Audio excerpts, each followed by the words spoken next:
Hey, we are back. Welcome in. It's the PHNX Cardinals podcast, your premier Arizona Cardinal podcast, day 2 of our 2024 NFL Draft coverage. Like and subscribe. Leave us a 5-star wherever you get your programming. I'm Johnny Venerable. It's my co-host, Bo Brock, here. 24 hours after the Arizona Cardinals make Marvin Harrison Jr.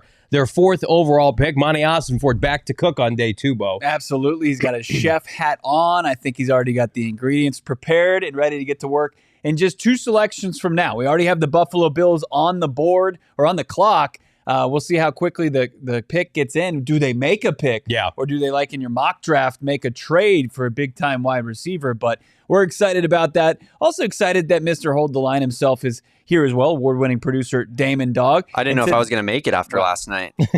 Well, you did make it. You of did. course, today's coverage brought to you by our friends over at ButcherBox. Yes. Johnny, ButcherBox is offering our listeners an amazing offer where new users get free meat plus $20 off your first box. Join today using our link, butcherbox.com/PHNX.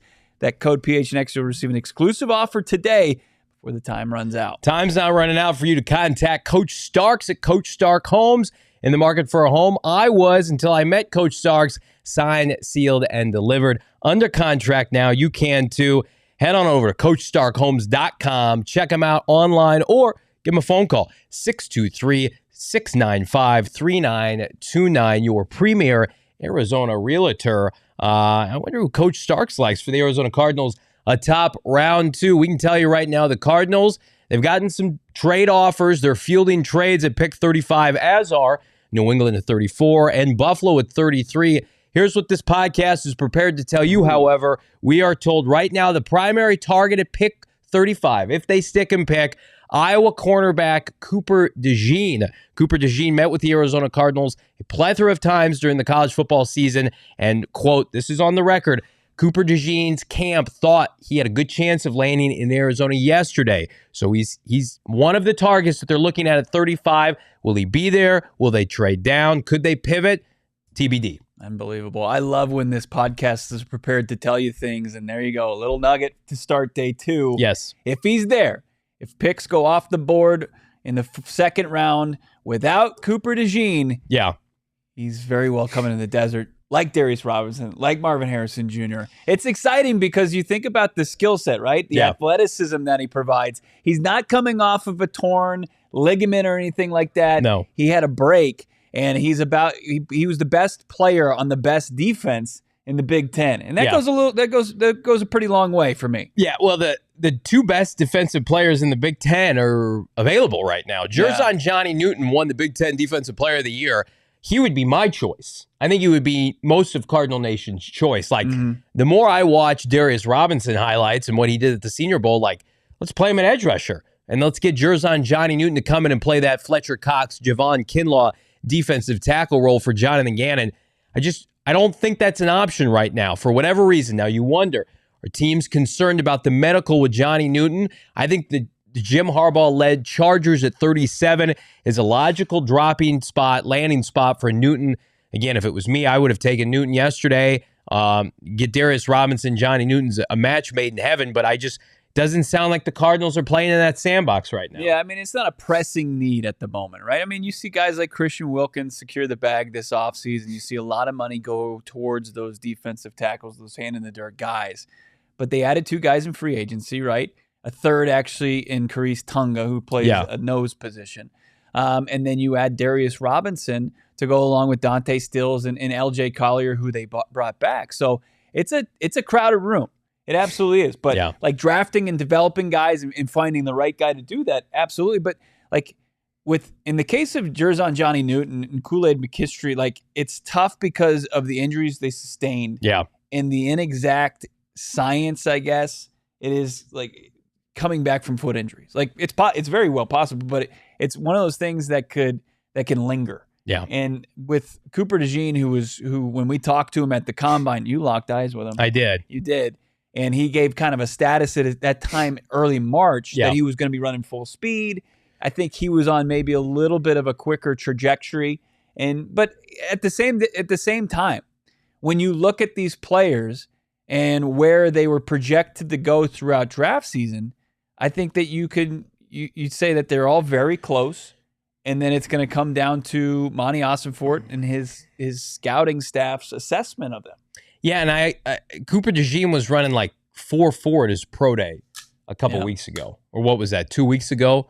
Like, he's healthy. Like, he's ready to play in minicamp with these rookies. He's ready to be out there with Marvin Harrison Jr., Darius Robinson. We're going to talk about those 2 first-round picks later in the show. You're at Tempe today, chopping it up with the first-rounders, including the 4th overall pick. But I think DeJean, again, like, I can't tell you for certain on this podcast that he's going to be their number 1 corner if they take him. I think he's going to play corner. I think Budda Baker is probably entering his final year of his contract, right? And so he's a chess piece for Gannon. And I know that's a dirty word for Cardinal fans after what they experienced with Isaiah Simmons. DeJean can play corner. He's a defensive back. Like, he's going to help you in your secondary. They need new blood in that secondary. And so you can see why it makes sense. I also think if they do take him at 35, it's easier to stomach for a lot of people with the uncertainty of his positional value compared to like 27. Yeah. Like, we know Darius Robinson's going to kick ass on the front line of scrimmage, right? Whereas Cooper DeJean, I mean, Trevor Sikkema says he's going to be an all-pro number 1 corner. And there are a lot of people who says, oh, you got to move him to safety.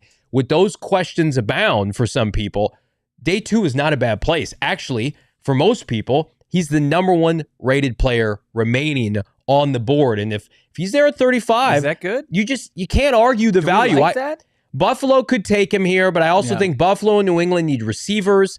So if I'm Monti Ossenfort, I just need good football players. He is a historically great player for the Hawkeyes. When was the last time? I was thinking about it last night when I was doing my 2-round mock draft on day 2 here at GoPHNX.com. When was the last time like a highly touted Iowa player like straight busted, like was not a good player in the NFL? Like, most of the time their floors are pretty high. And that's what you're trying to achieve right now. Yeah. I mean, on the defensive side of the football, I mean, you probably want a little bit more from Lucas Van Ness in his rookie year, but he's not anybody that I think the NFL, I guess, pontificators, the people that talk about this game often, have counted out, right? And especially on that defensive side of the football. They've been a kind of an offensive line factory. They've been a tight end factory.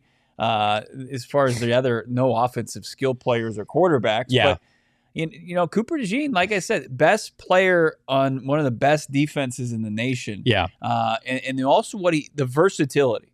And that's something that to a lot of Cardinals fans was a 4-letter word for a long time. Well, it's in the chat right now. Yeah. And look, I get it. I get it. When people say, who hurt you? I know who hurt you. I saw him on way too many shows today. Former general manager Steve Keim. There's a difference. There's a difference between taking a player that's versatile and then finding out what your plan is going to be for him instead of having a plan for a versatile player and taking it. Cards Universe hits the nail on the head. Like, Simmons didn't have a position. Cooper DeJean is a DB. The Cardinals need DBs. They have 2 really good safeties, and then they've got some promising young players at corner. Sean Murphy-Bunting, Garrett Williams, Starling Thomas, but Keitrell Clark. But, like, that position group could be upgraded, should be upgraded. Like, if they don't take Cooper DeJean today, they're going to take a cornerback at some point, right? And, again, Budda Baker last year of his contract. Jalen Thompson was great last year, missed time. We've got a report now via the chat and Jordan Schultz, friend of the program on Twitter. It will not be Cooper DeJean to the Buffalo Bills. They are not trading the pick. They are taking Keon Coleman is expected to be the pick. Somebody, again, that was kind of rumored. You're laughing at that. Was rumored to be a trade-up target for some teams, but Buffalo's going into the season. Keon Coleman is their wide receiver 1, Bo. How do you feel about that? Good for them, I guess. You know, we wish the best to Keon. We wish the best to Josh Allen. Look, you could watch. He could make maybe it would be a cottage industry over Keon Coleman highlights, right? Yeah. But then when you look at his statistics and you You search for consistency, it's not there. Yeah. Keon Coleman is a great highlight. Keon Coleman is not a great football player. You know, are they going? Is he the wide receiver version of Josh Allen? Absolutely. But there's a difference between the skill set that you possess and just the raw ability, and then being developed, getting from draft day to developing. And you got to take your lumps. But and he certainly possesses that ability. I'm a little skeptical. I think there were a little bit more. I know it's not the sure things. It's certainly not Marv. It's somebody we kind of coveted a little bit early in the college football season because of the highlight reel plays that he made.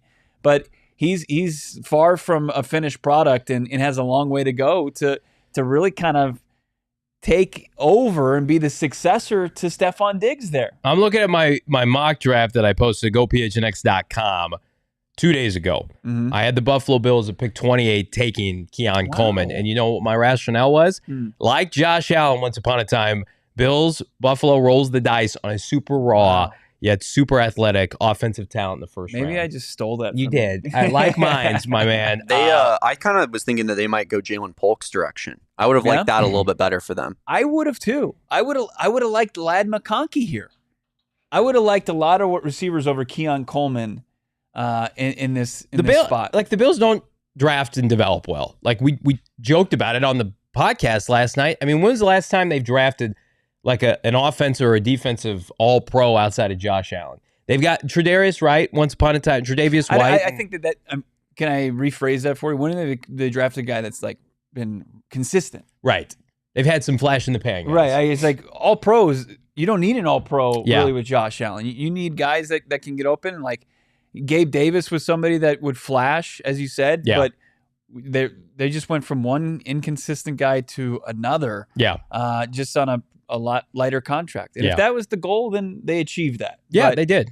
I can't imagine that Buffalo Bills fans are super pumped about how things have transpired since they got rid of Stephon Diggs. Well, you gift I don't even call it like their conference rival. They've never beaten Mahomes. So like you gave your AFC daddy, a premium pick. They have a fetish with helping the Chiefs beat them. They do. They do. They're a glutton for punishment. Listen, I like Keon Coleman fine. I disagree with a lot of people. I think he's a top 40 to 50 player in this draft. But like you watered down your pick so much to do this. Like you were getting nickel and dime yesterday. You got a couple extra 5th round picks. I love this draft. It's a deep draft. We're excited the Cardinals have picks. But if you're Buffalo and you've got a window here and you're Sean McDermott trying to win games, I would have been going up for Brian Thomas Jr. I mean, you talk about a difference in prospect. Why don't you kick somebody a third yesterday and go up for Brian Thomas Jr.? You look at the Cardinals, like I think Michael Wilson's much more smooth of a route runner to somebody like Keon Coleman. And now Michael Wilson, respectfully, is going to be the Cardinals' number 2 receiver to Marvin Harrison Jr. I mean, then you throw in Trey McBride and Greg Dortch. Like, times are tough for some of these teams in the AFC trying to catch up with Kansas City. That was the catch right there that just wowed everybody early in the college football That was season. Like in September. It was. Sean DePaz texted me because I was like, you guys are ridiculous. And he was like, it's the craziest behavior I've ever seen. As far he's trying to spin himself into it's Keon Coleman season? No, he's saying about the Bills continually helping the Chiefs succeed. Mm-hmm. He's like, I don't know what we're doing. I mean, some people pay for that type of punishment, and it's tough. Realistically, I'm not gonna kink shame here on the show, but there's the Bills kink is really it's gross. We have a trade. Okay. And it could be bad news for the Arizona Cardinals. The Chargers are jumping the Arizona Cardinals. Oh, man. Is Jim Harbaugh about to steal Cooper DeJean from Arizona? Cooper DeJean played well against Jim Harbaugh's Michigan Wolverines. That would make a lot of sense here. Again, I don't think they want to get a receiver? Why trade up for a receiver above the Cardinals? They need one so bad. But he doesn't care what people think. Like here's my theory. I saw it on Twitter today. Quentin Johnson, who was a bust last year, right? Wasn't good for them. He got drafted in the first round because of his performance against Michigan in that college football playoff semifinal game. So a lot of people think Harbaugh indirectly is overrating his own player based on how he did. But now the Chargers come up, jumping the Cardinals at pick 34. And again, maybe you're right. Like New England was picking 2 spots behind the Cardinals. Maybe they felt like they had to. No, I'm sorry. They traded with New England. So never mind. Like I think this is to come up potentially to take Cooper DeJean. Okay. Did he play in their defense? Because they have a really good kind of utility player, versatile defense. What, Derwin James? Yeah. No, I'm incorrect. So they were coming up for a wide receiver. Okay. Ladd McConkey is the pick. Okay. So we thought the pick for New England. New England actively moving down not to take Cooper DeJean's on the board. Ladd McConkey. Everybody's on the board defensive for the Arizona Cardinals. Yeah. Now, does this give you temptation if you're Ossenfort then to trade down because you know Johnny Newton, Fisk, the defensive tackle from Florida State, Kool-Aid, Cooper DeJean? I think if you love Cooper DeJean, you just make him the pick here. Yeah, you make the pick. Inject it into my veins, gentlemen. You're into it. Oh, I love it. Somebody find me the basketball highlights right now on Twitter and tweet it out on my behalf because I'm excited about that. Do you think it's happening? Where's your confidence level on Cooper DeJean? I would say, listen, and if I get this wrong, people are going to come at me. Okay. I just was told they really like him and that he's probably going to be the pick if they're on the clock unless they can trade down and get something substantial. I would say probably like 75% Cooper DeJean. I wanted to give a lot of credit to Josh in the chat. It was just his long wait ended for Ladd. He put sad McConkey, and he's not sad no longer. That's where Ladd should go. Top of the second round. Yeah. I mean, like, remember when we were talking about him firmly in the first round at one point? Damon started that. Yeah. Many movements that he started this offseason, this draft season. His Lads for Lads campaign. I would take Jerzon Newton here. Does Ladd McConkey become Justin Herbert's Wes Welker? I didn't watch enough Ladd. I just know he underperformed at Georgia. So, like, what was great about Wes Welker is he was always there on Sundays, ready to make plays. He had just an ability to step up in some big moments. But you're right. Like, if you looked at the statistics, you were never wowed. You were always kind of pretty well. Joe Alt and Ladd McConkey for Harbaugh's first two picks here. When is he going to take Blake Corum? When is that happening? Ladd was better last year than he was this year. I think he got hurt at some point this year, and it killed his stats a little bit. I'm going to tell you right now, though, Damon, taking Marv with these receivers going off the board, it just takes care of everything, doesn't it? Like, you're not in a position where you have to scramble for a Ladd. And again, respect to these teams trying to make chicken salad out of these second-round receivers. But, I mean, you have a chance to get multiple first-round defensive players right now. Yeah. Or Tony Pauline said they also like Jackson Powers Johnson, a first-round caliber interior offensive lineman. So I'm team do not trade down here. I would stick and pick with this pick at 35. So the Cardinals officially on the clock as they're showing Ladd McConkey on the broadcast, getting the call from Jim Harbaugh saying, "Hey man, I hope you like a little red meat and some whole milk. Yeah, let's get it going."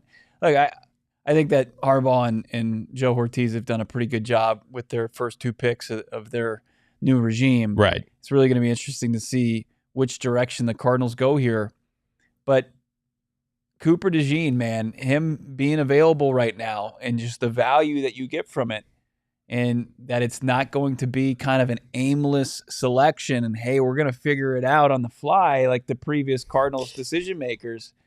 What's up? When we saw Jonathan Gannon and we said, hey, we just got done talking to Cooper DeJean, what was the question he asked us? He goes to you and I, what position did he say he's going to play? Yeah. And that's always kind of stuck out to me. He was asking about the press conference. Right. What did they ask him about? And he did say during his presser that he thinks he's a cornerback. He can play cornerback. But if Gannon is asking us that they asked Cooper DeJean, hey, can you come play press man corner for us on the outside? Because I just kind of reiterated to Gannon, like you could tell he was over the questions about where he's going to play. Right. And again, he's a very soft-spoken individual, like Kyler Murray, like Marvin Harrison Jr., like Cooper DeJean. You could barely hear him talk at the press conference. He was that kind of reserved. But he is one of the best college football players to come out of Iowa in terms of like Kirk Ferentz. What's Iowa's stadium? Is it? Let me look it up. They've traded the pick. Looks like it. We got to confirm this. Yeah, okay. Cardinals are trading this pick. 35 and 186 down to the Falcons for 43 and 79. Falcons coming up for another quarterback here? So yeah, Are we concerned about maybe somebody that can play after Michael Penix? Hang on. So Cardinals get 43 and 79, so they pick up a third and they kick back a fifth. So the Cardinals have that's a top 100 pick. That's a tremendous trade by Monti Ossenfort. So now you're sitting in the third round with 4 third-round picks in a blue-chip-rich draft. Again, and you're probably going to be in a position here. Cooper DeJean, Kool-Aid McKinstry, Jackson Powers-Johnson, Jerzon Johnny Newton, Fisk, the defensive tackle. Ossenfort adds a third while giving up scraps in the process. Again, pick 79 for, I'm sorry, not a fifth, a 6th-round selection, Bo Brock. Yeah. You want to fucking cook Monti Ossenfort? That's a tremendous trade. That is a tremendous trade for Monti Ossenfort. Damon, what are your thoughts on that trade? I mean, you move down 8 spots, pick up a third, right, and flip it for a fifth. That's pretty solid. He's cooking hibachi. He's tossing shrimps in your mouth. We're in a big day today. How many picks do we have now? That 4? So it's going to be 5 by the end of the day. Wow. Right? Is that right? I thought they're... So he picks up 79. Which is they had round. 3 thirds, so now they have 4. Yeah. Wow. 5 picks in one on day 2. That's crazy.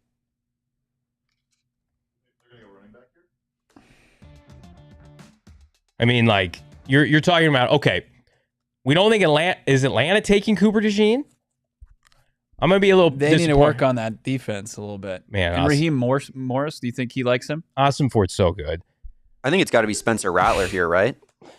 I watched Steve Keim talk about how he loved the Michael Penix trade today on Colin Cowherd, and I'm just like, I can't believe that was our life for so long. So on brand. He also said that the most realistic depiction of the NFL draft is draft day. He said that. It's an actual Keim quote. Really? Yeah. Is there anybody? It's because they showed, they've got 81 sacks since 2021. And you think anybody like a front 7 player? They've got Johnny Newton. You think there's no pass rusher here, edge, I think worthy of that you have to come up and get. You like Kool-Aid? You think they like Kool-Aid? Adise Isaac, maybe? I think they need defensive lineman. Fisk or Newton appears like that would be the play. But do you have to get up? Are you talking about the Cardinals or the Falcons? Is Terry Fontenot gonna have to explain this to Arthur Blank again? I'm surprised Terry Fontenot has a job today. You joke. I said on air, I thought that was one of the worst picks in NFL history, and that was echoed on Twitter. The Michael Penix 7th overall. It might be the most ratioed pick in the history of the draft. Oh my God, I love it so much. So who they make? The pick is in. I'm looking on the Twitter streets to see who did it. Does Chad have it? Listen, I love Cooper DeJean. You trade down and basically mollywop the Atlanta Falcons into gifting you pick 79. That's worth it, in my opinion. Yeah. The Arizona Cardinals now have pick 43. Who's out of Clemson? Oh, is it Rook? The defensive tackle from Clemson. They came up for him? That's a reach, in my opinion. That's a gross overreach. In my mock draft, I had him going late on day 2. First player we don't have a the Atlanta Falcons general manager is committing draft malpractice right now. These are players that you can get conceivably 15 to 20 spots later, and the Arizona Cardinals are taking advantage of. The Cardinals are in the process of building a juggernaut dynasty in the desert. With the amount of draft capital that they're acquiring, they're going to have 7 top 100 picks. That's a gross overdraft right now. This is how we win right now, guys, Arizona Cardinal fans. It's a juggernaut dynasty already. Can we get that in the merchandise locker? Arizona Cardinals juggernaut dynasty, established 2023. Yeah. I don't know.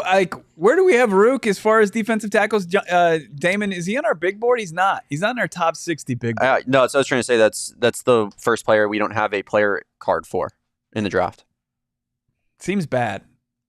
So they reach for a quarterback. They reach for a defensive tackle. I mean, so you got Grady Jarrett there in ATL. Yeah. And now you've got Rook. Not a whole lot of help on the edge. It's just another one of those where you're scratching your head. Yeah. Yeah, that's not a good pick. And you just go from 35 to 43. You have 4 third-round picks. Positions to watch for the Arizona Cardinals to begin day 2. Corner and I offensive line are the 2 that I'm kind of deeming right now. And again, Cooper DeJean, high option if he's still available. Or maybe they've pivoted to another cornerback, but is going to be a corner and an offensive lineman, in my opinion, to begin day 2 here. And they got rid of, you said a 5th or a 6th? They got rid of a 6th-round pick. Their organic 6th-round pick. We want to get rid of all those. We do. Not that we don't want to go live tomorrow. We will be live beginning at 9 a.m. Arizona time, but best available right now.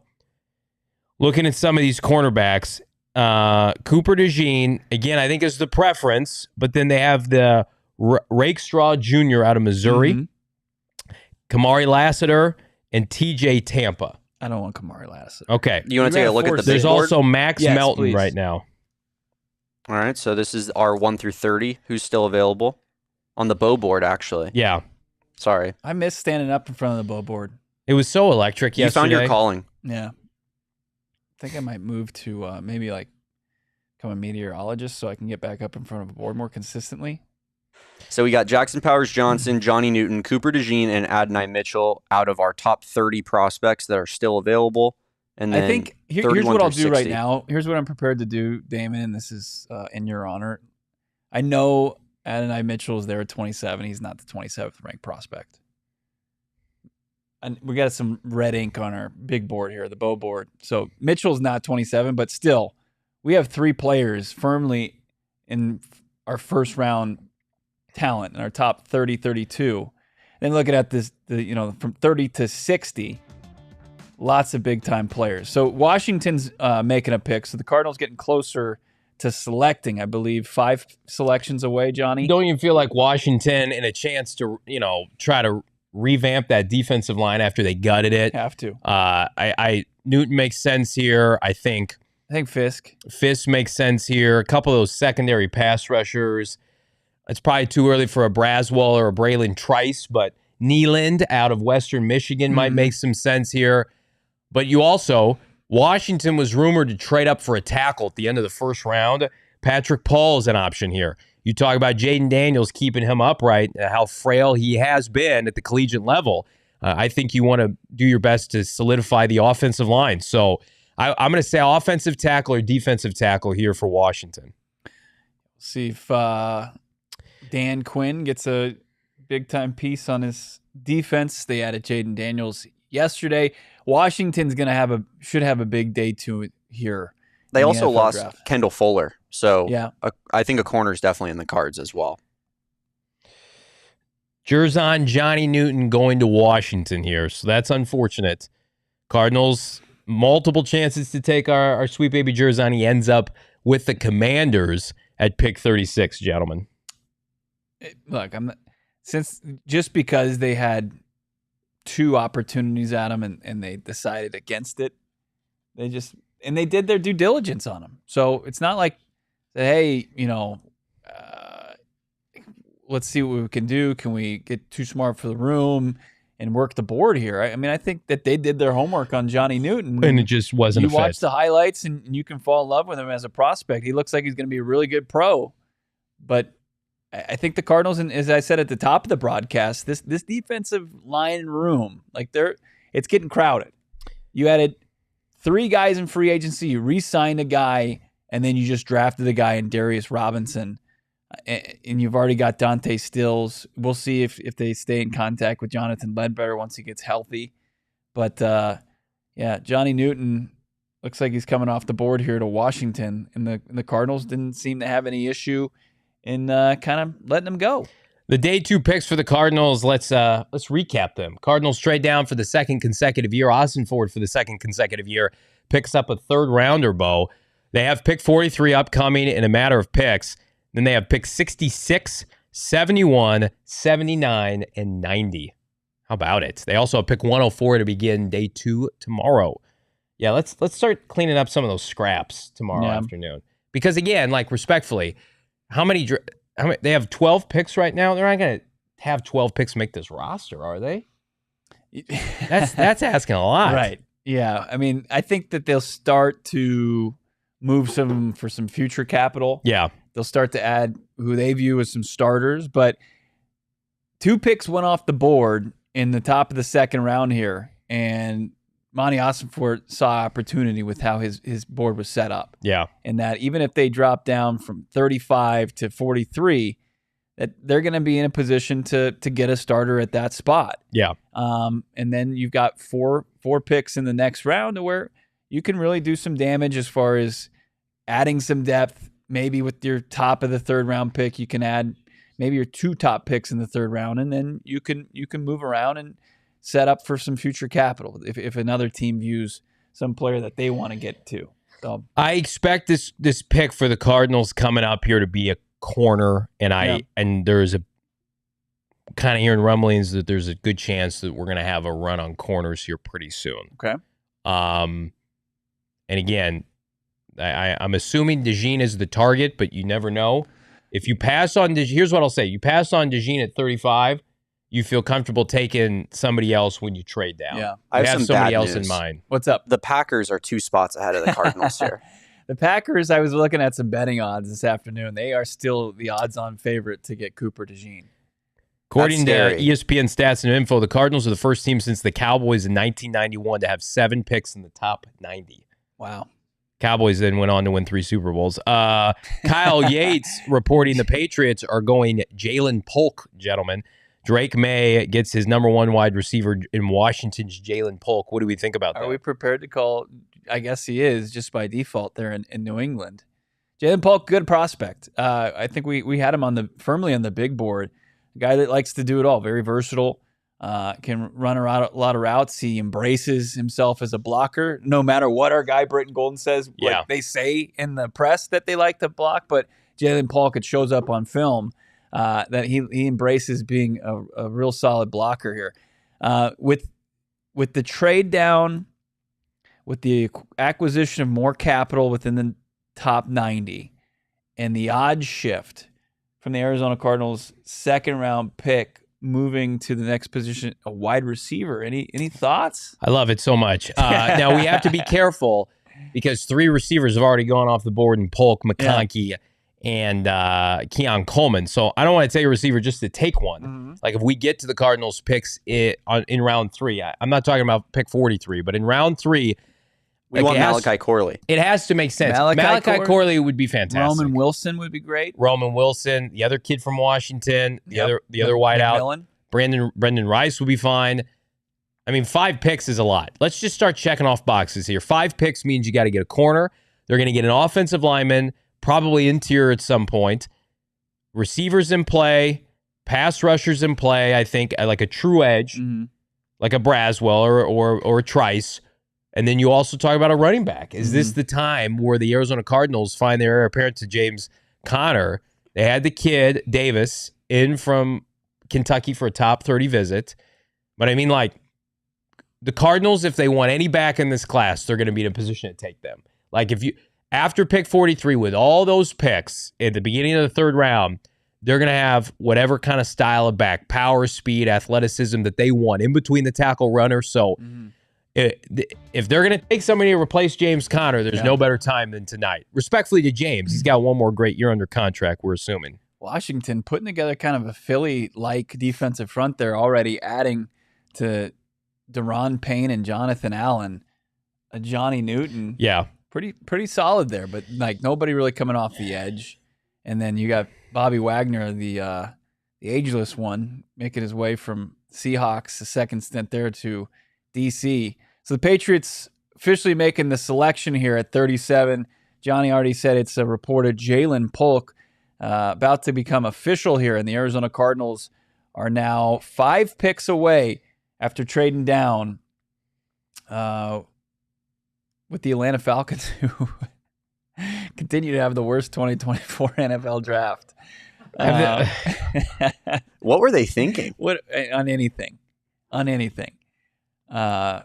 They re-signed this offensive lineman that we kind of looked at this offseason. All right, so Patriots get Washington wide receiver Jalen Polk. He's a nice player. I mean, he's fine. He's fine, and I think New England, they're just starting over, man. And I like the fact that with New England, Polk at least is much more polished than a Keon Coleman, and he's got the production that McConkey doesn't have. Yeah. So, like, is he ever going to develop into a true number 1? I don't know. But, like, I think his ceiling is probably a solid number 2. And you can see it here in the highlights. He's got some separation. So, I'm New England's doing what they needed to do. And frankly, they need to come back and probably take more skill players. Yeah. They need to come back and take offensive linemen. This was the area where Bill Belichick, for all their success, just was inept at in the draft. So you got to feel, promising if you're a Patriot fan. It's just like Belichick didn't pick him. So we have life at the position. No doubt about it. Let's take a look at the draft so far. Yeah. We got Keon Coleman at 33 to the Bills, Ladd McConkey 34 to the Chargers, Rook I'm Good just luck. not going to get I it. call him just Rook. Rook's good, yeah. I mean, 35 to the Falcons, Johnny Newton 36 to the Commanders, and Jalen Polk 37 to the Patriots. Titans on the clock. Tennessee Titans on the clock. The pick is in. Look at that. Polk just going off. You'll have Panthers, another Commanders pick. Green Bay at 41. It's the biggest threat to our Cooper DeJean fever dream. Yeah. And then the Texans. Could Texans play? Spoiler to that. Yeah. As the Cardinals now sit at 43. Over 1,200 people in the chat. Thank you for joining us for our Day 2 NFL Draft live coverage. Bo Brock, Johnny Venerable, our guy Damon. Yep. Hanging out with you all Day 2, second round, third round. Make sure to drop a like. Subscribe to PHNX Sports here on YouTube. We're having a good time. No matter what sport fan you are, we got you covered. We do. Big super chat from Biscuits and the Bear. Let's do it. Hit us with it, Damon. He gave us that really nice $100 super chat last night. Nice. He says, even though both of you are not true hold the line fellas, you both do an incredible job. Thank you both for all your hard work. Man, Thank you. $50. That was very generous. It Thank was. you, Biscuits and the Bear. He's always giving us big, generous donations to the super chat. Let's see. I haven't seen any reports as far as who Tennessee already put the pick in for. No, But, it would make some sense to the defensive side. They get their tackle. They have some receivers, even though we don't love. Well, I don't know. They got a tackle. Was it their tackle? I don't know what they're doing. They got J.C. Latham at 7. This is an interesting pick. I got confirmation Okay. of it. Let's see it. They're flipping it. Defensive line. So, again, Cardinals got their DT yesterday, so you feel good about that. Mm-hmm. It's somebody got in a little trouble pre-draft process. Tavondre Sweat Really? is the pick. The Texas DT. The unhinged Tennessee Titans run continues. Rand Carthon, who rejected an interview with the Cardinals, I don't want to say he's digging his own grave in Nashville, but I don't like anything the Titans do. No. Any of the picks, any of the players. Any of the free agent ads, any of the people that they let walk, it's like, whatever the Titans are doing, do the opposite of that. Monti Ossenfort, like, you can't blame the problems on him. Like, he left and he's gotten better in Arizona. Like, maybe it's just a mantra. Like, we're going to trade away to A.J. Brown. I know it was an older regime. We're going to sign DeAndre Hopkins. We're going to overpay Calvin Ridley. J.C. Latham and Tavondre Sweat. Right. You talk about the mad draft. The only thing that's saving the Tennessee Titans right now is the existence of the Atlanta Falcons. Yeah.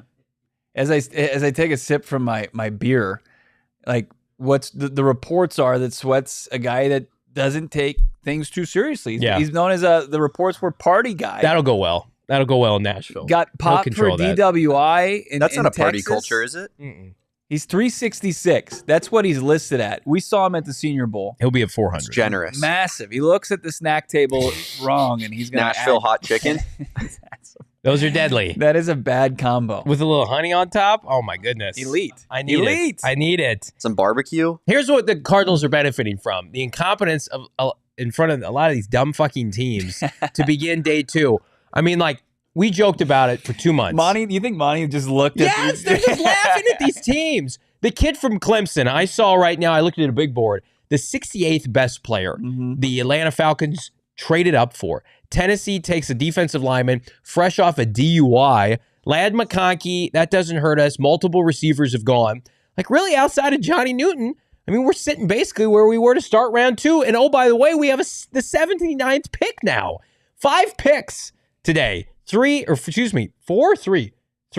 the third round. Right. Unbelievable. Well, and let's talk about that as we got some time. The pick is in with out of control, wild and out, Tennessee Titans. But so Arizona Cardinals now with 4. I know they traded back here in the second round, but is there potential that they use all of those picks in the third round Yes, to come back at the end of the second round and add another guy? I think there's a better chance that they use more capital from tomorrow to get up higher today. I think those picks are not going to be packaged together. I think they look at those picks today, those 4 third-rounders, those are 4 starters potentially. So if you're Ossenfort, I would rather have We got another trade. The same amount or equal picks today and then watered down tomorrow. Do we have a trade? Yeah, we do. The Rams have made their way up the clock to 39. Spence? Anyone? Who do we like? Spencer Rattler? Ooh. What about Anyone? the kid from Tulane, too? There was some momentum that they liked the kid from Tulane. That wouldn't help me win my bet, Johnny. It would really help the Cardinals because, man, this is just a treasure trove. This has a chance to be a historic draft for the Arizona Cardinals. I mean, it's the only way, it's the only path to Juggernaut Dynasty. Mm-hmm. Put it on a t-shirt. The Cooper DeJean thing, though, is concerning because I was under the impression they were going to take him, but then you got the offer of a third rounder. You can't say no to that offer. Yeah. And so now it's like, is he an option for them still? I would think so, but maybe it was bad. Maybe it was bad info. I hope not. I hope they take him. I think they had some feelings for Coop, but they weren't strong. They liked him, right? Yeah. Rams, we don't have the pick yet. Tavondre Sweat's the pick there. Jets are actively exploring trading up into the second round. They don't have a second round pick. Does Monty just want every pick in the third round? Yeah. I got this intel from Twitter. Okay. Nudes and bio. Is that anything? It's out of control. Damon, can you follow up on that for me, please? I'll dig. There's the Senior That's Bowl. huge. I think Damon got those same shots. Tavondre Sweat is a good player. I don't think anybody's denying that. Like Tavondre Sweat, what he offers, what he could potentially do. But he has such a specific role. Yeah. And that's where I struggle with taking him this early in the second. Like he's a 2-down player, even a 1-down player, and you're taking him this early in the second round. You can sign big 350-pound space eaters Therese for Tonga $2 million. Massive human. So we've confirmation the LA Rams are finding their Aaron Donald replacement, at least on the surface level. Braden Fisk is going to be the pick at pick 39. Again, the run on defensive tackles continues, which, again, like Cardinals can have their pick of cornerbacks coming up here. But you got to feel pretty good about the fact that there's been a run on receivers and DTs, and the Cardinals got both yesterday, Bo. Yes. They have the luxury. I mean, they're not set there. Like they still need to draft and develop a guy. And Darius Robinson is one of those players. He's versatile on the defensive line, but like a true like run stopper, they don't have that. But like Damon pointed out, like you can go out there and you can find a guy. You're not gonna have to break the bank. You're not gonna go pay the Christian Wilkins deal. Bo, I don't think you had Braden Fisk in your top 60. I did have him up there pretty high. I think I had him like 31 or 32.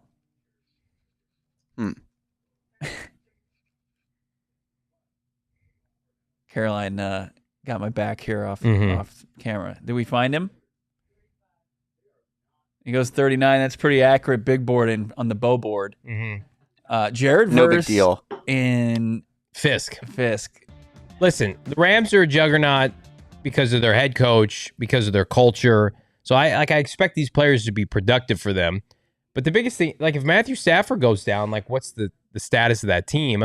He was hurt 2 years ago. I know he played well last year, but they also got kind of run over by Detroit in the postseason. So that probably lends itself to that. But they've got a really stout offensive line now. They probably could use some help at the tackle position, but out in the interior, their offensive line's strong. They'll go as Matthew Stafford's health goes. Yeah. Great wide receiver core, obviously. They did some things at the tight end position. They locked in Higbee. They added a kind of a run-blocking tight end. Damn, not to interrupt you. The compensation that the Rams gave up for Fisk, listen to this.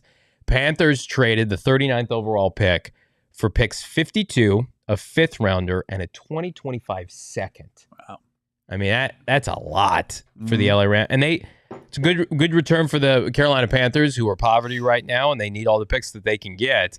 But the Eagles now trading up. They are on the clock. They make a trade, it looks like, with Washington. So the Eagles are on the clock now. Eagles the Eagles trade trying up. to revamp that. They went corner with they got Terrion Arnold, didn't they, in the first round? They wouldn't go back-to-back corners here, right? I think, absolutely. I think this could be Cooper DeJean. I think this could be Kool-Aid McKinstry. They are helping Vic Fangio's revamped defense here. And again, like Arizona Cardinals, sit back, let this come to them. You think that they saw potentially where the Cardinals could go a couple picks down the road here? Well, and I think especially look at the team that's picking behind Philadelphia, Green Bay, who was rumored in the first round to take a corner, and now Philadelphia comes up ahead of Green Bay. I think the corner run begins now, especially I think Houston's rumored to take a piece in the secondary too. So if you're the Cardinals and a couple corners go here, do you pivot to Jackson Powers Johnson? I like JPJ at 43 a lot.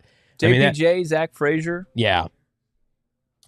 I don't have any issue with that. Eagles also need offensive linemen. They need an offensive tackle after losing. Lane Johnson is basically year to year at this point. So, Really? 35? No, About he's 30. not that old. Yeah, I think he is. Some Eagle fan told me he was 35. He's not 35. He's 33, my bad. He'll be 34 in May. So he's almost 35. He'll be 34. Basically dead. He's got 1 foot in the box. Lane Johnson. Cooper DeJean is going 40th to the Philadelphia Eagles here. They jump the Green Bay Packers to get Cooper DeJean. Cardinals passed on him. Didn't have an opportunity to get him. And, they jumped to a couple teams that needed a cornerback. So Cooper DeJean goes to Philadelphia. They get John Mitchell and Cooper DeJean. Oh, they went Quignon. They didn't go Terrion. Terrion ended up with Detroit, right? Yep. Is it just me, or does the board fall for the Eagles like perfect every year? They're But Damon, why is it going to work out for them? We have the worst defensive back unit in the history of this sport, and now we get the best corner in the draft at 22 and Cooper DeJean in the second round. That's crazy. But who's their head coach? Fraud City. Pop Warner. You saw doesn't the matter. trade compensation. Did you mention that? I didn't see it for Philadelphia. You got it? 50, 53, 161 for 40 and 78. Read it one more time. So the Eagles traded 50 and 53 plus 161, which I think is a 6-rounder. And they get the Commanders' 40th and 78th overall pick. So a pair of 50s for a 40 and a 78. Well, again, Philadelphia has the infrastructure defensively with what they did on the defensive line last year. They added a pass rusher, but they've got deficiencies at linebacker. Fangio will get that unit to respectability. Comes down to Nick Sirianni getting on the same page with his quarterback, Jalen Hurts. I think the Eagles should be the favorite in the NFC North. East. The Cowboys regressed in free agency. If they wanted to. They could, yeah. But they were the worst defense down the stretch. Oh, no. in the Cardinals are getting jumped again. Not to interrupt you. The Saints, how many trades to begin today? Saints are coming up. The Packers lose out on DeJean, so they're tapping out, at least for now. Saints go to 41 ahead of Arizona. Is this Kool-Aid McKinstry at pick 41? That you mentioned it, the run on corners. It's very real. Seen a couple interior defensive linemen go. So Mickey Loomis feeling like a sense of urgency to get up the draft board and make the selection here. Or do they do they stay local? Do they go with like a Pratt out of Tulane? They tried to get up for Michael Penix last night. Damon, did you see that report? The Saints, the Raiders, and the Rams tried to get in the top 10 for Penix. Our guy Damon he's just speechless got back a lot here. going on. I would say, I kind of thought the Raiders were going to be interested in him there. I just think nobody saw 8th overall for Penix. Yeah. Packers gave up 41. Saints gave up 45, 168, and 190. Oh my God, Monti Ossenfort cooked all these teams. When you see some of these returns, what? Those are scraps on day 3, folks. They move down 4 spots and they pick up 6th, a 6th and a 7th.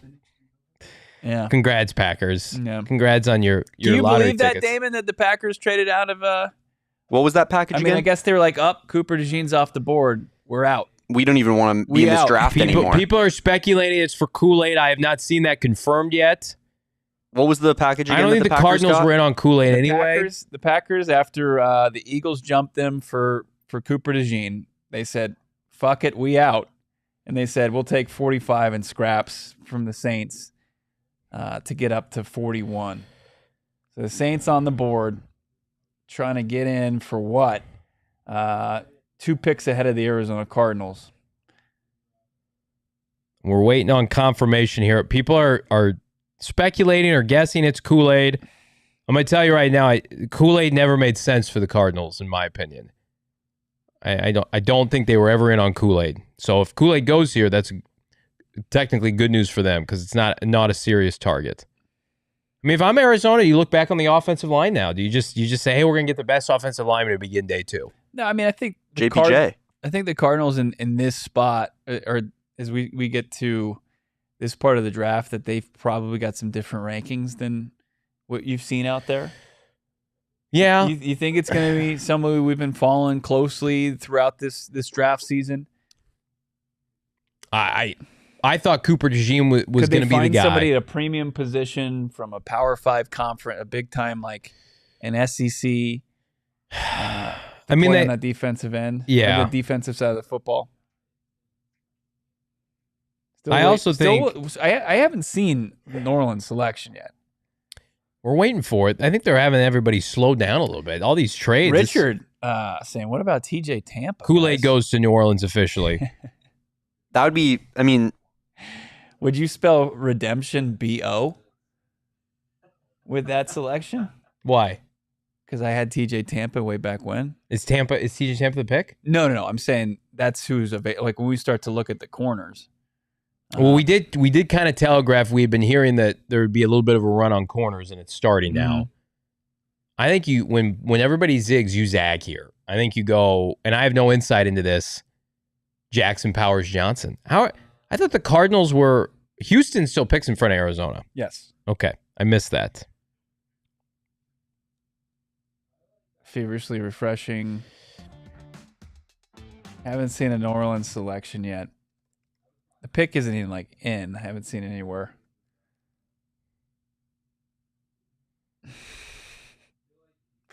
Watching highlights of what could have been Cooper DeJean. Yeah, I mean, I drove in here today thinking they were going to take him at 35. We were talking shirt ideas, Johnny. I think they would have. I think that we were Captain America with his shield. I think they would have, but the return was so good that you got who'd they end up trading with? I can't even remember. The Cardinals? Yeah. Whose pick did they get? Why are we having such a? I don't know. Is there a mental? Because we were on air for 5 hours yesterday. What do you got, Caroline? Atlanta. That's right. Atlanta to take Rook. They said, hey, we got to get up and be the laughing stock here. So they made a move. Yeah, Cooper DeJean would have made a lot of sense for this team, but again, let me ask you this, Johnny. So if Kool-Aid is the pick for the Saints, yeah. What's Marshawn Lattimore's availability? I know he's only played 17 games the last 2 seasons combined. I just don't think they're interested in taking on anybody with big money right now. I think if they were going to do that, they would have done it up front on the defensive line. This team, I don't think you would have to. I think you could give up a 4th or 5th round. I know, but I mean, taking on that kind of salary, they're showing you right now. They have 5 picks upcoming. That's half of a starting unit. Like they are committed by hook or by crook to build through the draft. And I think Lattimore is a piece to the final puzzle of trying to get to a championship, maybe. Mm-hmm. The Cardinals are still very much in the culture building mindset. And so they're going to take a corner tonight. They're going to go offensive line. Like I like the idea. How many top 100 picks can you get? Mm-hmm. And then tomorrow, whatever's left is fine. But they have 8 picks in the top 108. Seems like the Saints and Eagles definitely thought that the Cardinals were taking a cornerback there. Yeah. I think the Cardinals are going to take a corner, but it's clearly not going to be one of these two guys. And I never thought Kool-Aid was a fit. I don't think they were ever on Kool-Aid. They could get in at the edge spot. They could. You got a couple edges that you might be perceived as reaching. I don't know what probably did their homework on some guys. But we haven't seen many edges go off at this point. We saw the run in the first round. You start getting into kind of another group, whether it's Nealon from Western Michigan, or you've got Isaacs from Penn State, or the kid Ellis from Utah. Might be too early for him, but a couple different options there. Kool-Aid McKinstry is the selection, so I don't know. I don't feel like the Cardinals are missing on these two guys. I think it's probably more so in the Cooper DeJean guys that they liked, but not somebody that if they saw some value in getting some capital. Tony Pauline reported that if the Cardinals did not get Cooper DeJean, that they would turn to Jackson Powers Johnson. And you got one pick between you and hold on. Are we doing this again? Well, hang on. I'm just putting He tied them to a center last draft. I know. And we said his name 48 times in a matter of 30 minutes. It's the kiss of death. He said Cardinals basically are a lock to get Luke Whippler from Ohio State at the time. And you and I wore that out. And they had they had 4 times the difference is I know definitively the Cardinals want an offensive lineman. Yeah. And so now you're just gonna have to weigh whomever you have as your top corner right now, Bo.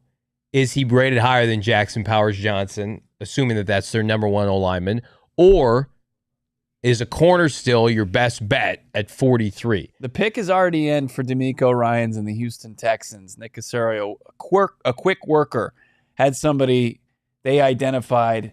So the Arizona Cardinals officially on the clock. It's Texans are taking Georgia cornerback Kamari Lassiter. So this podcast telegraphed there'd be a run on corners. Mm-hmm. There were. How many consecutive corners, defensive backs have we seen?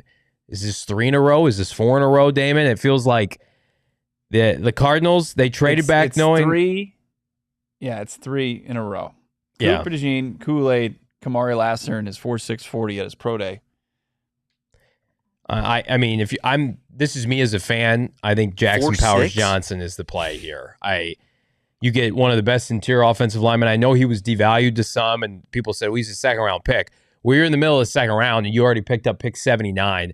This is somebody that, how dominant was Jackson Powers Johnson at the Senior Bowl, Bo?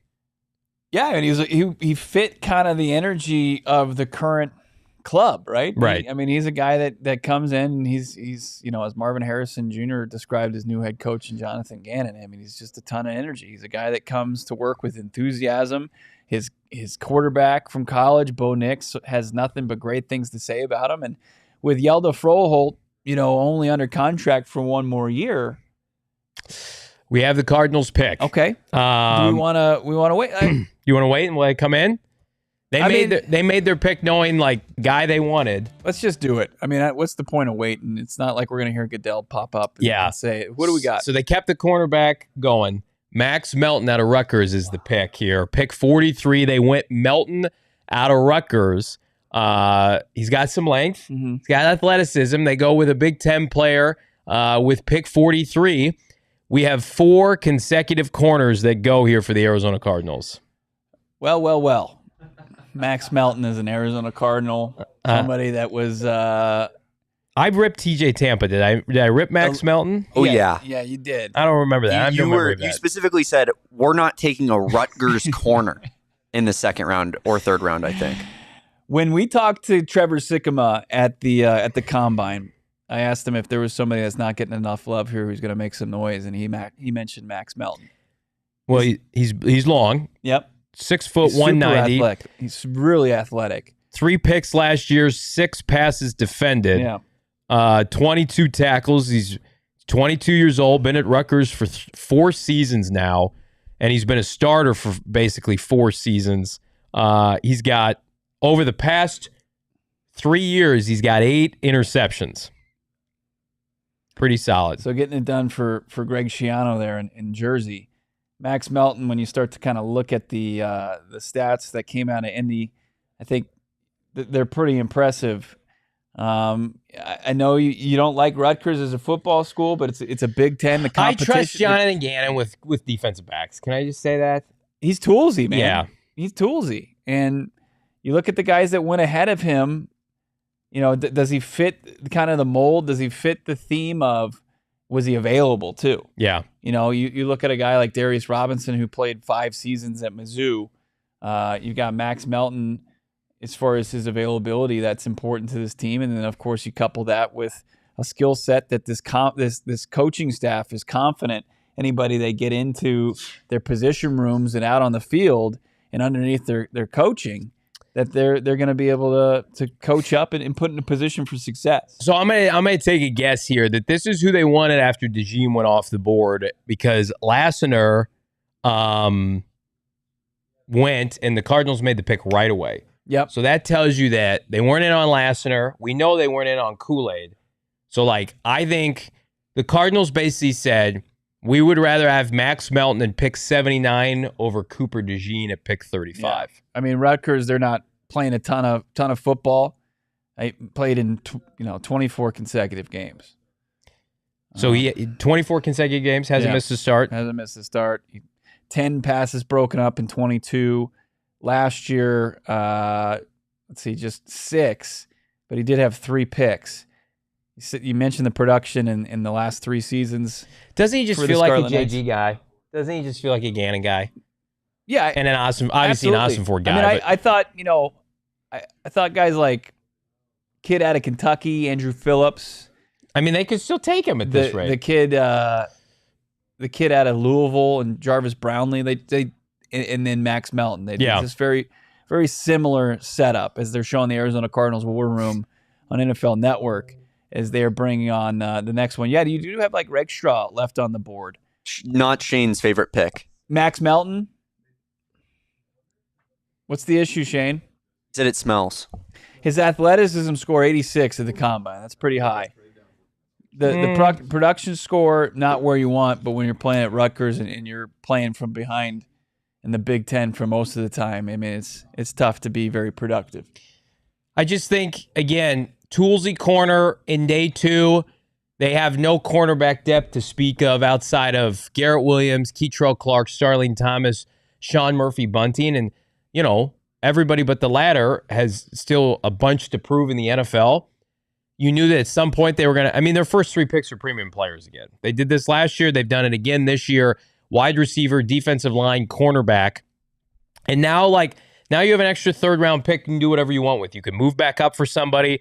But, I have no doubt in my mind, Jonathan Gannon would have signed off on this pick. Mm-hmm. That this is his baby, the secondary. And maybe there were concerns about Cooper DeJean and position. For people who were in my mentions today saying, I want Cooper DeJean, he doesn't have a position. Max Melton plays corner. And you got an extra 3rd-round pick in the process. And Max Melton, for most people, was a day 2 pick, latter half of the 2nd round. And here we are. I get it. I would have rather had Jackson Powers Johnson too. He's still available. Cardinals pick. And, they got 20 picks to go into the 3rd round. But that doesn't bother me. No, it shouldn't bother you. This is where you are. When they traded out, they could have had their pick of the litter. Yeah. So they must have, when they weighed their options as far as the prospects that they could have gotten at 35 versus what they were going to get draft capital, it swayed them in the directions like, hey, we could slide down. We can get the extra picks and get a player similar to how many are on the board. People disappointed with this pick. I had him in the 50s in my mock draft. Cardinals took him at 43. I think this is just when you got to give Gannon and Ossenfort the benefit of the doubt for a guy who I think at the end of the day is going to come in and play a role right away for this defense, is going to have an opportunity to play a lot of snaps opposite Garrett Williams, opposite Sean Murphy-Bunting. They just want options in the secondary, and the Cardinals have been so disserved. You could look at Jonathan Gannon right now. That's a Jonathan Gannon pick as he's bear hugging Monti Ossenfort. That's the only sign off I need. Kamari Lassiter, keep him. Kool-Aid McKinstry, keep him. If Jonathan Gannon and Monti Ossenfort are fired up about this pick, Jonathan Gannon's defense with sticks and spit last year, respectfully, did a tremendous job shutting down the Pittsburgh Steelers, shutting down the Philadelphia Eagles when it mattered most. So, again, I'm not going to sit up here and talk about, he should have gone 10 spots later. This is a bust of a pick. No, he plays every game. Mm-hmm. He's productive. He gets his hand on the football. He's 22 years old, and he's a premium position player. Is that an off-ball linebacker? No. Mm-hmm. Right? There are worse scenarios. Plus, they didn't take him at 35. They took him at 43. They understood the value of where they could get him. You don't see other teams right now getting offered top 80 picks to move down 8 spots. So it's obviously comparisons to thief of joy. I'm like, when you see him compared and just a few picks ahead, you've got as Jackson Powers Johnson goes off the board to the Vegas Raiders. Yeah, that hurts right there. I'm gonna be honest with you. Does it hurt? Like, that's not. It's obviously not how the Cardinals had their board set up. Yeah, but you had two corners that several times during this draft season were projected in the first round. Yeah, that's the only reason it stings. But as we pointed out, like, the Cardinals have a different board. Like, that's what I was saying, a few minutes ago. We've reached a point where the Arizona Cardinals, their rankings probably differ from a lot of the big boards out there, the people that do, as far as the draft rankings in the media. Yeah, where it's Monti Ossenfort trusting his scouts, putting in all the work that he does, watching film himself, what he's seeing from his guy David Sears out there at the Senior Bowl in Mobile, and they're just trusting their scouting. And it worked last year. I'm sure people were. I mean, it's easier with B.J. Ojulari out of LSU, an SEC ass kicker school that produces big defensive front guys. Yeah, Rutgers a little bit tougher, but if you trust your scouting, you look at the physical traits, whether it's the size or the athleticism, it's there. And this organization trusts, it has a strong conviction in their coaching staff. You get these type of talent in the door, they're going to be able to mold them into what they need to be. And I know it's pick 43 and not 143, but it's another high floor pick too. It doesn't feel like again, Max Melton may never develop into an all-pro, but he's going to play a lot of games on NFL Sundays, and he's going to be an integral piece in Jonathan Gannon and Nick Rollison's defense. Again, Murph makes a decent point here. He says that I haven't looked at the stats at all, but he said Max Melton is one of the 2 cornerbacks that shut down MHJ this year. I wonder if they talked to Marvin. I just tweeted out the highlights from that matchup. I'm sure they asked Marvin, "Hey, how who is a difficult opponent to play against?" Yeah. And he said Max Melton. Benjamin Solak saying Max Melton, this was his favorite day 2 sleeper back on April 12th. Said Max Melton, cornerback Rutgers, day 1 starter in the slot. How about that? Day 1 starter in the slot. Why they got a slot corner? Are they going to put him outside? Yeah, or are they going to put Garrett Williams outside? They prefer to put Garrett Williams. They've got options. They got guys that can be versatile. So we got a first off-ball linebacker going off the board. Green Bay takes Edrin Cooper at a Texas A&M. And next, we got a little bit of a run here. We'll get into the press conference takeaways here shortly. Right. For the Arizona Cardinals, because we got a bit of a lull. They're not going to be back on the clock, barring any trades, until the 3rd round. But then the 3rd round, it's going to be pretty fast and furious. You're going to have a little quicker clock, right? And you got 4 picks. Yeah. Well, I do think the Cardinals have an opportunity to trade up, but yeah, I do want to see some highlights from the presser today, because they were all over the Twitter streets right now. My guy Bo Brock and our social media director Michaela were doing a tremendous job at the facility today. And while the Cardinals were cooking up a Max Melton special tonight in preparation, Marvin Harrison Jr., Darius Robinson getting their first taste of Arizona media life, and I think they're liking what they're seeing. Yeah, absolutely. So you saw the presser. Obviously, everybody in the chat, big time Cardinals fans, and you probably saw where Marvin shared the stage with Darius Robinson. And it was just kind of a tag team, and we were asking back and forth questions, but then we got to talk to Marvin more and I guess a media scrum and ask him a few more questions afterwards. And these are some of the clips that we had. And we also got to talk to not only Marvin Harrison Jr., but Marvin Harrison Sr. Damon, are we ready to go with these clips? Yeah, we can queue up any of the ones that you want. All right, let's get into it. Obviously, Marvin Harrison Sr., Hall of Fame player. He connected with a Hall of Fame quarterback in Peyton Manning. Yeah. And they lead the NFL history as far as tandems in receptions, yards, and touchdowns. For now. Yeah. For now. And I asked Marvin Sr., I said, what's it going to take for Junior to get that rapport with his new quarterback, Kyler Murray? And this is what Marvin Harrison Sr. had to say. You have to just put in hours and hours and hours and a lot of days. Peyton came in when I was going into my 3rd year, and I think Marvin's coming in with Kyler's 4th year, 5th year. So they have a lot of time. They're young, so they can just it's the more you practice, the more you play with each other, you can figure out each other's tendencies, and I think that's going to happen when you get 2 young guys together. They're going to grow together. So there you go. You got to put in hours and hours and hours. And then when I got to talk to MHJ, I asked him, what he sees and how he believes he can develop that rapport with K1. Lots of repetition. Hopefully, want to get to the point where me and Carter can go out there with our eyes closed and just complete passes up and down the field. So that takes a lot of repetition, though, and a lot of work you have to put in.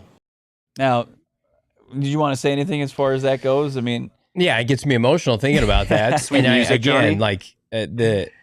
The high that we were on yesterday continued into those clips today. When you just see Marvin Harrison Sr. like sitting front row for this presser, just like nonchalant, happy to see his son. Stoic. And then you see pictures of Kyler and Paris Johnson Jr. And both Harrisons there, and it's just like this is a big day for this franchise. This franchise, as Jonathan Brooks goes off the board as RB1 to Carolina, this franchise has not had a ton of stuff to celebrate lately. And while I haven't won anything on the field, it just feels like today was like a first step in the direction, and yesterday, obviously, in saying, okay, this is not your same old Cardinals. This is a different franchise. We operate differently. We have smart people in charge. Kyler Murray's around the facility seemingly all day and all night, and we've got people who understand it and respect the game of football, not what the game of football can do for them. And I'm not going to rip on prior guys the Cardinals have gotten rid of over the past 12 months, but it felt like that too much. Right now, we've got students of the game. People respect the game, and that's how winning starts, man. So I couldn't have been more fired up with the clips that I saw today on PHNX Cardinals Twitter, because it's everything we've been wanting. The passion that this fan base emotes and emulates, the team is now matching that and then some. Yeah, and Marvin Harrison Jr., already coming in, and he's saying already all the right things. Yeah. As far as, I asked him what's his favorite route to run. Yeah. And this was his answer. Which one was that? When he's talking about, what's his favorite route to run, he had a pretty quick, simple answer. I don't know if you've got it or not. I'm not sure if we have that one. All or right. not. Basically, he said whatever Kyler's throwing me. Nice. That's my favorite route. I like it. That's my favorite route. There was a lot of questions, guys, and we all witnessed it firsthand. One of my favorite videos from the offseason is when Marvin Harrison Jr. was due to speak at the podium in Indianapolis, and they came up, and when he was just minutes away from talking, they put Drake May's nameplate there. My co-host Johnny dropped just a what? Where is he? We didn't get to talk to Marvin Harrison Jr. at the Combine. It didn't work out at the Combine. All he did was have his little individual interviews with each team that he talked to. I think it was about 9 teams he talked to there. Yeah. Only took 2 top 30 visits. The pick is in for the New York Giants. It was what we'll call a unique pre-draft process for Marvin Harrison Jr. And we asked Senior about that process, and he kind of shed some light on why they decided to do that. In my eyes, in our eyes, we came around to January. We just pretty much said, okay, we know who has the first pick, which is Chicago. We think they're going to pick a quarterback. We look at everyone else, they're probably going to take a quarterback. So do we take this precious time in January and February to relax and get ready for a 22-week season? Or do you want to go and beat yourself up, and the best you're going to do anyway is go 4? So we just weighed those options as a family. It's like, no matter what you do in this combine or pro day, what's the best can happen? And it was 4. So that's what we said, all right, well, let's go a different route, and let's just prepare ourselves to have a great season and prepare to be healthy 100%. So I think we just sit back and let that play itself out, and it did. So there you go. They started kind of doing the deduction, right? And yeah. Kind of projecting and predicting picks as far as 1, 2, 3. We also asked Marvin Harrison Jr., Damon, basically the same question. It was a little different, right? It wasn't so much, where he was projected to go 4th overall. It was also kind of just a long-term play as far as why he kind of sat out the pre-draft process. The rookie wall. I think the rookie wall is something that is kind of popular. I think once rookies hit December, it's usually when they start to fade off because of the long season that they're not used to. So hopefully, come December and January, and then hopefully playoff time, I'm playing my best football because I got the rest I needed. Yeah, Marvin Harrison Jr., the number 1 rated fantasy player coming out of yesterday's first round. Everybody projecting him. He's the only rookie receiver that's projected to go over 1,000 yards, and that's on purpose. That's for a reason because he is the best. So, again, in hindsight, as much as it pained me not to see him in person at the NFL Combine, I much prefer seeing him here in Arizona on a regular basis and have no issue now with him skipping the pre-draft process. So he was a very, as we talked to Michael Wilson about it yesterday on our set, a unique situation where he could afford to do this. And it's going to come around from time to time. And he's also a reserved guy, not a private individual, but like his dad. I mean, can you question his dad, who himself was an overachiever? This is how you win in the NFL. This is how you get your body ready. This is the mental and physical preparation that it takes to be the best. I'm not going to sit here and say, actually, Marvin, let's do the dog and pony show for the betterment and appeasement of everybody else. Like, I think he gets the immense benefit of the doubt here. He does. Obviously he has stuff that you can't control as far as who your father is, but he's got the pedigree, right? He's got a Hall of Famer as a dad who had an incredible work ethic, who wasn't blessed as far as the 6'3", almost 6'4" height. Yeah. But he also does have, the playmaking ability, the speed, the athleticism that you want, that I don't think Senior necessarily had, that he had to make up for with his work ethic. And his son matches that, but is blessed with it. And then, when you look at him sitting out the pre-draft process, he's one of those guys that you don't have to worry about that. It's not a lack of wanting to participate and run the drills at the combine or do the pro day. As Senior said, like, he didn't benefit from it. Yeah. It only could take down his stock. And nobody had done or put on tape as much as Marvin Harrison Jr. had. He took and pretty much did all the homework for the Arizona Cardinals teams that were identifying the top receivers in the draft over the last 2.5 seasons in Columbus. Coming out party at the Rose Bowl. And then you also had 2 seasons with 28 touchdowns in total, over 1,200 yards, 1,400 yards in both seasons. Blitnikoff winner, a guy who was a Heisman finalist. Yep. I mean, if there's anybody that has earned the right to sit this out and doesn't have any benefit from it and has to anywhere to go with it but down, it's Marvin Harrison Jr. So now he gets into, as far as, he's relieved that the draft process is over and he can just focus on what's important to him, because ever since he kind of really started playing football, organized, I think he's had this dream to do what his dad did, if not more, and create his own legacy at the NFL level and start making plays. He doesn't want to have to deal with the interviews and all this other stuff that comes with it. So there's no concern over it for me. There's no red flags, and I think that they had a very justifiable reason from both of them. And it's 2 different ones. One's longevity and being ready for the season, and the other's what did we have to gain? It just makes sense to me. Yeah, what makes sense to me is he's going to sign his NFLPA contract so we can all buy his jersey, right? You did ask him about that. Yeah, today. and he answered that, and that's just something that he said it's not the Cardinals, but he's going to go back to his team, and they're going to reevaluate it. And look, this is a day and age where players have more power, more so, especially in the position of Marvin Harrison Jr., of their brand than the league or their team does. Yeah. So I think that they're just going to, I'm sure Senior felt like there were some things that he didn't have the control over in his career that he wants his son to have control over, at least evaluate and decide which direction he wants to go. But it didn't seem like there was Marvin Harrison Jr. like drawing the line in the sand and saying, hey, I'm going to be this guy that's going to hold out on doing all of this and be completely against the grain. Marvin, we'd like to purchase your jersey in waves, and I think he knows that. Yeah. So I think he's getting it situated with B.J. Ojulari potentially, and then also the NFLPA. So do we have the clip? I asked him about the jersey. Let's hear that. I have not considered jersey numbers yet. Is that something that matters to you?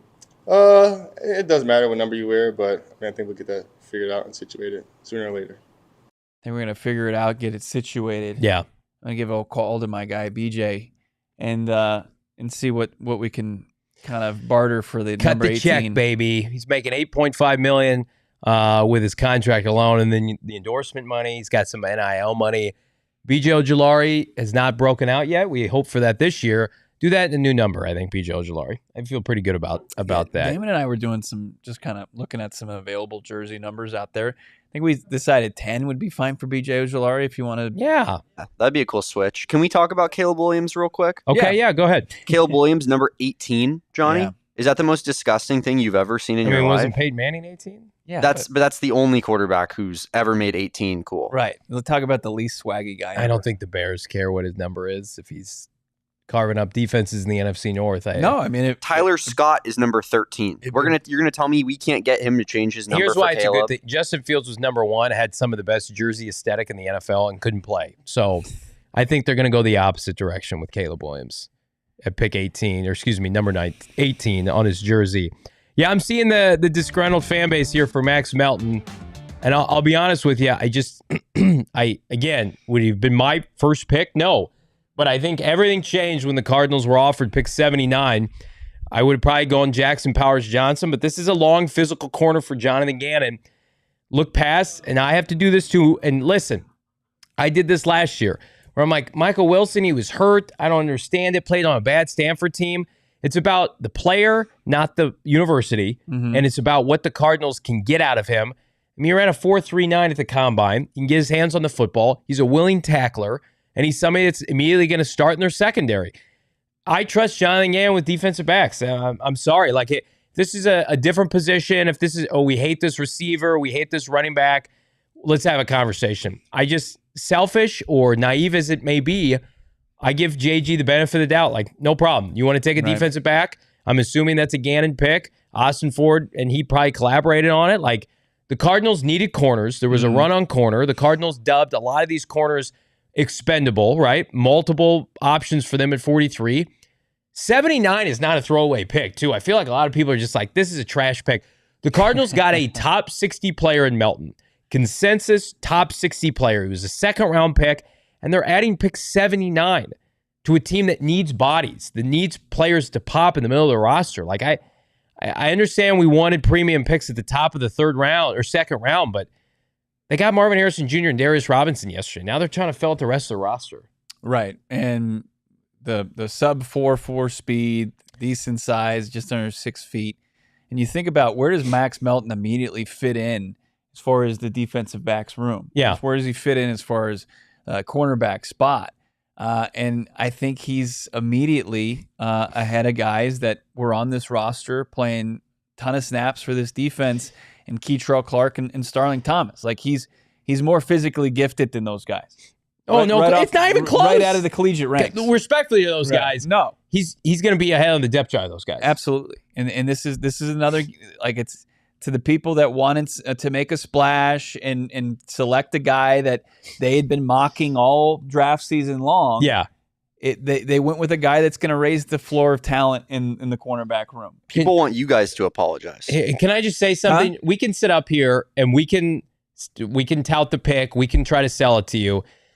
All that matters is Marvin Harrison Jr. has taken to Twitter right now and has said, let's go to work. I've always respected his game for real. To Max Melton. Tweeting Rutgers football. Marv doesn't know ball. I don't think so. I think Marv thinks this guy's a practice squatter and he shouldn't have been drafted. Nope. There's a picture out there right now of Marvin lined up against Max Melton, about to go to war. Game respects game, I think.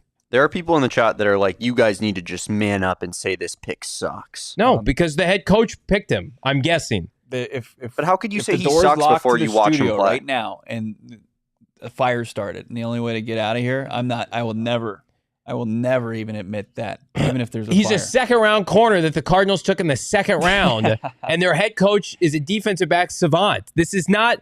Listen, but I like Johnny Newton. Did you see his highlights that I saw? They passed on Johnny Newton twice. They didn't want Johnny Newton. This kid out of Michigan I like, he's 5'9". They didn't want Kool-Aid McKinstry. I'm guessing they were worried about his ability to be a willing tackler. Cooper DeJean they liked, but they liked Max Melton plus pick 79 more. Again, here's my take on it. I'm being as genuine as I can be here. There was a group of first-round corners that a lot of them bled into today, right? Guys like Quinyon Mitchell, Terrion Arnold, Cooper DeJean, and maybe Kool-Aid were first-round corner prospects. Mm-hmm. Then there were a bunch of guys like Max Melton and Kamari Lassiter are second-round corners. And the Cardinals took a second-round corner that they handpicked, and they stole a top 80 pick from somebody. And it's pretty good living if you can get it. Yeah. Again, these defensive backs fell for a reason. We telegraphed it. We knew there'd be a run on DBs. So did the Cardinals. The Cardinals took clearly the DB that they wanted. They put the pick in right away. They did not panic. This is the player that they wanted. So we can't say let Monty cook, and then we don't trust him when he takes a DB that I'm guessing was handpicked by his head coach here. Right. I just love that Johnny's going to war for Max Melton. Somebody that he just heavily criticized me. If they had taken him at 35, I'd have an issue with it. Yeah. They stole a top 80 pick guy. There's a chance that top 80 pick is a fucking Pro Bowler in this draft. Pick 79 is going to be a probable starter for this team. That pick didn't exist for this team before today started. Damon, dog, can we get an update as far as the recent picks in the NFL draft here in day 2? Let's take a look at the Cardinals picks and what picks they have coming up here as well. All right. So we got Marv, Darius Robinson, Max Melton, and then a draft arsenal. Can you guys see that? No, we're behind on everything. Yeah, it's a little bit delayed. You got to keep it going, my guy. Round 3, pick 66. Round 3, pick 71. Round 3, pick 79. Round 3, pick 90 to round out the rest of the day.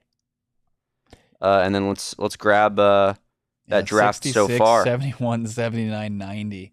And then just after the top 100, they go 104. Here is a current rundown of how this draft has gone. Last few picks here after Max Melton. Jackson Powers-Johnson to the Raiders. Edgerrin Cooper, first off-ball linebacker off the board to the Packers. Jonathan Brooks, first running back to the Panthers. Tyler Nubin, I think that's the first safety to the Giants. Yep. Mason Smith and Chris Jenkins, 2 D tackles to the Jaguars and Bengals. And then Mike St. Estrell to the Commanders. This is Chris Sims, 4th-ranked corner, according to Mikey Smith. Somebody in the chat goes, Justin goes, Kym greater than Monty. I will maybe never root for a pick harder than this pick right now in Max Melton. Justin's really coming after Max Melton here. If you got, listen, he cannot be your cup of tea. You could have, first of all, though, there was no consensus pick on Twitter that I saw with Cardinal fans that they were going to take at 35 outside of Jerzon Newton. And they were never going to take Jerzon Newton at this point. There were fans that wanted Cooper DeJean. There were fans that despised that player. There were fans that were lukewarm on Kool-Aid. So it's like they traded down 8 spots and they pick up a 3rd and they took a 2nd-round corner. And people are losing their mind. I get it. He played it on a bad Rutgers team. There are a lot of picks that end up playing and being really productive that were on bad college teams. So let's just take a deep breath here. They took 2 studs yesterday. Let's count to 10. All these 3 picks are going to start, and Jonathan Gannon knows defensive backs. Not to mention, Rutgers has produced some pretty good defensive players in particular. Shiano knows his shit. Bill Belichick drafted from Rutgers consistently. The McCourty twins are from Rutgers. Yeah. Shiano's a defensive head coach at Rutgers. This kid's been there. I'm guessing he's got excellent character. I'm guessing he was a captain. I don't know any of this. I would bet he loves ball. Yes. And 4.39, 40.5-inch vert. And he's 6 foot. And he has 8 interceptions in 3 years. And he had a 2nd-round grade. Probably played with trash defensive front help. When we talk about me. Russian cover. I played D-tackle this year part-time at Rutgers. It was all cover for Max Melton. Really, as far as where he stands, he's the 6th corner is just far as his NFL draft or combine score. He's the 3rd most athletic corner in the draft. And when you're in the top 5 as far as athleticism at the cornerback position, guy's a freak. Guys, there are teams that are taking Michael Penix 7th overall. There's a team that took Ricky Pearsall 31st overall yesterday. Max Melton in the 40s when you're picking up a 3rd. Let's be real here. Yeah. No one deserves to be fired.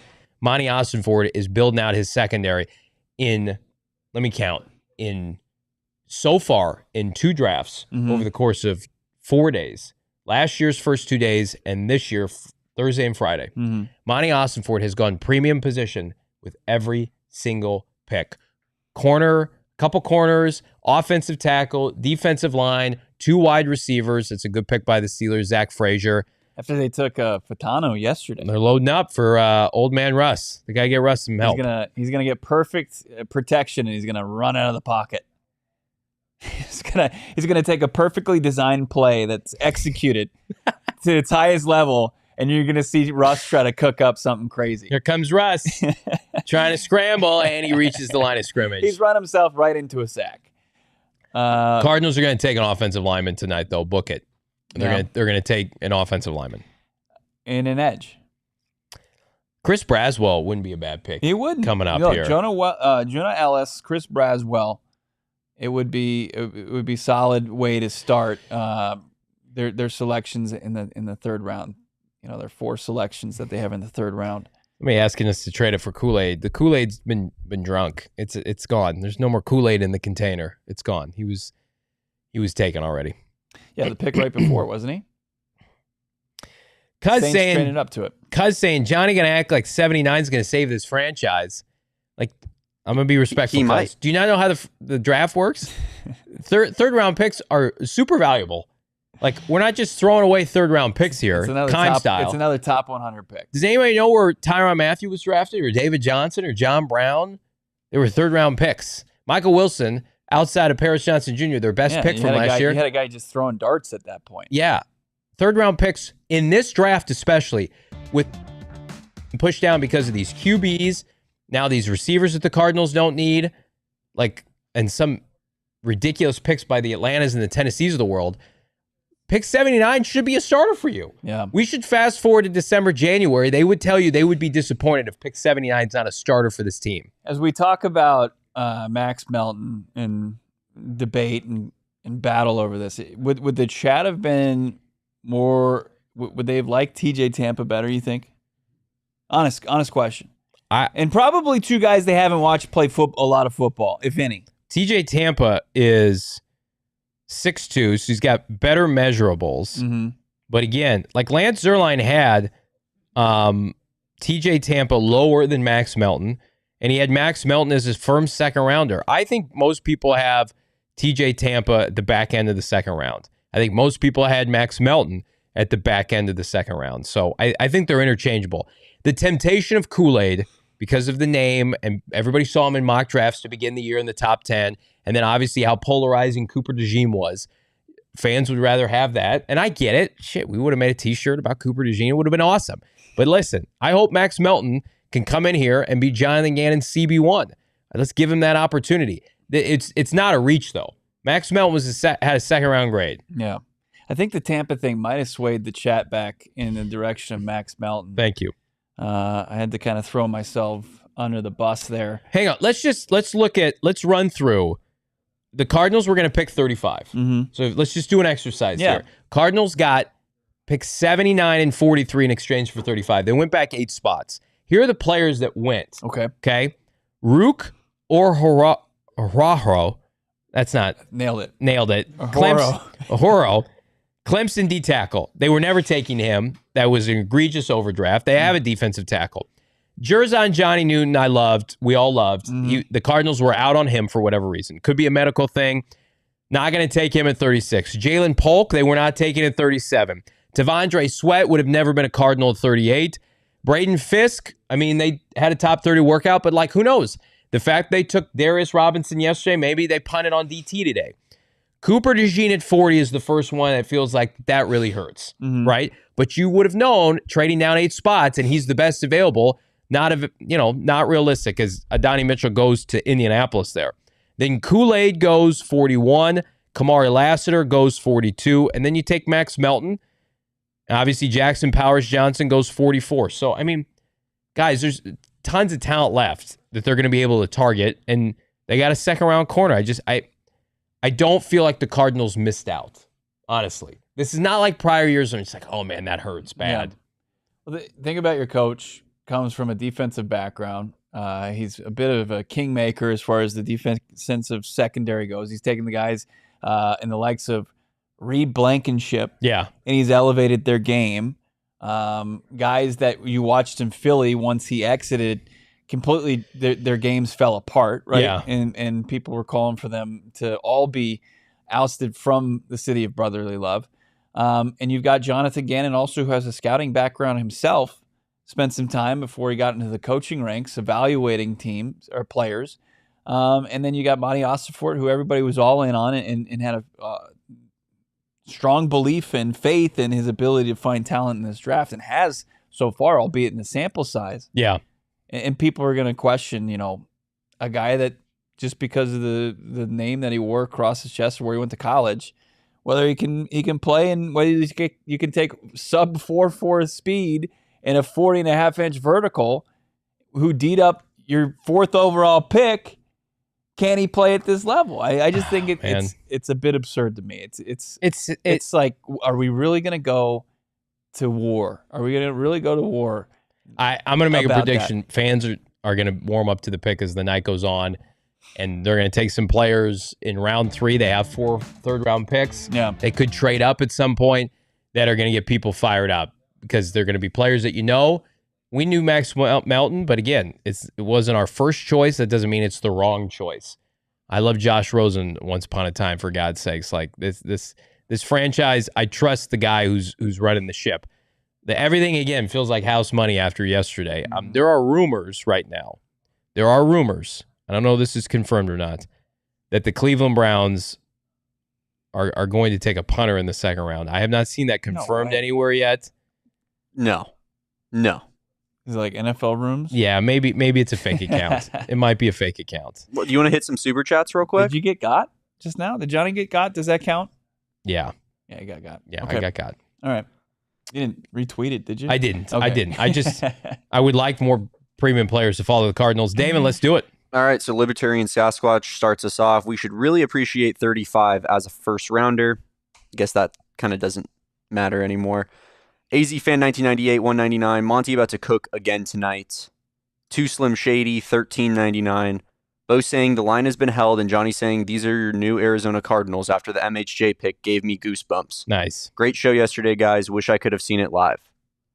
Next year. Yeah. We'll see you next year. We got AZA, 10 Qatarian dollars. Oh. Big fan of the show all the way from Qatar. Oh, thank you. Sebastian Mahoney, 5 Canadian. Cards fan from Ottawa, Canada. Thank you for the humor and draft analysis, gentlemen. Zach Frazier at 43 all day. We had an unbelievable international run. Like there was a run on cornerbacks right there. You're right. This is an international program. It is. Kev Brooks, 199. With DTS going in our division, we need interior offensive line badly. It's coming. They're taking linemen tonight. D tackles, not DTS. They're taking a guard, maybe a tackle guard at some point tonight, in my opinion. Yep. Topic 64 wanted TJ Tampa. He just said TJ Tampa. Okay, sure. Mm-hmm. I think TJ Tampa and Gannon's zone heavy kind of scheme works. But so take him. I won't take him at 66 if he's double there. down. Is that what you're saying? I would look if they doubled down here. If they went back-to-back corners, I think that would also ease. They've earned these picks, guys. These are their picks. They've earned them. Sorry, I don't want to get fired up again. Libertarian Sasquatch, 499. Trade down was dumb in my opinion. Monty just can't help it. Let's be honest. A third rounder is questionable. You had the best value at DB in your hand. With Cooper DeJean? And Kool-Aid, I think, yeah. Like, I'll be a dick on this broadcast. I don't think I don't think Kool-Aid McKinstry is any good. I think he's fine. I think he's going to be an average quarterback in the NFL. I thought his peer, Terrion Arnold, was clearly the gem of that secondary. He got traded up for and selected yesterday by Detroit. I think people like Kool-Aid because of his name and the fact that he was a top 10 darling. Someone said if his name was Joe McKinstry, he'd be a 5th round pick. Correct. That is a great point. I'm not going to say people. Did you see that pick from Cooper DeJean where the quarterback hit him between the numbers? Don't do that. He's got good ball skills. Let's not trash Cooper DeJean. Sorry, they were just showing highlights, and Kool-Aid here. Kool-Aid gives me Keely Ringo vibes. A guy who's spot on. That's spot on. He had. Here comes Max Melton getting an interception. Yeah, baby. You like corners that jump on comeback routes and pick it off like that? I do, but watch him be the best of that group right there. Cooper DeJean, Kool-Aid, Kamari, Max Melton. He's better than Kamari Lassiter. He's better than Kool-Aid. I'm gonna say with Jonathan Gannon coaching him, Dennis Allen's gonna be fired in about 6 months. Kool-Aid McKinstry's gonna have a new defense he's gonna be playing for. Now, Cooper DeJean, I think, is going to work for Fangio, but let's just see what Jonathan Gannon has to say about Max Melton. I would imagine it's positive. I would imagine it's pretty fucking positive. I would bet he plays with violence. And that he loves ball. Right. He's versatile. Come on, it's just He's a team first guy. I'm going to let my head coach and my general manager, who know defensive back play, to pick the defensive backs. It's not going to bother me. You don't know ball. They don't know ball. It's just who's this picking Washington's pick here? What are you talking about? Darryl Green? I didn't see the back of his jersey. I can't recognize Darryl Green from the front of him. I don't like this pick by Washington. This Kansas State tight end, Ben Sinnott. Yeah, I think he's got limitations as a run blocker. No, I know it's a solid blocker on the screen. He looked. I saw some highlights. Of him on the NFL Network broadcast. As soon as it left Johnny's lips, where still like him as a run blocker, and just said solid blocker. The fuck he's not. I'm not a fan of his. I liked him at the Senior Bowl. I thought he looked pretty good. He's fine. He's a big kid. He's in the snow. Played hockey. Dude, he's a big boy. He almost looks like a fullback, not a tight end. He does. He rumbles, and this is that poor guy who gets hit in the hockey game. They're just showing him. I thought we were playing football, not hockey. Snow angels on the ground on the clip after he gets hit. Imagine watching the draft and you're like, "What the? No way!" How about this? Albert Breer. The Cardinals are taking Rutgers cornerback Max Melton. I love that pick. Now probably loves it because he's from the East Coast, but watched a lot of Big Ten football. That's right. But it's not even mid. It's not even mid to the chat, the bulk of the chat. Now, I see the people that see the value of it, see the value of the trade down. So Washington takes the tight end. Cleveland, we'll see if Johnny was I don't think they're going to go punter here at 54. Yeah, that was a fake account online that just said, "Oh my God, the Browns have taken a punter." And I'm like, well, look at that guy. If it was anyone, it would be the Browns. I love this guy. He's just barking on the camera with a fake bone in his mouth. When is our boy Spencer Rattler getting drafted tonight? You guys want to take? Do you think we'll have a quarterback taken in the second round? Our guy Donnie Anderson just added us, all three of us, the trio here, on Twitter, and he put up Marvin Harrison Jr.'s game log from this previous season. He said, "We're just going to ignore Max Melton's game against MHJ. Marvin Harrison Jr. against Rutgers, 4 catches, 25 yards." Do you think the Cardinals watched MHJ tape and then they said, "You know what, Max Melton's pretty good at football. We should probably do some more work on him"? I think that happens all the time in scouting, actually. Listen to this. I'd be shocked if it didn't happen that way. Sandwiched between, so Michigan State, a once proud university. Sorry, Emma. Michigan State, Marvin Harrison Jr. goes 7 for 149. Then against Rutgers, he goes 4 for 25. And then he goes to Wisconsin, which has pretty good defensive personnel, 6 for 123. And then against Penn State, he goes 11 for 162. So it's sandwiched in between all those games. Max Melton. That's weird. What's the common denominator? I don't know. Maybe the Cardinals' second round corner they just took. He's mid, Johnny. Listen, it's going to work out. It's going to be okay. I like this selection that's not a punter by the Cleveland Browns, Michael Hall Jr. Kid stays home out of Ohio State, He's third so team, young. all Big Ten. He is. And I'm going at the end of maybe my second round of my mock draft, but just a violent player. Look at the spin move at the Senior Bowl, cooking some of these guards. Cleveland's pretty stacked on both sides of the ball. They've done a really good job. Like once they figured out their regime, right? They started making some good deals. Like I think they're sound as far as their coaching staff, as far as the guys making the picks for them. Like once they it was a revolving door for a while. Yeah, they finally figured it out. I mean, they have everything settled with their quarterback, which might derail everything. But, the roster looks good nonetheless. There was a report today, Greg Newsome is going to have his fifth-year option picked up. I'm telling you right now, if Greg Newsome is ever made available, the Cardinals are going to come calling. Wasn't that what Mary Kay Cabot was reporting? Kind of, but her headline was a little misleading where it was like, he knows he's going somewhere. Where's he going? Oh, he's going to stay here on a fifth-year option. They're not going to trade him. I think the Cleveland Browns, let's see if they take the Browns second cornerback tonight. Then let's talk. Greg Newsome out of TCU, former first-round pick. Mike McDaniel looking fresh with his plaid jacket, Damon Dog. What do you grade McDaniel's fashion there? He's always a fit god. He doesn't miss. It's a little off for me, for my taste. The pick is in. You're not as flashy as right. Mike McD. No, You couldn't pull off half of the fits that he pulls off, Bo. Yeah. When he wears capris on the sideline. You should try that at training camp this year. McDaniel playing to the camera here on NFL Network. That's 100% what he's doing. The 55th pick is in. The Arizona Cardinals now, they stand at 66, 71, 79, and 90.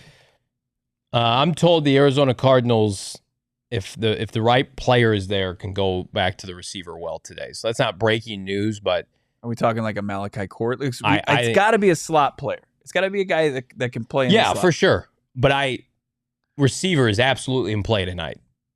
Like I know they've gone offense, they went offense, then they went defense back to back. Like I think in a perfect world with this next pick, you're going offensive line probably, but then edge is in there, wide receivers in there, and then I'll shoot my shot right now. They're going to take a running back today. The heir apparent to James Conner is coming today. And I'll just guess they had top 30 visit with one running back. And who was that, Bo? They had two. Did they have two? They had Ray Davis from Kentucky and they had Dylan Johnson from Washington. But you don't take Dylan Johnson today. No. Whereas Ray Davis is probably pick 90. Right? Yeah, maybe. I'm not feeling running back just yet. I think they take one today. I think there's more pressing needs. Patrick Paul. It's a good pick for Miami. Yeah, big size. Nice, Damon. 6'7.5", 330. Just a player I know absolutely nothing about. He was a fast riser. A lot of people had him at the latter half of the first round. You get him at pick 55. That's tremendous value. Was a captain. He's a true left tackle. And a lot of people, including myself, thought that the Miami Dolphins were going to go with a tackle in the first round. And the Chop Robinson pick looks a little bit better now. You might have reached on Chop, but you got good value on Patrick Paul. So Miami slowly coming back to life a little bit here, but he's going to need to play right away. This is a guy that needs to come in. He was first team All Big 12. Kind of has a Josh Jones vibe to me a little bit. Excellent pass protector. As you see there, PFF 1 sack and 470 pass block snaps in 2023, but 55 where he was among Damon and Bo, the best available prospects today when they started day 2. Dallas Cowboys coming up here. Is this a running back? Doesn't that war room just, it feels evil. It just looks like a lot of evil going on there. Really, it looks uncomfortable for the people in the back, too. It looks like Jerry Jones he's like calling James Bond with an ultimatum in there, saying, if you don't figure it out, I'm going to destroy the world. Jerry Jones is 100% at Mr. Evil's desk in Austin Powers. Oh, yeah. I think he saw the movie and he said, this is what I want. Yeah. This is what I want for my war room. But Dallas continues. I think they've done a great job in drafting the last couple of years. They took Guyton. I heard an interview with him today. They draft well. They do. They took a tackle of the future after Tyron Smith went to the Jets on a free agent deal. Jalen Blair saying Troy Franklin, 39 on the consensus big board, highest player still out there. I like this one. I think it was Mike in the chat. Michael said, I want BB or Haynes. I think BB would be a great pick today. Cooper BB. And again, Cardinals are picking. Go ahead. I'm sorry. No, I mean, I was just going to say it's SpongeBob. I mean, it's just pointing. It's Cardinal. BB. Can I do that? Spider-Man. They're 10 picks away. I mean, you're at the point now in this draft, all these picks are going to get made because you're not packaging multiple threes to come up for anybody. Mm-hmm. They will make 4 more picks tonight. I would be tempted now if they love somebody to come up from 66 to get a Cooper BB. I mean, here let's look at some of the best available just on our big board right now. If we could, Damon. Do we have any in the first left, or they're all gone, right? I think we got JPJ. Adonai Mitchell was the last big board guy on your 1 through 30. So he is that your 1 through 30 is completely finished. Do you want me to read you some of the available names? And I've got the big board up in front of me, Damon. But fire it off. So we got Ennis Rakestraw, Kingsley from BYU. That to me, if they can get Kingsley, I know it was a reach in the first round for a lot of teams. Not to interrupt you, Damon. That'd be tremendous value. So the tackle from BYU, projects probably a project tackle. But again, project at 66 when he's a top 40 player. Sign me up.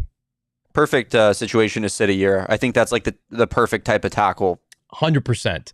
for a redshirt type season. We got Peyton Wilson, need an off-ball linebacker. No. Chris Braswell, that can make some sense. Troy Franklin. Yeah. Can you imagine if Monty followed up a polarizing cornerback selection with a off-ball linebacker? They're not taking a linebacker People would today. riot. I'm just saying, if that did happen. Troy, let's talk about Troy Franklin for a Okay. second, gentlemen. I asked him point blank at the combine, did you meet with the Cardinals? He said no. And he looked very dejected. And I wonder if he is missing that physicality that they want as an outside receiver. Oregon's offense, love it or hate it, it was a finesse offense. Is he a hands catcher? Isn't he kind of a body catcher? He had small hands, Small Troy Franklin. Is Troy Franklin Hakeem Butler? Is he going to go down as the Hakeem Butler in this draft, having not been taken yet? I hope for the sake of him he's not, but He's not like the type of power receiver that Hakeem Butler was, though, right? Yeah, I mean, like, he's a lot thinner. than Keon Hakeem. Coleman was who me and Bo kept saying, Yeah. like, reminds us of Hakeem Butler. a Roman little bit. Wilson would make more sense than Troy Franklin. I would You agree love with that? Roman Wilson. I would love Can he that. play the slot? You Yes. think he can come in He and is a play? slot. Yeah. Oh, he is a slot. But he's over 6 feet. Right there. He's like 6. I think he's on the cusp there. Yeah. He's 6'1", 190. Went for 789 this year with ragged arm JJ McCarthy. 12 touchdowns though. That's not rag on. 16.4 yards per catch. He had some of the most impressive arm talent. Oh, jeez. Okay. I can throw it in the stands too if you want me to. Roman Williams. All right, so First off, you can't. I can't. I have trouble gripping the ball unless it's one of my son's youth footballs. Kingsley at 38. Braswell at 41. Isaac, the pass rusher, the other pass rusher from Penn State, 44. Yeah. Nealand at 48. There's some quality edge available, and there's a tackle or two, and then Roman Wilson, Cooper Beebe at 57. Blake Fisher, the right tackle out of Notre Dame. Like that. Jalen McMillan at 58. I think the value right now is at edge rusher. If you can get a Braswell or a Nealand, Mm-hmm. you look there. If not, pivot to interior offensive line. That's my take on this. What do you think? I like it. I do like that.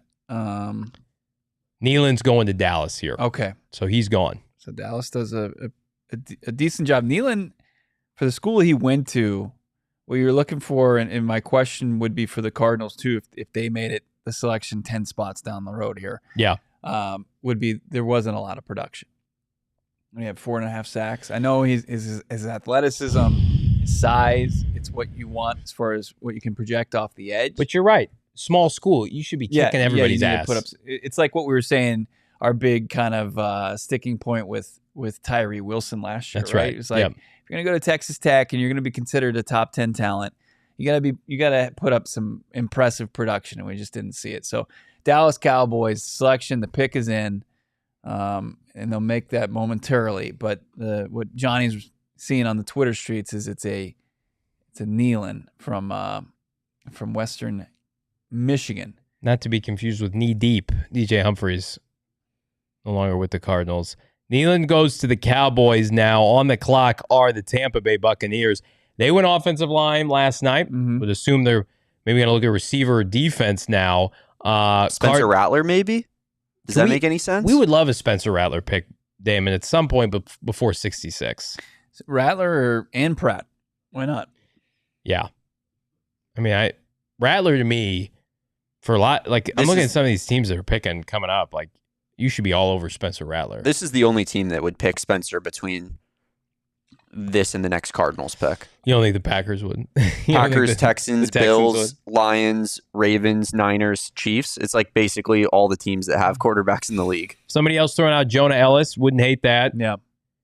If the value's there, you go edge. I think Ellis, just when you look where you'd be comfortable taking him, would be the third round.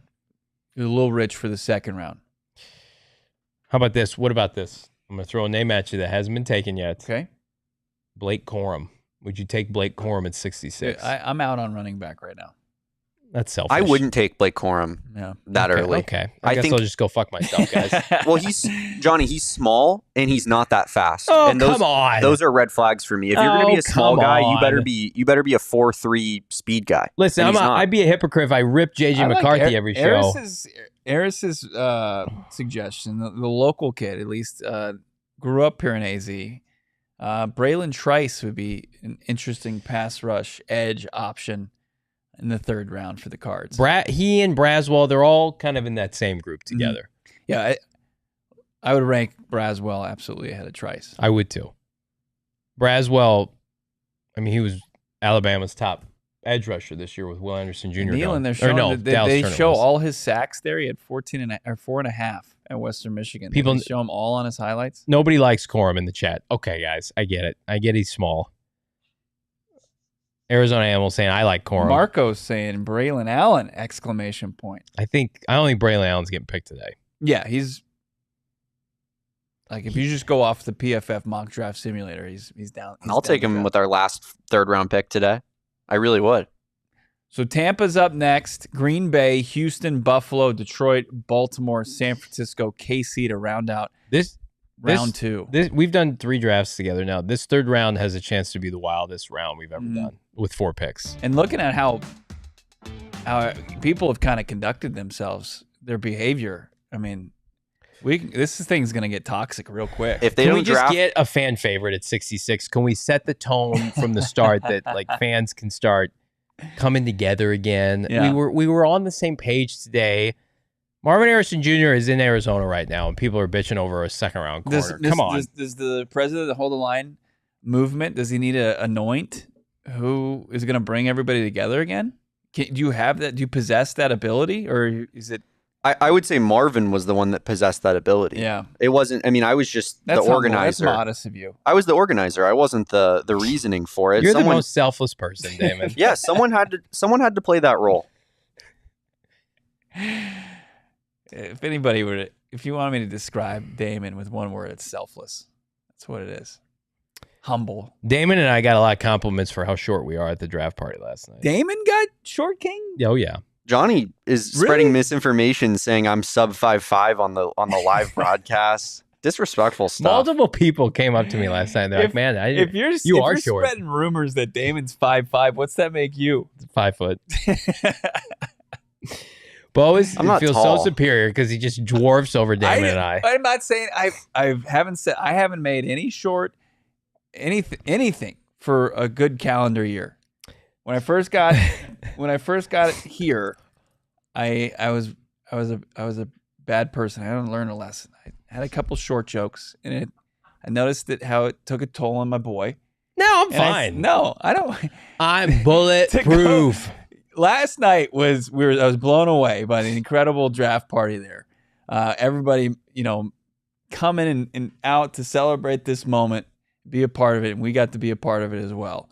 But then the year that people would meet Johnny for the first time and say, "You're a lot shorter than I expected," and I just was like, "How could you? How could you? Somebody you've never met in person, and that's the first thing you're going to say to somebody." I love our fans. I love our diehards. It's like, did the preparation of our live stream, where every other show I would say I'm 5'6". You guys know what 5'6" looks like? My father is 6 foot. My 2 grandfathers were shorter than I was. One of them is passing. The other one, he's gonna be 95 this year. It has to be my Italian grandfather, John Ficca, is 5'4". So my grandpa was 5'4", Johnny, and I'm the tallest guy on my side of my you're mom's the gentle family. Giant, man. I am. I walk around like everyone's like, "How's the weather up there?" Somebody said Gerth says I'm 5'5" without shoes on. No, I'm 5'6" barefoot. I like this. We got this out on PHNX Cardinals. Johnny had mentioned the tweet from Marvin Harrison Jr. We got it out there at PHNX Cardinals. Check it out. From rivals to teammates, MHJ welcomes Mad Max. Marvin Harrison Jr. in his tweet always respected his game. FR, which is for real. Marvin's basically telling everybody, shut your mouth if you don't know ball about Max Melton. Yeah. Like, again, unless you're grinding tape on Rutgers football, JG style, Monti Ossenfort style, just take a beat for a second. Take a beat for a second. Skylar Jones just flexing on us, just letting us know he's 6'2", Johnny. So sweet, man. Love it. Now I'm happy for my tall friends in the chat, the peeps last night. They were our tall kings out there. Good. That's awesome, man. All right. Cardinals are on the clock here coming up. We're about to conclude the second round where this Cardinals. Has been the biggest sludge. Remember the first time we did it, our first draft party together, or actually day 2 together? You, me, Frank Sanders, and Shane were in an unair-conditioned room in a studio that was an office a little bit north of downtown. And the Cardinals, they had the Trey McBride pick at like 55. Yeah. And then they which everybody hated, by the way. But they didn't pick until 100 or 99 and 100. And who'd they take that year? They took Cameron Thomas. And they took Monti Sanders. And Monti Sanders is no longer on the team. And Cameron Thomas, we'll see what his role is. Didn't really have one by the end of last year. Well, as far as, not scheme fit. Darius Robinson, that hurts Cameron Thomas, the arrival of Darius Robinson, and potentially a Chris Braswell today, who just goes to Tampa, and I just jinxed it live on air. God damn it. The Alabama edge is going to the Tampa Bay Buccaneers. Damon, our TV screen, it's got us. We've hit our limit here. Damon, we need your credit card to be able to add to the streaming limit. You can take care of it for us. It was either we've hit our streaming limit or Johnny's jinx completely just shut out our ability to watch the NFL draft. But Chris Braswell is off the board. And we're now less than 10 picks for the Cardinals to be up. Over 1,000 people watching this live stream. We're trying to hit 1,000 likes. So if each and every one of you could just hit like in the chat, that would be huge for us. So Damon's working on getting our stream back up here on our TV, so you guys have to keep us honest. But yeah, the Arizona Cardinals coming up here on the clock. Pick 66. Ossenfort trading down. I'm surprised he hasn't traded up yet. Do you think we get one more trade from Ossenfort before the end of the night? Where would he trade up? I mean, back into the top of the second. At this point, doesn't hold too much value. Because it's not like getting back into the first where you get an extra year. But does he want all those picks tomorrow? Do you think maybe he condenses some of the picks to get into the fourth round? Because the Cardinals right now, if you need a recap here, I'll pull it up here at Tankathon, our friends at Tankathon. I mean, they're pretty consistently on the board once they get into the second round. So third round. Here's what they have right now available. They have pick 66, 71, 79, 90, 104, 138, 162, they dealt away. Or excuse me, 162 they still have, 186 they gave away, and then they have 226. So they have right now tomorrow a 4th, 2 5s, and a 7th. So again, I'd be looking to package maybe the latter 5th and the 7th to come up a little higher, but I having a gap between 162 and 226, that's a long time for Ossenfort to wait. But I mean, we're about to enter a stretch here between 66 and 104. The Cardinals are going to have 5 picks in the span of about just under 50 spots. Yeah. And the chat was right on this. Javon Bullard, the safety out of Georgia, goes to Green Bay. So Green Bay, after taking the tackle offensive lineman out of Arizona in the first round, and Jordan Morgan in the second round, they go with Javon Bullard.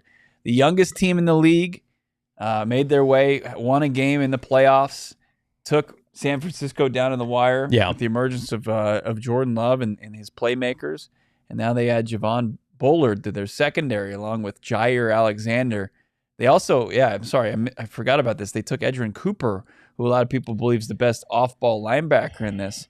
Still have Junior Colson and Peyton Willis. His fall continues. I don't know if we can call that a fall, but I just want to say on the Packers picking Jordan Morgan, I love it when I pick I like a prospect and they get drafted by an organization that just is a factory for that position. Like Jordan Morgan, welcome to a 15-year NFL career. You're a Green Bay Packer offensive lineman. Right. Yeah, you're not going to the Jets where your career is going to die. You're going to the Packers where you've got a chance to be a legitimate contributor, get multiple NFL contracts, and set yourself up for life. So, I'm happy for Jordan Morgan because you know what? the more we heard and the closer we got to the draft, he was going to be a top 40 pick. And this tackle group, I mean, they're flying off the board. Another one comes off here at pick 59. Blake Fisher, the right tackle opposite Joe Alt for the for the Fighting Irish of Notre Dame, goes to pair with C.J. Stroud and company. Laramie Tunsil's now counterpart. We're not seeing the run on interior offensive linemen, but man, these tackles are going. Kingsley now is unequivocally the best remaining tackle, in my opinion. There's also the other tackle from Washington. His name escapes me. Maybe Rosengarten? Yeah, so Rosengarten still available. Is probably more, again, of a third-round pick. Brandon Coleman, a guard from TCU, is a player to watch potentially. Cooper Beebe, obviously, is a lot of fan favorites here. Rosengarten, that's probably about it outside of Kingsley on the offensive line. You got a group of about 4 or 5 guys here. Kingsley, BYU, right? Yeah, Kingsley. But what about the kid from Yale? Yeah. Not now. I don't probably think. Not until late in the third and probably most likely your 4th round pick. But I think the best available offensive linemen are Rosengarten,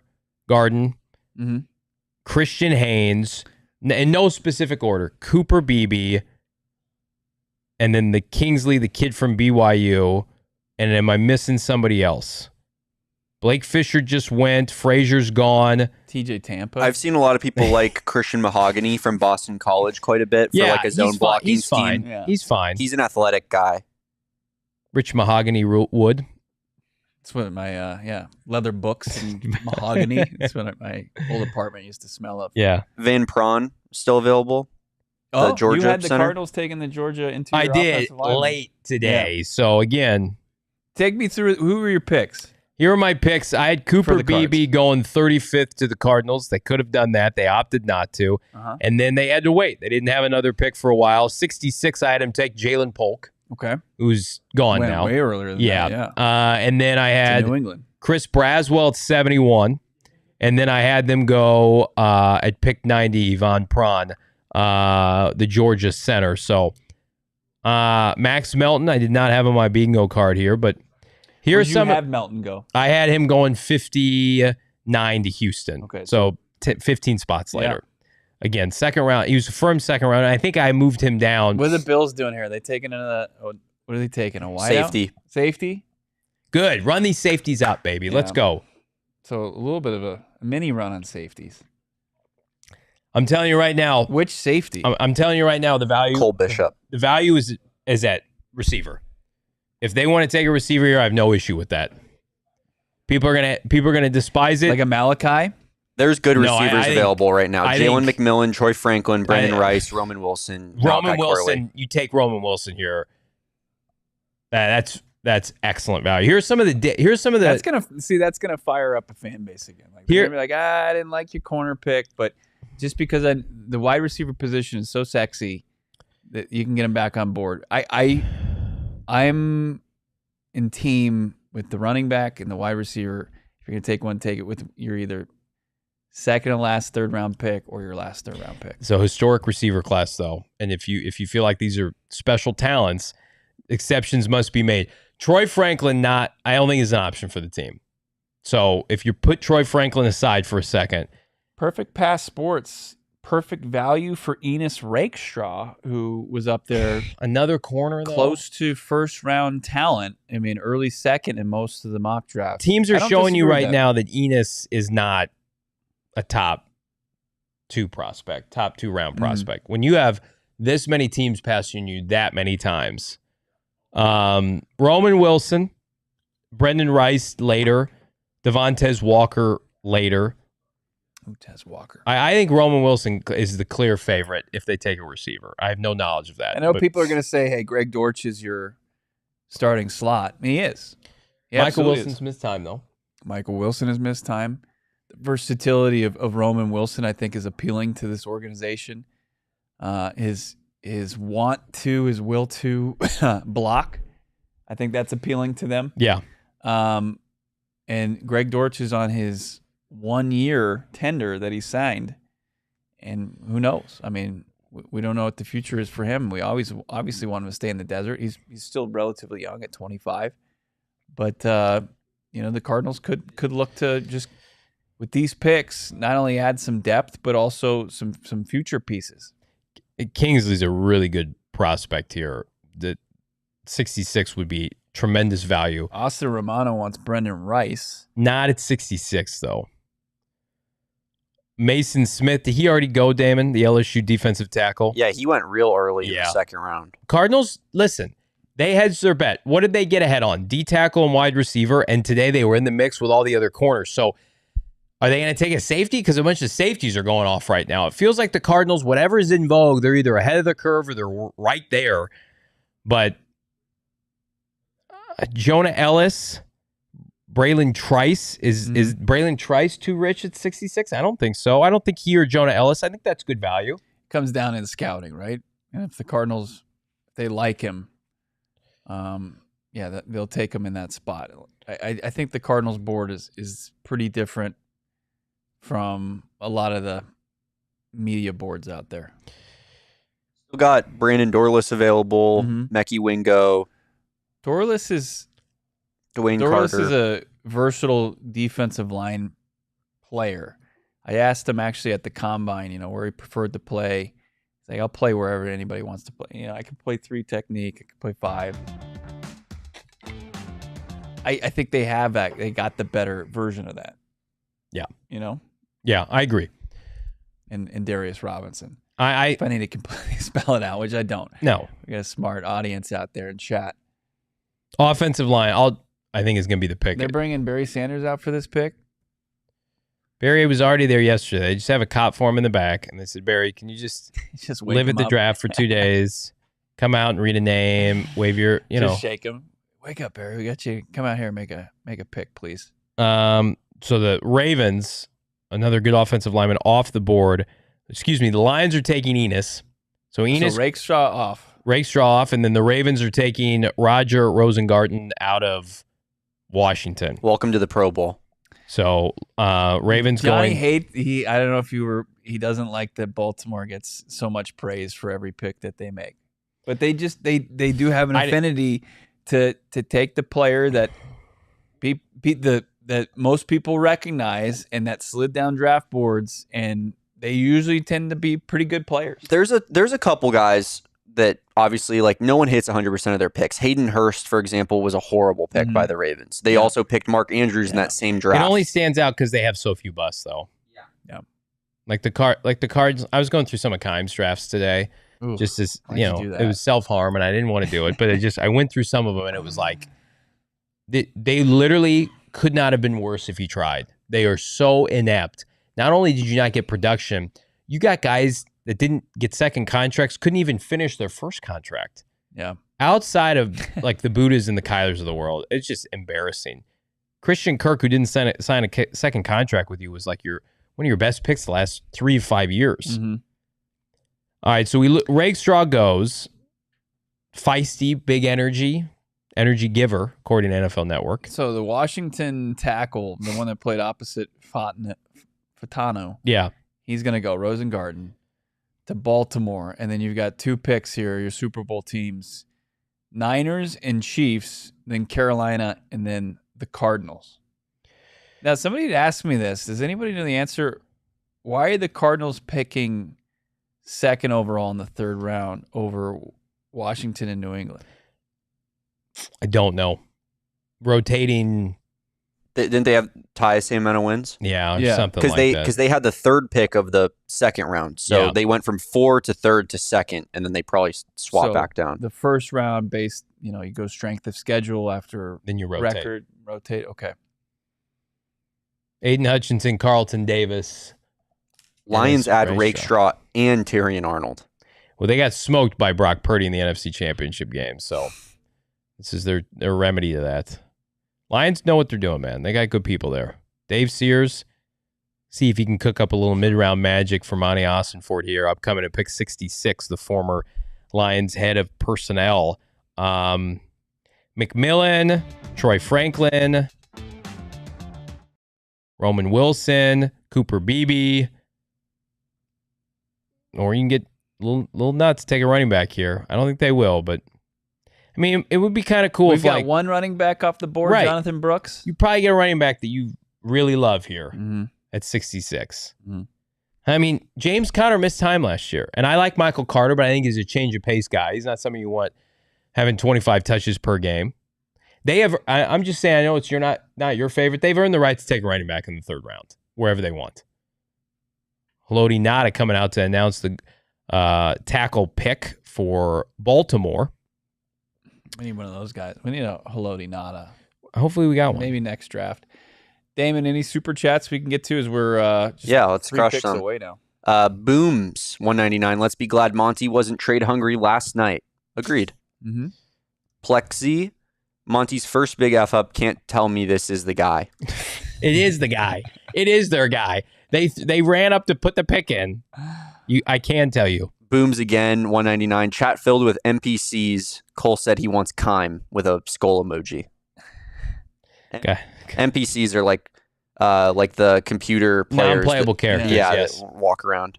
You're up with it, I am, Johnny. I'm more explaining it to old man Bo over there. Sitting here with a computer. I look like a puppy dog just turning my head on. Jalen Blair, $5, friend of the program. Daniel Jeremiah said that there was a consensus top 40. After that, everybody has different boards. Players taken in second will be 6th round for some teams. That's crazy. Yeah. David Jenkins, $4.99. How do we feel about not taking Newton or Rakestraw? Rakestraw is fine, but Newton, listen, we wanted Newton yesterday. I would have taken Newton at 27. I love Darius Robinson. The Chiefs are coming up now. There's been a trade, but the Cardinals passed on Newton twice. So yeah, they didn't want him. They did an extensive research into Johnny Newton. They were with him all season, all off season. They met with him a ton, and they said no, thank you, which is disappointing when you look at the highlights. This podcast wanted him. We talked to Trevor Sikkema a day before the draft. Said, hey, Trev, what would be the perfect draft scenario, first round scenario for the Arizona Cardinals? And Trev, he said Marv at 4, Johnny Newton at 27. Johnny Newton, what did he last until? About 37, 38, 39 with the Washington coming up to get him? He lasted until 36. 36. So one pick after the Cardinals could have selected. So they were right there. They were in a prime position. I mean, they could have taken him at 35 and just said, you know what? We got our two and big people studs will up front. criticize this, right? I mean, this is what Monti Ossenfort, they wanted to potentially not wanted to, but they said that this was a guy that wouldn't stick and pick. He was, not overwhelmed, but he wanted more of a want to get down the draft board for assets, where he proved that wrong with 4th overall and 27th overall. But much like last year, as another picks in. Now I know who it is. As they got Jamal Charles, sweet fantasy darling, Jamal Charles coming up to make the pick for the Chiefs. He was a badass in fantasy football. I had Peyton Manning that year. He threw like 50 touchdown passes on the Broncos, and Jamal Charles the year he was RB1 on the same team. Oh, Just damn. unstoppable. That's a wagon. That's a fantasy wagon, friends. That's one you don't forget.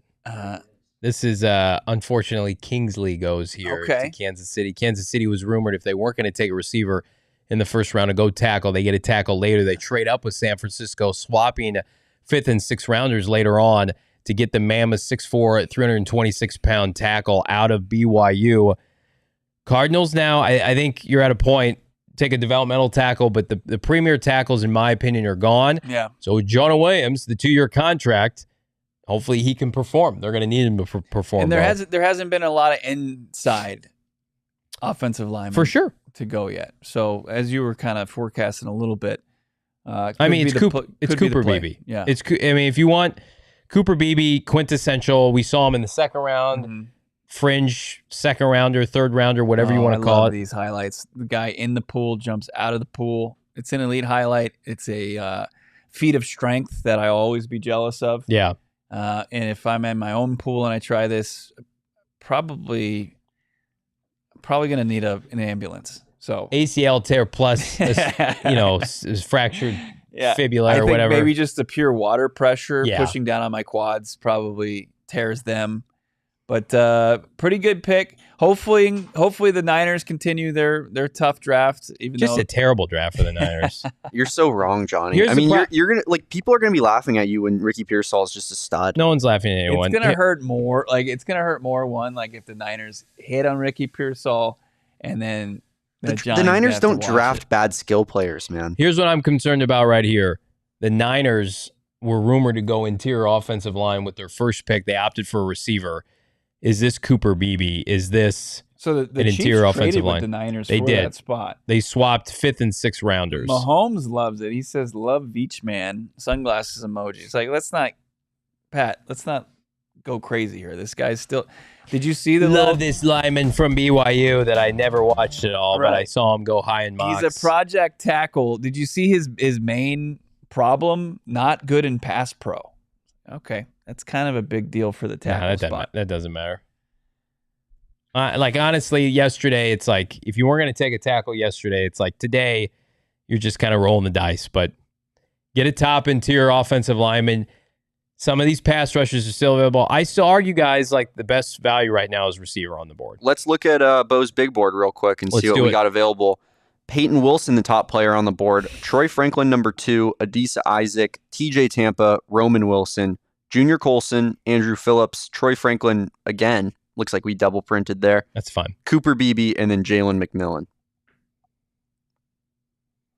Troy Franklin's so good, he's on the board twice. Yeah. Troy Franklin, there's no space for him in Arizona. He's an outside receiver.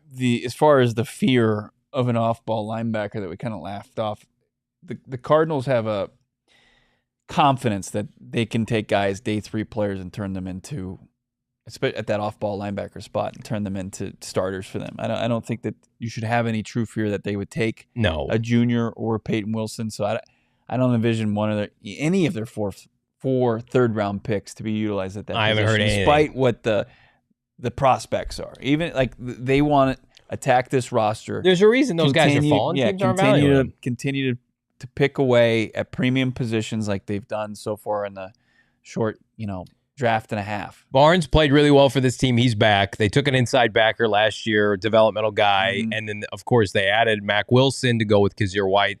They're fine. They're more than fine at that position group. They want like converted safeties that are 6 foot that can run fast. We got a little quote from Max Melton after being drafted by the Cardinals. They put this out on their social media. This is Max Melton quote. "I'm a lockdown corner. I ran a 4.39. I can jump out of the gym. I'm a real athlete, so I can play inside, outside. I'm willing special teams player. I can't wait to help my team win." Sounds like a selfish player to me. I like that. You love the confidence. I'm a lockdown corner. And he did a really good job against the wide receiver one that the Cardinals drafted 4th overall yesterday. So the pick's in for the Niners. Any insight on that? I don't have the pick yet. It. What you got, Damon? Renardo Green. Kind of like it for them. Yeah. Renardo Green out of Florida State. He kind of held Malik Neighbors to his worst game of the season. They got another corner that I think is worthy of being drafted from Florida State, Jones. But Green, 49ers add into their defensive secondary. So they go with Ricky Pearsall at the end of the first round, and at the end of the second round here, if it's trade down with the Chiefs, you take Renardo Green out of Florida State. Florida State, they got Fisk taken early in the second round, and they ended with another player here. So the run here. Also had Keon Coleman get Kingsley, Rosengarten. What about Keon Coleman? Oh, yeah. You're talking about Florida State players. Player that start the second round. So the second round is done, Johnny. And now it is the Arizona Cardinals round. This is the biggest round in the history of this podcast. Respectfully, outside of you're yesterday. Going to be prepared to tell us something there. No, okay. I've got here's what I think they're going to do position wise. I think there's a trade at the top of the third round. The Jets jumping the Cardinals. Barf. I don't like that. Jets. That shouldn't. A lot of rumors about the Jets wanting a receiver, so that wouldn't surprise me if they trade up for that there. I think running back is in play, receiver is in play, guard is in play. Let's hang with those positions right now. Running back, guard, receiver, and edge.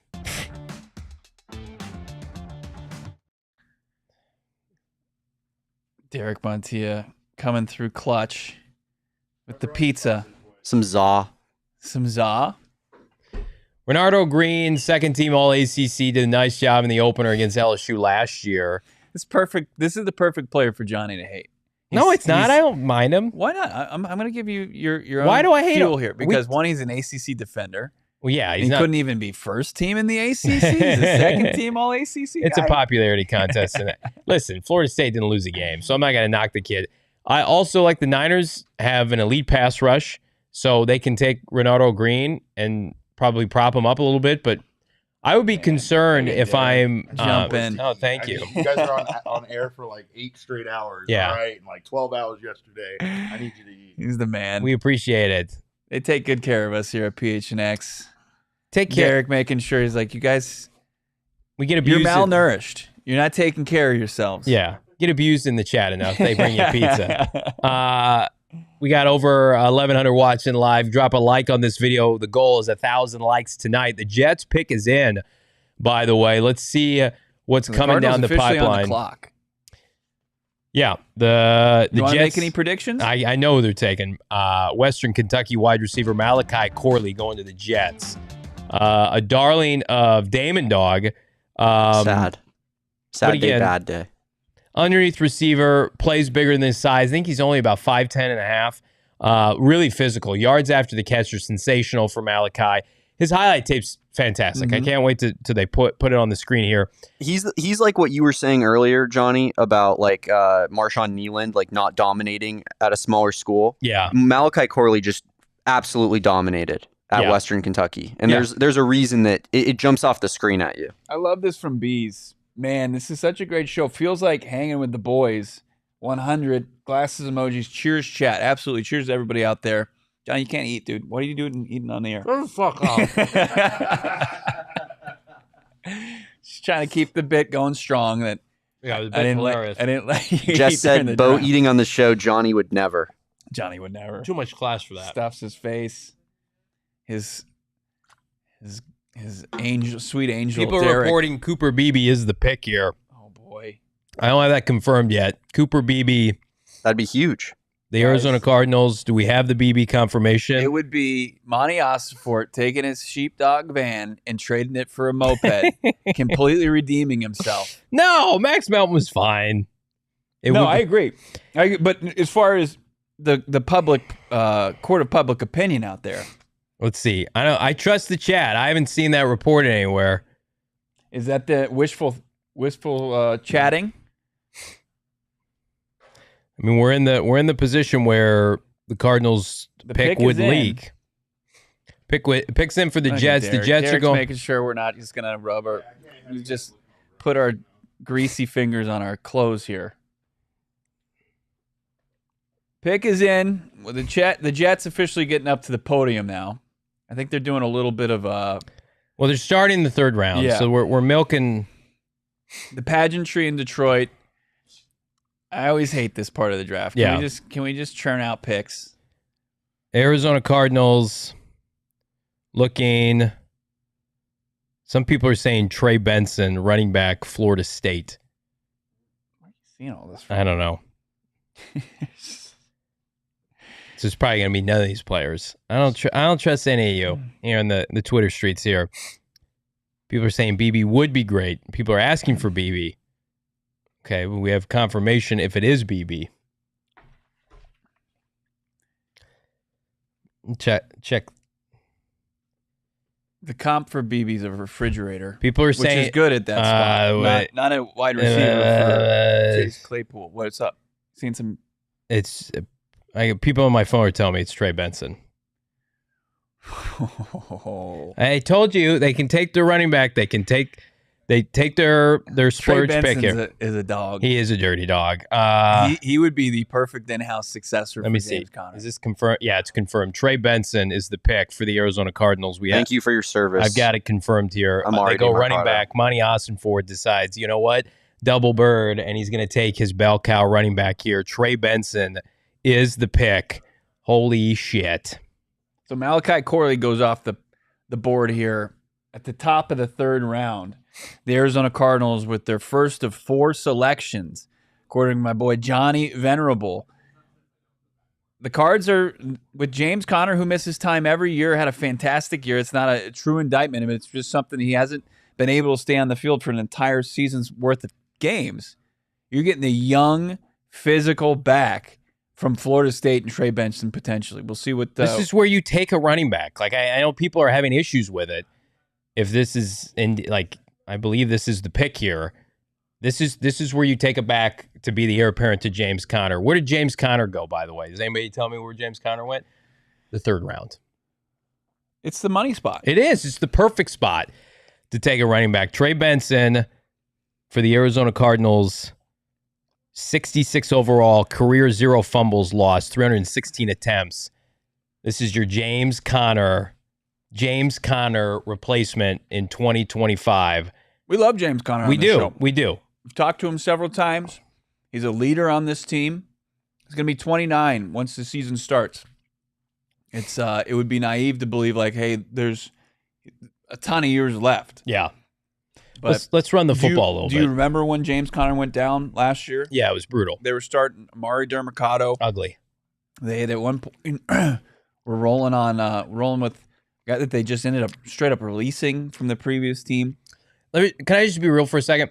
This is one of the best running backs in this class. A lot of people had him as RB1, right? He and Jonathan Brooks were it. He carried a bad Florida State offense at times because their quarterback went down to an undefeated record, right? This is a big-time running back. This is a guy that you're going to be able to buy his jersey eventually in the Valley. Like, this is going to be the focal point of the offense one day with Kyler Murray, Trey McBride, Marvin Harrison Jr., Michael Wilson. Like, this is an integral piece. This is not some throwaway pick. This is a sweet spot for Ossenfort. When you acquire an extra pick here, pick 79, it allows you to get creative and, dare I say, you're not even splurging on a running back. This is not, Bijan Robinson or Jahmyr Gibbs in the top 15. Right. This is pick 66. Running games matter in today's NFL. Aaron Jones is getting paid. He's like 100 years old for the Minnesota Vikings. The Arizona Cardinals now are going to get a young bell cow back to come in, learn from James Conner for a year, and then kick ass in 2025 as the man. Cardinals are in great shape now. So the pick officially in. Big Leonard Davis, all 6'8" of him, with a custom-made blazer, I'm sure. Not a small man. You got men's XXL. Let's watch these highlights. There it's official. Trey Benson from Florida State is an Arizona Cardinal. Size, speed. Like both of those. No, those are bad. The chat doesn't like 4'3'9". It's 6 foot 216. Mm-hmm. Those are bad. Look at this freight train. Very James Connery. One cut, go. Try to get your hands in arm tackle me. That ain't gonna work. Abusing Florida. I posted this video on my Twitter. Oh my God, just breaking tackles at will. Hey, Damon, you want to meet good old Trey Benson in the A gap? If that's what Coach wants me to do, I'll play wherever you want me, Coach. Okay. Looks strong. 14 rushing touchdowns last season at Florida State. You look at the roster, still has needs all over the place. JG is pumped. The NFL comp for Trey Benson, they just put it up according to NFL Network, is Breece Hall. Is that good?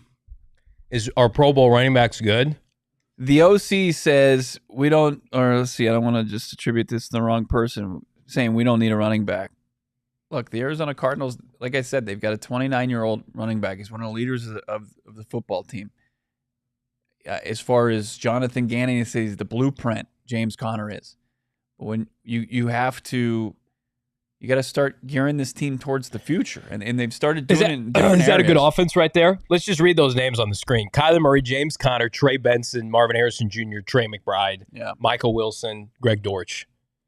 Cardinals are going to be a top 10 offense this year. Still got some work to do on the offensive line, which It's coming. It's coming. It's coming. You're going to be right back on the board here shortly at 71.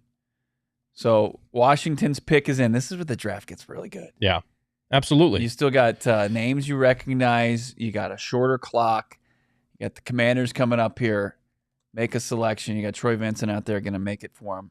And then the Cardinals will quickly be back up here. But the James Conner successor, that's how when you're not sitting there kind of putting your hands in there like, hey, what do we do when James goes down? The question is now answered. I like that pick there from Washington. Good pick for Washington. Then you take the guard from TCU and Brandon Coleman. And Cardinals must not have liked him here in the third round. Cardinals are coming up here. I'm going to take this from my guy K1 on Day One on Twitter. Great follow. Cooper Beebe's still available. Jonah Ellis is still available. Mm-hmm. I mean, can you get Cooper Beebe right now? Yeah. Is that too many offensive players? Is the defense still underserved? Or yes, but you just go with the value, right? Yeah, you look at the value here. Yeah, But- you're at the part of the draft where you just want to draft the players BPA. that are going to contribute to your team. So chat. Where's the chat on this one? I think they like it. Ian says dub. It is a dub. Saul Bookman, he's clapping. He's saying Cooper Beebe. That's his guy. It's been his guy for a long time. Give Trey Benson a single digit, by the way. Can we get Trey Benson Can we get Mac Wilson to give Trey Benson number 2? The offensive players that score touchdowns. I wouldn't mind if he's got somewhere in the 20s and the 30s. Like if he's got a good solid 32 or 33. Yeah. Yeah, he's a star player. What's happening here? They're not trading up, are they? The Pats? No, the Pats just No, the Cardinals. They're not trading up, are they? No. Pats took the offensive lineman from Penn State, Caden Wallace. Okay. All right. Don't care. Talk about one of your all-time don't care picks right there. Gotcha. You don't give two shits about that. PSU offensive lineman. Write that one down, Bo, and come back to it in like 5 years. See where it's at. Arizona Cardinals now, of their 4 picks, that's the only one that's not going to start because they've got a Pro Bowl running back. He's going to start games. Eventually. He's going to start next year. Because James is going to miss time. It's just it's a trend that's not a knock on James. It's not. It's death taxes. The style that James Conner likes to run the football. Yeah. The physicality he runs with. He misses time. He takes incredible care of his body. Yep. Better than anybody. But if history tells us anything, he misses a couple games a year. Even when he does, if he has to go on IR, which he did, 4-game stint, then right back, you need 4 games without your running back. You didn't have a contingency policy last year. Now you do. Trey Benson. I had Trey Benson in my mock draft go 67th overall to Washington. Cardinals get him at 66. So, but a lot of teams again had him second round value. But this is as you said, the sweet spot for back. Yeah. I mean, when you have 4 third rounders and you don't have an heir apparent to James Conner, they were going to take a back. You look at the value there; it's rock solid. Yeah. Still got 3 third-round picks remaining, 71, 79, So Chargers and just 90. made a pick. They took Junior Colson out of Michigan. Of course. Off-ball linebacker. I love that. Now you just have the Giants between the Cardinals making another pick. Cardinals are 71, then they're at 79 too, Mhm. and then 90. Man, rapid fire, baby. I love it. Love the energy. And Cooper Beebe. What's it going to take? Putting up the draft picks there on the screen right now. Looks I love good. him. Yeah. Marvin Harrison Jr., Darius Robinson, Max Melton, Trey Benson. Back How to many the- Monties does that get through over 2 rounds? Probably 3.5. Okay. Melton obviously takes a hit, and every time we did a mock, nobody would let me take a back early. So I'm still with you. the snark of the chat would be like, Johnny, don't you dare take a back at pick 90. They're taking backs at 66. He's a top 70 pick on a back. People are saying BB. Again, the chat, I love you all. Don't you dare put this bad juju out there if you don't know if it's BB or not. Junior Colson goes. So Blake Corum's still falling here. I wouldn't mind an Andrew Phillips. Double down on the corner spot. If the value's I there. would mind that. I wouldn't be a you're big out fan on of that. Yeah. Yeah, I would too, Bo. Give me a D tackle or an offensive lineman. What here. if you just went crazy and took a receiver here and just said this is an offensive draft and we're just I would go trenches over playmaker now. You took a luxury pick there. You're running back of the future. Now you got to get back to it. And go trenches or defense. I'm going to tell you right now, they have remade this offense seemingly overnight. So since Monti Ossenfort has arrived, he's added Paris Johnson Jr., he's added Michael Wilson, Marvin Harrison Jr., and Trey Benson, all big So physical the Cards are power. back on the clock. They are on the clock. What do you got confirmation of what the recent picks were? So the pick is in as far as with New England. Yep. Still looking for it. Chargers took Corum. Do we know if the Giants took Cooper Beebe or not? Chat, keep us honest here. Cooper Beebe's still available for the Cardinals. Roman Wilson, TJ Tampa. People are saying Cards are trading up. Are Cards trading up over Are they the at 69? That'd be nice. Pause. Chargers selecting Junior Colson, 69th overall. Okay. Someone said that the Giants are taking Andrew Phillips Okay. Oh, right wow. in front of the Right in front of Cardinals. Bo. Yep, the Giants did take Andrew Phillips in front of the Cardinals. Again, that doesn't hurt as bad because of your acquisition of Max Melton. So it goes Colson, Phillips, Cardinals on the clock. Trey Benson, It's so quick right now. it is. They still haven't even announced the Patriots pick on I know. TV. My Twitter is so far behind. People too. are saying BB has to be the pick. I mean, if he had to be the pick, he would have been the pick already. Has let's BB see. become our Luke Whippler? No, because I think he was a consensus like day 2 pick for a lot of people. We know the Cardinals want an offensive guard. So who's the best guard? He's the best guard available. Unless they pull out another kind of Max Melton-esque pick. So the opposite, Jeremy Fowler just tweeted this out. Round 2 was the anti-first round. 20 defensive players went, tied for the 4th most ever in round 2 since 2016. Yeah. Damn. So a bunch of guys who had first round grades got pushed to day 2. Patriots making it official. They're finally up at the podium making the selection. You got 2 people making the pick. Yeah, Caden Wallace, who we've known about for about half an hour. Troy Franklin's still available. Again, Roman Wilson's still available. McMillan's still available. Fans want Troy Franklin. I just don't think there's a fit there. Brandon Dorless still available. Christian Haynes still available. Braylon Trice still available. Adisa Isaac, Penn State linebacker, still Jonah available. Ellis. Yeah. Jatavion Sanders, the Texas tight end, still available. Devontae Walker, wide receiver, UNC. Jonah Ellis, Cooper Beebe, Braylon Trice. Let's see one of those become an Arizona Cardinal. The chat, per Darren Urban, we're already on the clock. Yeah. I think you announced that. We're on the clock just a second ago. 1,300 watching right now. Subscribe to PHNX Sports here on YouTube. Like this video. We're going for not 500, double that. 1,000 likes here on the program tonight. We already have 2. 500. That's right. We're doubling it now. Arizona Cardinals poised to make 3 picks here, remaining in the 3rd round over the next roughly 20 spots. Cardinals have pick. We just lost our broadcast again, Damon. It's so far behind on our big TV. I gave you the remote right next to you, Johnny. Thank you. Now I am in control. Try again here. We're going to do that. It's an elite effort by Johnny. Let's see. Can I skip ahead? Okay.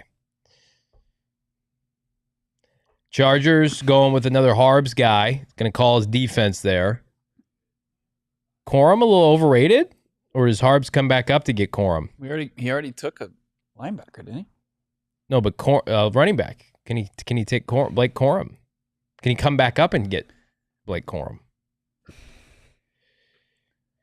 I love the cutouts of the Harbs head. All right, let's see. Some people saying Jonah Ellis in the chat. Is that who they want? Maybe who they picked. That'd be a nice pick. All right, Be a really nice. That'd be a really nice pick. Yeah. Is that who it is? He took Junior Colson at 69. So Jonah Ellis. He's reuniting with his former Michigan War Daddy off-ball linebacker.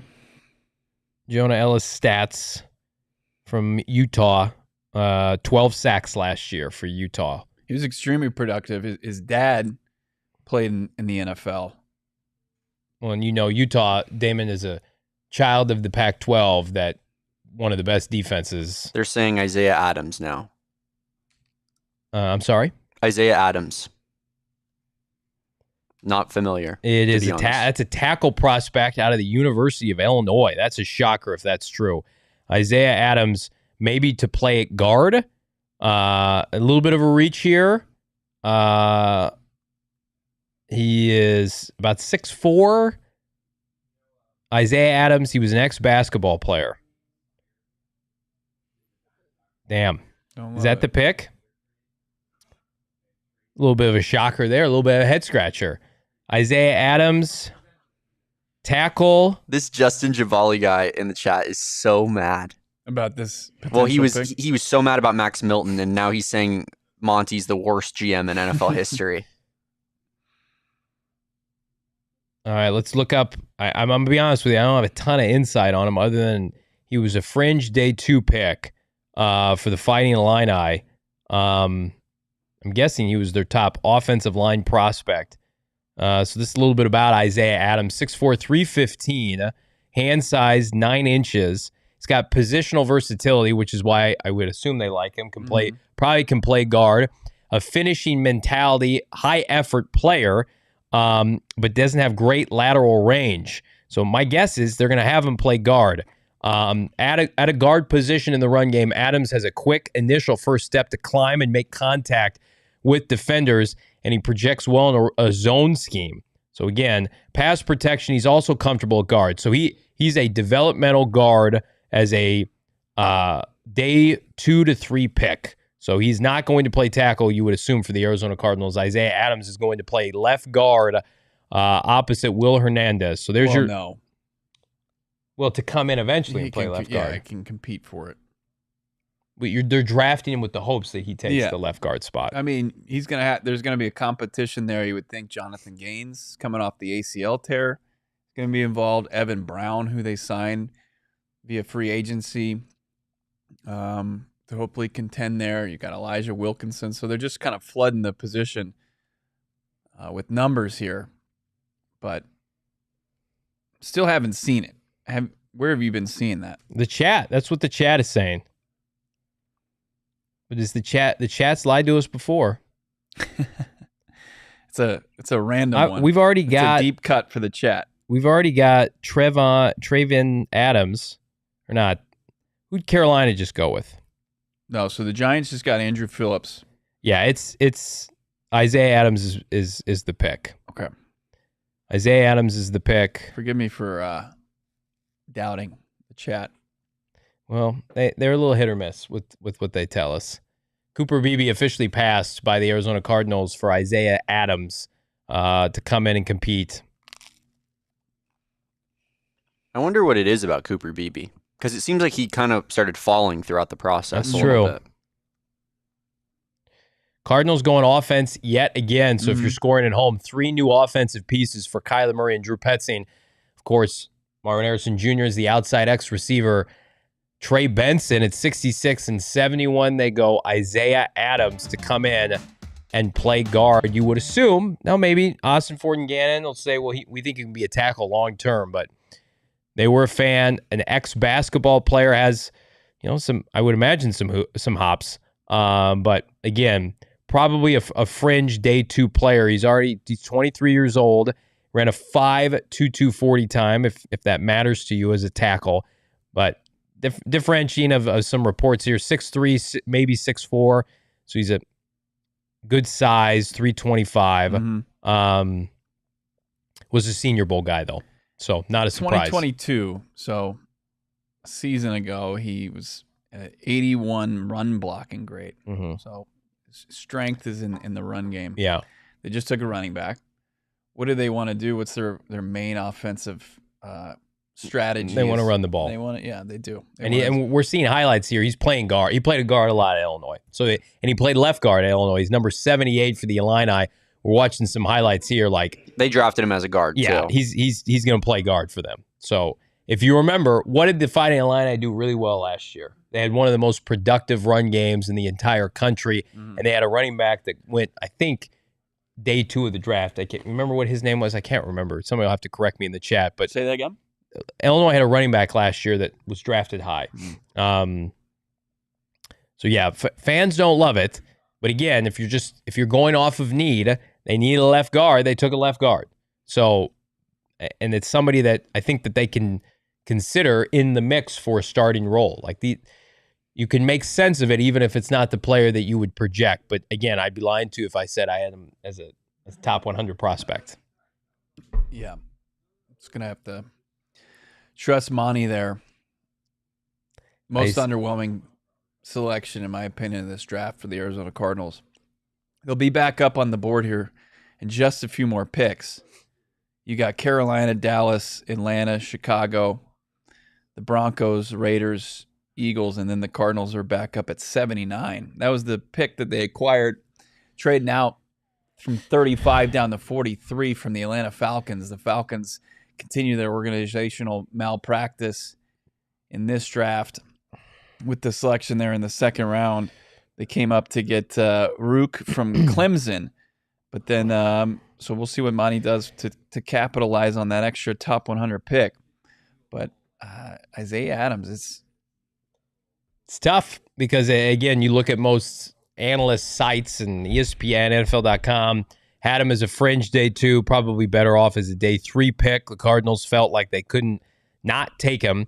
And then as Trey Benson was better value than where you took him in terms of everything that I've seen, probably right around the 50th best player, and you get him at 66. Yeah. Isaiah Adams, again, is not that. There's a distinct drop of where the Cardinals took him to where the projection was. But again, the Cardinals, the best thing that they did last year when they overachieved was the development of the offensive line. So I trust their mindset with being able to bring in a guy who played guard at the collegiate level, did it at a high level, was honorable mention in the Big Ten, has a lot of tools, and they feel like they can prop up and make him a left guard of the future. But again, this is going to be the pick that I think a lot of people look at it and say, that's a reach. And that's fine. And Isaiah Adams is where he's selected at 71st overall, 3rd round pick. He's a guy who's going to make the roster. Yep. He's going to be a guy that's going to potentially push for playing time. And it's going to be a guy that's going to be viewed at and leaned on in his versatility. You think about a 4th round pick from last year that they had, pretty high expectations for in Jonathan Gannon, and they loved his versatility. They're adding depth to the offensive line, guys that they like. They like their tools, they like their athleticism, and that's where they're going. Yeah, I have no issue with it because, again, like the Melton pick, it's a position that the Cardinals needed to address, and they feel like these guys fit their system. And we have waited so long for this team to take offensive line seriously. Yeah. And they added Paris Johnson Jr. last year. Obviously, that worked out. And people called that a reach at pick 6 last year, which was ridiculous at the time. Illinois McG in the chat. Yeah. He's an Illinois fan. Yeah. He said he sorry guys, I don't endorse. Wow. I'm not giving it a big endorsement either. I mean, Chauncey Brown sent us a super chat, $1.99 though. Might want to look into this, but he says that Isaiah Adams was Jim Nagy's sleeper from the Senior Bowl. I mean, I think Isaiah Adams at 90 or 104, people probably feel better about. But you got 4 lottery tickets today. You got a chance to get some momentum here. I don't view 3rd is a lottery ticket. It's got to be a little bit more. Sure. But you know what I mean. You have 4 opportunities to take a crack at the plate. But yeah, they had a sense of urgency to take that guy. Do you feel like if we look back on some of the prior selections, Bo, I mean, like Brandon Coleman right after Trey Benson, was he a target at the team? Was Caden Wallace a target at the team out of Penn State? Like there were 2 linemen that went right after Trey Benson. Is this a little bit of a panic move by Monti Ossenfort potentially? Like, oh, we have to get a guard, and maybe one of the guys that we liked is gone now? Yeah, you had one of your longer stretches here in the 3rd round where if you want to get that position filled, potentially. But the thing that is going to be fascinating to watch is when you look at the numbers in the offensive line room as it stands right now. They signed guys just so they had them, right? And they had the depth on the roster before getting to the draft. But, you re-sign Tristan Colon. You bring back Elijah Wilkinson. Yeah. You've got, I think, Dennis Daly still on the roster. And then you've got Jonathan Games coming back. You've got your starters in Will Hernandez and Yelda Froholt. It's a crowded room. And when you think about Gaines, and then you think about, the short-term future as far as Isaiah Adams, and you're not going to want to have to rely on him.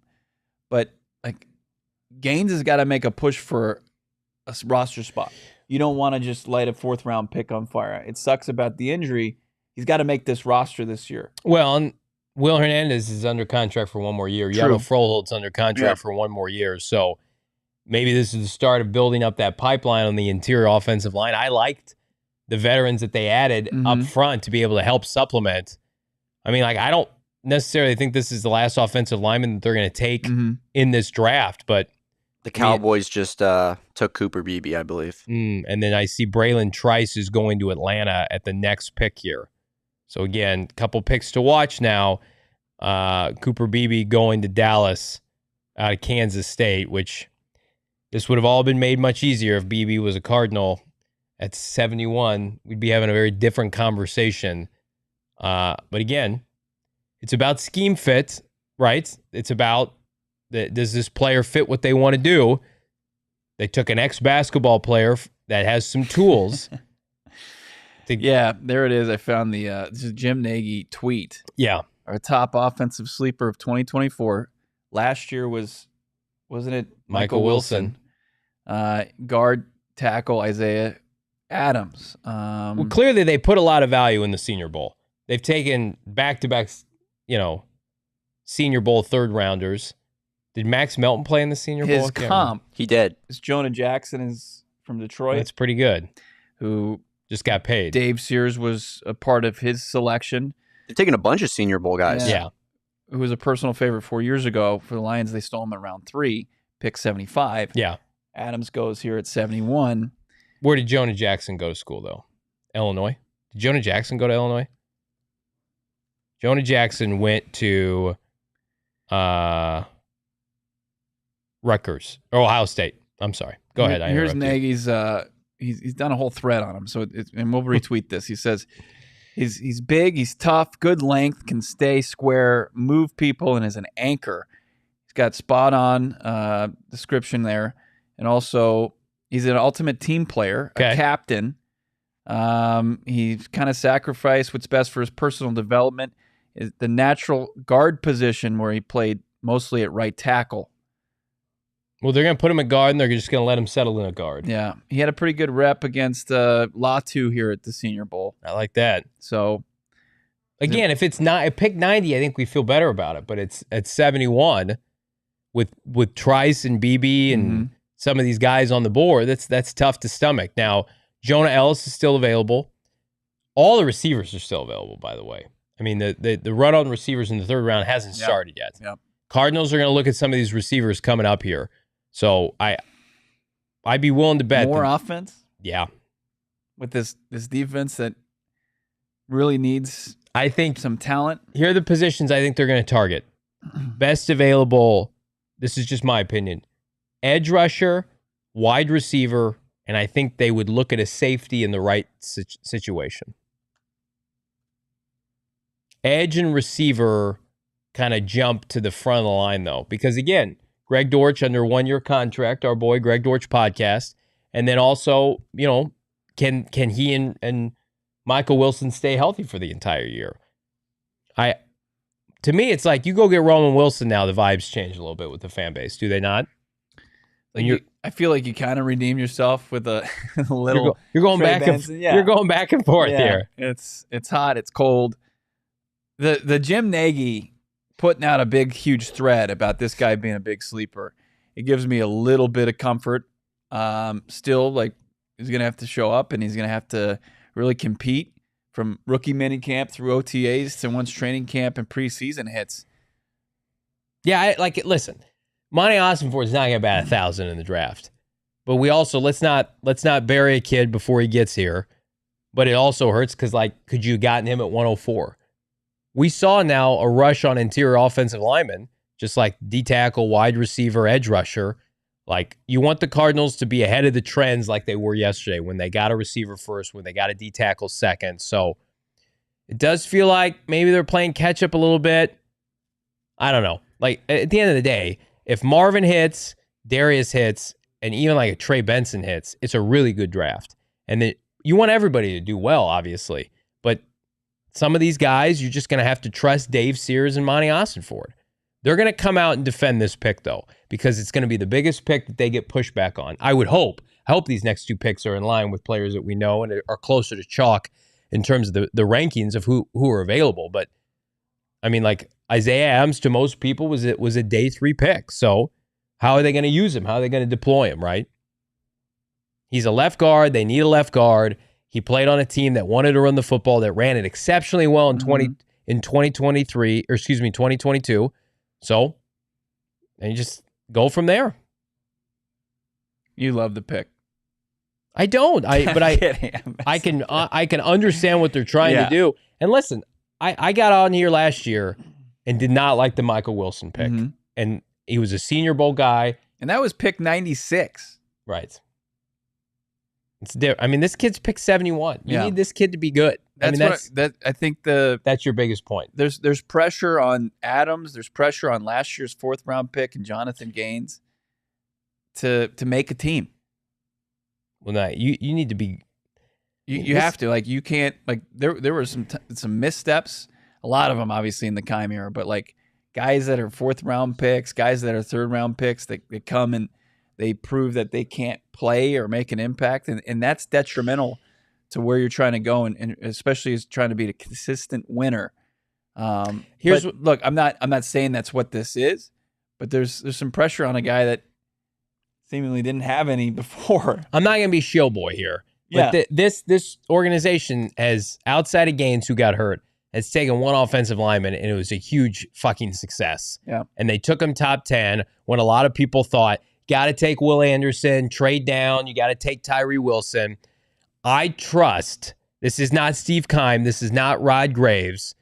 I trust right now, until he gives me a reason not to, Monti Ossenfort with offensive linemen, not only in the draft, but in free agency. Yeah. They went out and got Yelda Froholt. He was a stud for them this year. They re-signed Will Hernandez. Fantastic move, right? They added Jonah Williams. They're going to prop him up. So if they want to bring this kid in and just ask everybody, give us the benefit of the doubt and just watch what happens, I'm going to do that. And if they start to have a trickle-down effect where these guys can't play or they are overwhelmed, then we're going to get on our podcast every day and rip them a new one. But right now, it's just okay, Monti Ossenfort, all the memes, Cook Monty, Monty the GOAT, GOAT Monty about the draft, etc. Mm-hmm. There are going to be picks like this where you're just going to have to say, my GM hopefully knows what he's doing. Yeah. The Jalix Hunt is an edge rusher there down the board. Could be an option. Let's take a peek at your big board, Bo. Let's do it. So is Isaiah Adams on it? I missed on him. You're probably not. He was ranked number 0. We got Peyton Wilson, Troy Franklin, Adisa Isaac, TJ Tampa, Roman Wilson, Christian Haynes, and Jalen McMillan. I mean, McMillan in the slot. That'd be dirty. I need a defensive player. Jonah Ellis is I need gone, to feel a little bit better about the defense before we get out of here tonight. Bo, TJ Tampa? Look. This value? Yeah. It wouldn't. Broncos getting Jonah Ellis. Bo Nix throwing to Jonah Ellis this year for the Denver Broncos. What? They have no receivers, so I'm just joking. Cortland Sutton's decent. Roman Wilson is my choice for the pick here. Bears here, they're making a selection. As you said, Denver, that's already been made. Vegas, Philly, Cardinals back on the board. So here's the kid from Yale. Here's the versatile tackle. Yeah, no thanks. I was never a fan of this guy. Okay. Too raw for me. Raw development. See on the screen there? You're out of Ivy League tackles. I think I'm okay if this guy turns into something. I mean, he's taking down a CEO off the edge there in the Ivy League. A guy that's going to lay us off one day. Some middle America accounting manager there. Some guy from Cornell is just going to Poles dominate. is drinking his own hype juice there, and he's like, "Yeah, I'll take a kid from Yale for Caleb Williams." What do we got Won't up even on the stand screen up with right everybody. now, Damon? We're just looking at the draft so far. Yeah. Receiver, please. Will you let's keep. Can you go through which picks you got there up on the board there? Like which ones are remaining? Yeah. We got pick 79 coming up here in the next 3 picks. Pick 90 to round out today. And then we got pick 104 in the 4th round, pick 138 and 162 in the 5th round, and then pick 186 in the 6th round. Cardinals beat account on Twitter tweeting out pictures of Marv. That's good timing after that pick with Adams, I think. Actually, they haven't even Let's throw Marv at him. tweeted something out. Part of our history. That's not Marv. That's Max Melton. Why are they making all the caricatures the same with everybody has glasses on? It's cool. I guess. Nothing yet on Isaiah Adams. Did they take? Yeah, they posted something about Isaiah Adams. Okay. Let's see what the fans have to say under the team account on Isaiah Adams. You don't want that toxicity. Is it worse than some of what we've seen in the chat today? Is he good? Over Christian Hangs. What happened to Cooper Beebe? How do we feel about that over Christian Haynes? I'll take him over Christian Haynes. Okay. I just don't like Christian Haynes. People aren't hating on it. Let's go. Good for the run game. I trust Monty. See, these people are a lot more respectful than our chat. Blaming us for the pick here, calling us shill boys. I just think that I don't mind the player. I'm very underwhelmed by the pick. Sure, that's fair. We're not Right. going to be up here and just waving the pom-poms. But like I said, the Jim Nagy, the head of the Senior Bowl, is the guy that does a lot of the scouting to get players there. And then once they're there in Mobile, and he's watching everybody work out. He's watching everybody practice. And a lot of the guys that he highlights, they hit the NFL level. Are we too much of a slobber fest with the Senior Bowl guys? Do you think it's warranted? Like, we're all in on the Senior Bowl. Monti Ossenfort likes the Senior Bowl. I mean, there's a couple guys that bust every once in a while, but sometimes you got to look at the situation, the circumstances and situation that they go into, right? Where you had a Senior Bowl darling and Will Hernandez go to New York. Yeah, and it was a mess because the organization was a mess, right? With the Giants, and then he goes and comes here and starts to kind of have a career resurgence. You can think about some other guys that were, you see them and it's gimmicky. You see like big bellies and stuff like that. But at the same time, do they hit? But Michael Wilson certainly hit, and a lot of these other guys. Again, that's why I know it's 20 plus spots worse than last year, but that's why I feel better about it because of the pick of Michael Wilson. Should be noted, the Houston Texans have jumped the Arizona Cardinals and have traded up. It makes me think potentially receiver here. Again, nothing to confirm, but some people are saying the Texans are maybe targeting Roman Wilson here. That would be like a knife to the chest for your boy. For the slot, don't they? I mean, they got Tank Dell. He's coming off an ACL, blew out his knee. Is he even going to be ready? Delmer Glaze. I think a nice glaze, honey ham glaze. How would you like a tackle from Maryland? Delmer Glaze. That would have been tougher to sell to a fan base. I think the moral of the story here is it's fair to be underwhelmed by picks. Yeah. But to come out and be like, Monty's done a horrible job. None of these guys have played a single snap of football yet. Great point, Damon. Like I'm not thrilled with Isaiah Adams right now, but I'm going to let it play out and watch him play football before I decide that it was a complete bust of a pick. There's this is an organization before last year. I mean, there was guys like Chad Williams who were taken in the 3rd round who didn't even get invited to the combine. And yet, but what did we say at the time? Because Kime was cooking at the time. We're like, oh man, this guy's going to be good. Is that a Kime special? We got Tyron in the 3rd. We got, John Brown, David Johnson. So, yeah. Houston Texans coming up here. It better not be Roman Wilson. Not that I know that the Cardinals would take Roman Wilson, but Cardinals are just on a little bit of an offensive kick right now. We've taken 2 defenders. We've taken a defensive lineman and a corner. 2 more picks. 4 picks in the 3rd round. They acquired an extra 3rd round pick. It's this one, 79, from the Atlanta Falcons. I'm they so could happy. take Rook. I'm so happy I don't have to watch like Hollywood Brown and like Amari DiMercado Yes. next Can we talk year and about stuff. that? No offense to those guys, Yeah, but it just undersized, small. Like, listen, you may not love this kid from Illinois. He's a big dude. Yeah. They've added Trey Benson, who, like, I just texted my wife, like, our son, people in the Valley, you're gonna have Trey Benson jerseys. They're gonna be all over the Valley. He's gonna have a single-digit number at some point, and he's gonna be on banners in the Valley. I love the single-digit number. You know, Trey Benson's gonna get his hands on a single-digit. The Cardinals' offense is gonna be fucking stacked, and if this Adams kid can play a lick, he's gonna be propped up by Froholt, by Paris Johnson Jr. What? The Colts trade up with the Cardinals to 79th overall. Okay. We're awaiting the details on that. That tells me that a player that they wanted, they got jumped for by Houston. Cardinals, are they too passive this draft, Bo? As they accumulate more picks.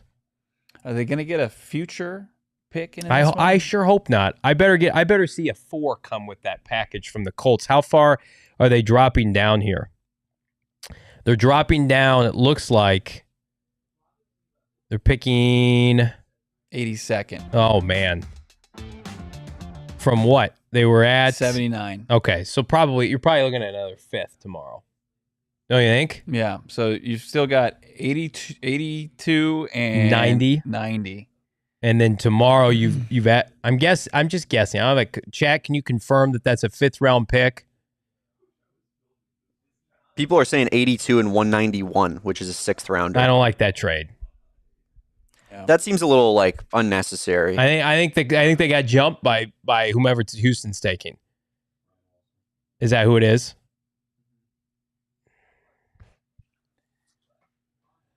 Somebody in the chat. Another Senior Bowl guy, by the way. Roman Senior Bowl Wilson. guy, national champion.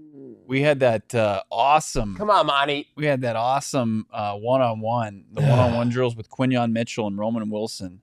We talked to Quinyon Mitchell, and he said he loved going head-to-head with Wilson. They had some great battles, and Wilson pulled down that one-handed catch. So he heads to Houston. They continue to just bolster that offense. So Stephon Diggs, Tank Dell, Nico Collins. That's selfish.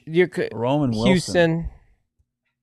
CJ Stroud. Can we connect the dots here? The Cardinals got jumped for Roman Wilson. Joe Mixon. It happens to me in the fantasy. It really pisses me off. I'm sure. Can you imagine it happening to Monti Ossenfort? He's probably fucking breaking something in the. Flight plan won't show this highlight. Why is that whiteboard in pieces on the floor, Ossenfort? I don't know. It's just like that when we got here. Pick 191 to go back a couple spots here. Is that confirmed, Damon? I haven't seen that anywhere. I saw that Mike Garafolo had that. God damn it. Info. I do think they've been a little bit too passive, Johnny. They could have easily traded up and gotten Dallas Turner or something. Well, like the first round picks are good. But they've traded down now. How many picks do they need to make in this? They have 13 picks now. They're gonna have undrafted players. That's what I'm saying. Like I felt like a trade up was what they really easily could have happened. Somebody. Let's do some shit. Let's trading down. Take some of these ham sandwich picks tomorrow and let's go up and be aggressive, Monty. A 6th round pick. Go up and get Roman Wilson. Trade a pick and go up. No, it's not Roman Wilson. It's this safety. Kalen Bullock. It's not Roman Wilson. The chat has deceived us. So the Texans take the safety out of USC, 6'2", 188. Did the Cardinals want this safety? Maybe. First team all Pac-12. Indy, Cincinnati, Seattle. Any of those teams need receivers? Cincinnati might. I still think you got to look defense. But what is the value at defense? I mean, you've gone back-to-back offensive players.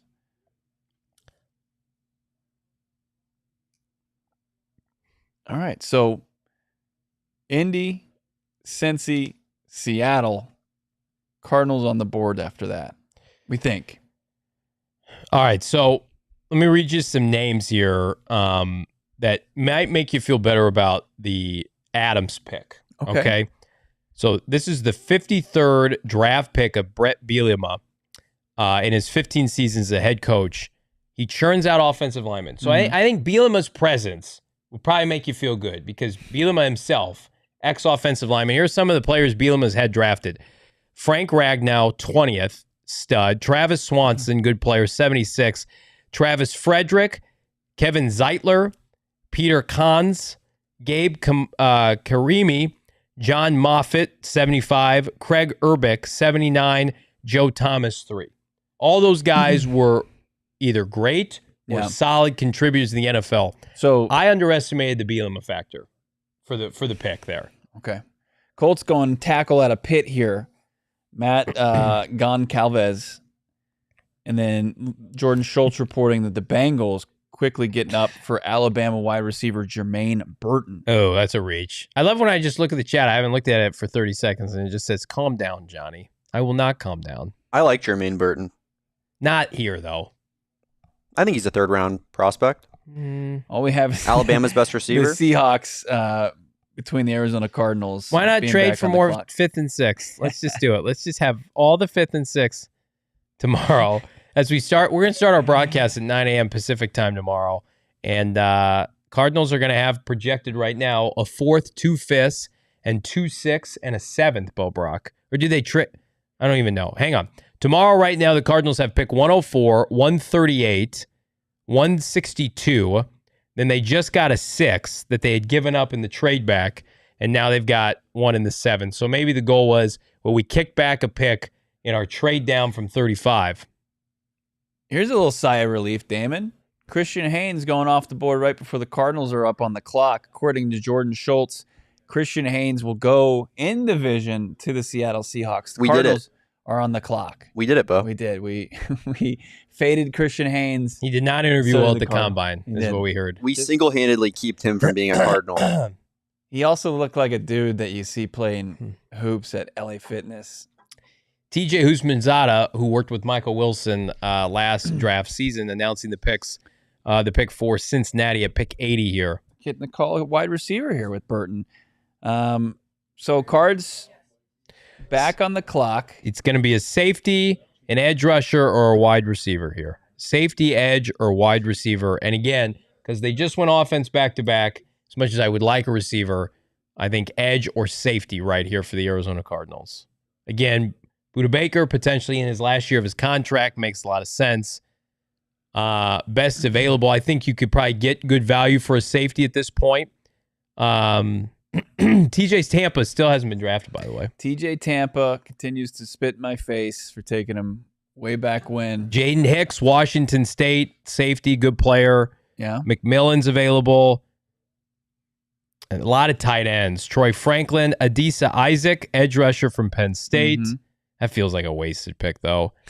Austin Booker, that edge rusher from Kansas, but I don't know if I can take a Kansas player in the top 100. What about like a Gabriel Murphy out of UCLA? Is it too early here? Yeah. I like Christian Jones, the tackle. I had going late in the 3rd in my mock draft, but I don't know if the Cardinals are going to go back to the offensive line well again. I really like Gabriel Murphy, Bo.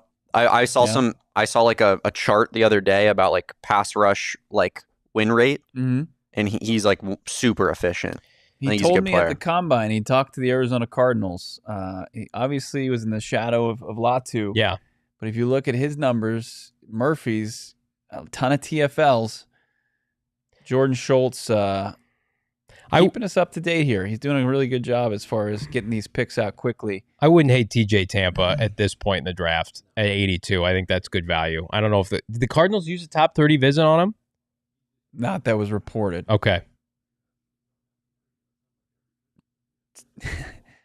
Tadactyl saying Whippler taking us way back. Just draft him, even though he's not available. He was a pick last year. Just have the Cardinals take him. Arizona Cardinals about to make the pick at 82 here after the shocker that was Isaiah Adams at 71. Let's hope that we can get the chat back on the right track with the Arizona Cardinals. Have you seen the pick, Bo? Have not. Keeping up with Jordan Schultz at Schultz_report on Twitter. The last one has been Christian Haynes, the UConn guard.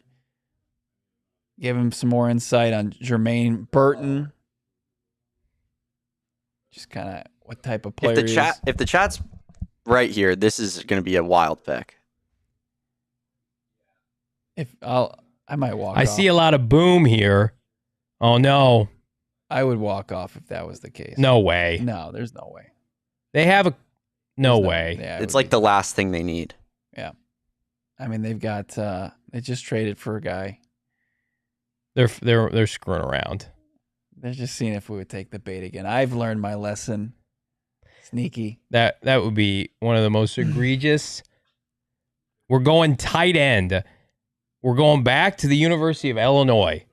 They got Tip Raymond, new pass catcher for Kyler Murray, next to emerging star Trey McBride. Let's not say pass catcher. That's what he calls. Why are we taking a blocking tight end at 82? I watched the tight ends work out in Indianapolis, and Tip Raymond. What are we doing? He did not catch. He basically dropped every pass that was thrown his way. Why? But look, Isn't Sanders big on the board? physical guy. Why are we going back-to-back offensive linemen from Illinois? The Texas tight end, is he still out there? You said the Sanders kid? Yeah. So they're taking blocking tight end. Where are you seeing that? Schultz has it. That is what is happening with Monti Ossenfort? This pick I would have a tough time in the 5th round with. Where are we cooking up? A hungry man, Monti Ossenfort today? Are we cooking up some McDonald's here? Theo Johnson from Penn State was also on the board, and I know a lot of people really liked him as a riser. When you watched the tight ends, I know they're all wearing shorts, but Theo Johnson looked like far better tight end prospect than Tip Raymond. How many tight ends do we need, though? Tip. We have, of course, Trey McBride. We have Higgy Bear. Yeah. The one tight end that they had brought in, the pass blocking tight end that they added that was solid for them, got hurt at the end of the year. What was his name? For the Cardinals. Remember him? He was a pass blocker. I can't remember. Jeff Schwain? Yeah, Jeff Schwain got hurt. Yeah, he got hurt. Jeff Schwain is gone now. Tip Raymond. I guess he'll be bunking with Isaiah Adams at training camp. People are like, I'm done. Like they're like saying they're like quitting. What is happening the fan in the base? third round? This is like a horror show third round right now. What is Monti Ossenfort doing? Here's Johnny, what is it? who has just been trying to I can't defend that. steady the ship. What are we doing? As it's taking on water. I understood everything up until this point. That is a shock. Are we sure that's not a clerical error by Monti Ossenfort? When you're putting in the name Tip. Yeah, I saw it come across and I'm like, motherfucker, what? What are we doing? You said Schultz? Yeah. Cardinals take Illinois tight end Tip I would have given anything for Schultz to be wrong there. That's the extra pick that you used to trade down for Max Melton. Give me Cooper DeJean, man. Maybe. It's painful. That's painful. Like, good run blocking tight end. That's good. That's a bad. I could have made the case for them to come away from the draft with one of those, but in the 3rd round, you're going to pay Trey McBride. You're not. You take this kid. Maybe as an heir apparent, if Trey McBride didn't work out, he's your best tight end in 20 plus years. He's not your heir apparent. No. I'm saying hypothetically, you take a top 100 tight end to replace the one that you drafted if it didn't work out. Dude, he's huge. Have you guys seen how big he is? He's a big kid. Oh my God. But what is his impact on the game this year? Why do we keep going to Illinois for picks? Let me guess. He went to the Senior Bowl. Are you going to make the Brent Bielema case here? No, because I understood that you take a guard. We have an opening. We have a vacancy at guard. That's rough, man. I'll keep it real with the chat. That's indefensible. Like this video, by the way, if you think that's indefensible by Monti Ossenfort. People are saying, bro, WTF? What? Keith Stevens, 4-13 again. No, look, it's not. Times aren't that tough. I mean, with that pick, it's It's tough in these streets. But then Blake Corum's staying in the division. He's an LA Ram. They've already got a good running back. That's scary. I don't know what Cardinals have a good running back room too now. I mean, they've got Connor, they've got Trey Benson. The Rams, they've got a good running back. situation got even better. Tip Raymond, they're calling him a mauler. He's a physical yards after catch guy. The biggest problem I witnessed was hauling in those catches. 6'4". We're watching highlights of him 270. now. He has a nice pull play where he stones a defensive end. I guess that's what we're going for. A lot of swing passes. I mean, listen, this is just, he had 200 yards receiving, and to Bo's point, he doesn't have great hands. And you have Trey McBride. Are you going to play this guy? You going to move him? Athleticism scores. Are we all about the athleticism scores, I guess? Because it's higher than Brock Bowers, which I'm sure it's what they'll point out. Highest athleticism score. He's 6'5". They're excited about it in the war room. If I was in the war room right now, I'd be embarrassed. I wouldn't be happy about that. Monty, don't fist pound that pick. Come on now. Listen, they can't all be aces. Well, I can't spin that. That's indefensible. Right there. Tip Ryman. You thought you hated the Isaiah Adams pick. Monti 271. Ossenfort said, wait till you see our next pick. So we'll see him in the backfield a little bit? I'm not going to see him, period. This is good backup to develop into a potential starter in the NFL. He ran a 4.64 40, bench press 28 times. Lance Zierlein had him as a round 4 pick. What about a round 4? A round 4? Or No. around the 4th round. Yeah. How about Still it? too early for that. As good as the Cardinals draft was about an hour ago. Monty was like, shit, I'm taking Tip Ryman, so let's just get down from throw me a 5th and 200 yards in the 3rd round. Yeah. That's what we're doing here. That's crazy, man. Hope he's good. an athletic run blocking tight end that's really not a factor in the passing game. And you don't need him to be. But he's man, pick 82. The draft is...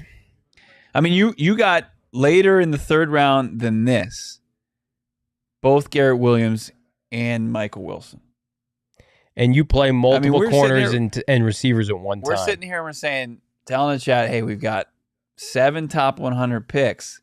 And I'm looking at these selections, and there were some starters there to go. Like, we had starters from 4, 27, 43, and now you're looking at 66, 71, and 82. I don't think, like, 66 with Trey Benson is a future starter, and he's probably going to spot start at some point this season. But, like, Isaiah Adams and Tip Ryman. Adams, though, like, again, if they think he can start at guard, whatever. The problem with Tip is this team is not in a position in their rebuild to be taking a tight end when you've already hit on a tight end. That's an issue. What an indictment on the defensive players in this draft. They've gone 3 consecutive offensive players. There wasn't at any point on their draft board defensive players that they could add that would be an upgrade on what they have on the roster right now. Here's why they love him.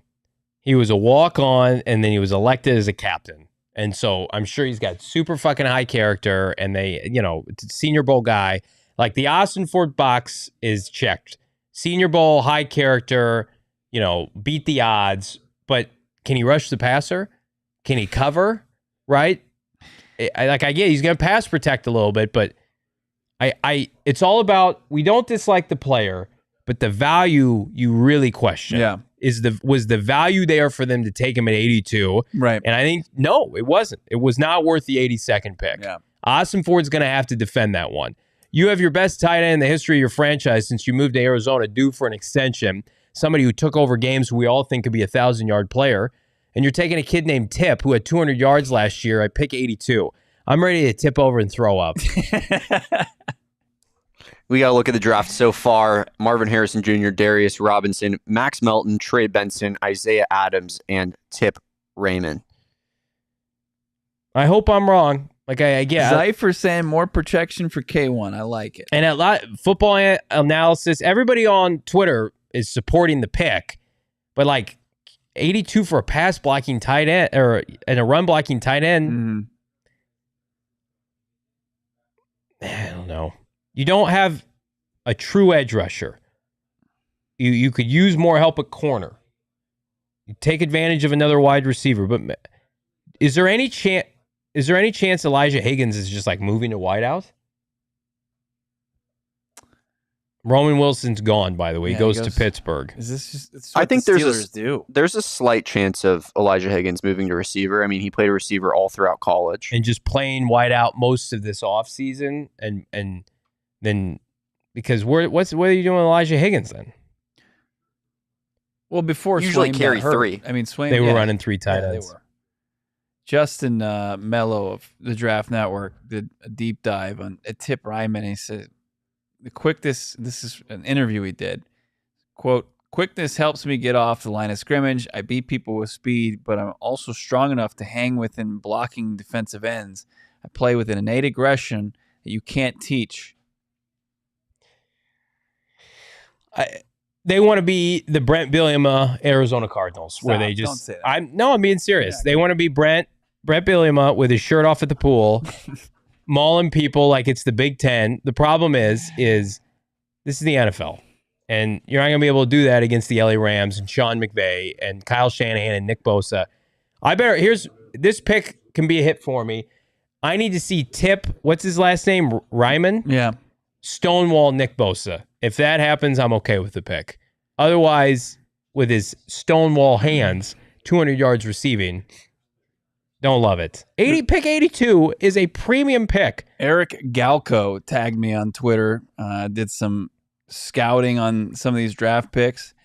Cardinals got one of the most underrated tight ends in the 2024 NFL draft in Tip Ryman. I don't know if underrated at 82 is appropriate. Field Yates is saying Monti Ossenfort smashing this draft. What a haul for the Cardinals already. Okay. It was all, you're playing with house money early on. Among the top athletes at tight end per RAS, complete NFL-ready blocker, displayed range as a receiver at Illinois in the Shrine Bowl. Super unique, still ascending tight end. They're going to run the football. They're going to work off of play action. They're going to protect Kyler Murray. They're going to prop him up. Here's the only thing that I like about it is he's big, physical, red zone target. So now you have Tip. We got to figure out a nickname. I'm not calling him Tip. We'll have to figure something else out. Call him something else. Trey McBride, Tip, Michael Wilson, and Marvin Harrison Jr. in the red zone. So tell me what you saw from him at the Senior Bowl. He was at the Shrine Bowl, so he wasn't even in Mobile. Yikes. RAS 9.92, very high grade there as far as his athletic score from the East-West Shrine Bowl. At 6'4", his arm length is just under 33 inches, so that's a little bit shorter arms. So I know about that life. 271, as he said, bench 28 times, 33.5-inch vert. I mean, they're just calling them unique top 3 best inline blockers and the best athletes. Number 2 tight end per RAS. Well, here's the deal. Illinois' QB play was atrocious this year. It fell off a cliff. They graduated their starter, so that clearly impacted his production. Yeah. He had 400 yards, or he had more yards the year before. I'm seeing these comps. If he's super athletic, where was the collegiate production in the Big Ten? That's the problem. He's an analytic darling. Niners are trading up, by the way. Niners are on the clock. Athleticism score. It's high. Tip Raymond. So Roman Wilson goes to the Steelers. He went back-to-back with his teammate there, Blake Corum. Zach Zinter, the standout first-round caliber guard from Michigan that blew out his knee, is going to the Browns here. Okay. So a little bit of a redshirt pick. He gets to stay in the Midwest. Probably won't be healthy enough to play this year, but 2025, he was the really kind of the lifeblood of that Michigan offensive line. Goes to Cleveland now.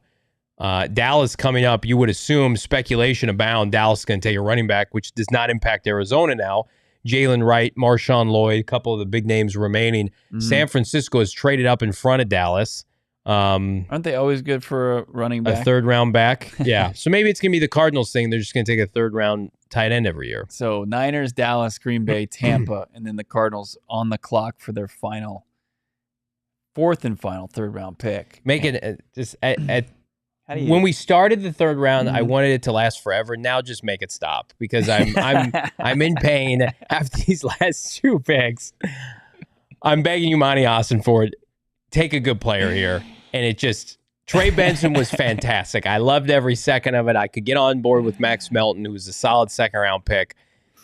These last 2 picks here, Brett Bielema is just really giving Monti Ossenfort a hard time over the phone and just will not allow him to stay away from Illinois players.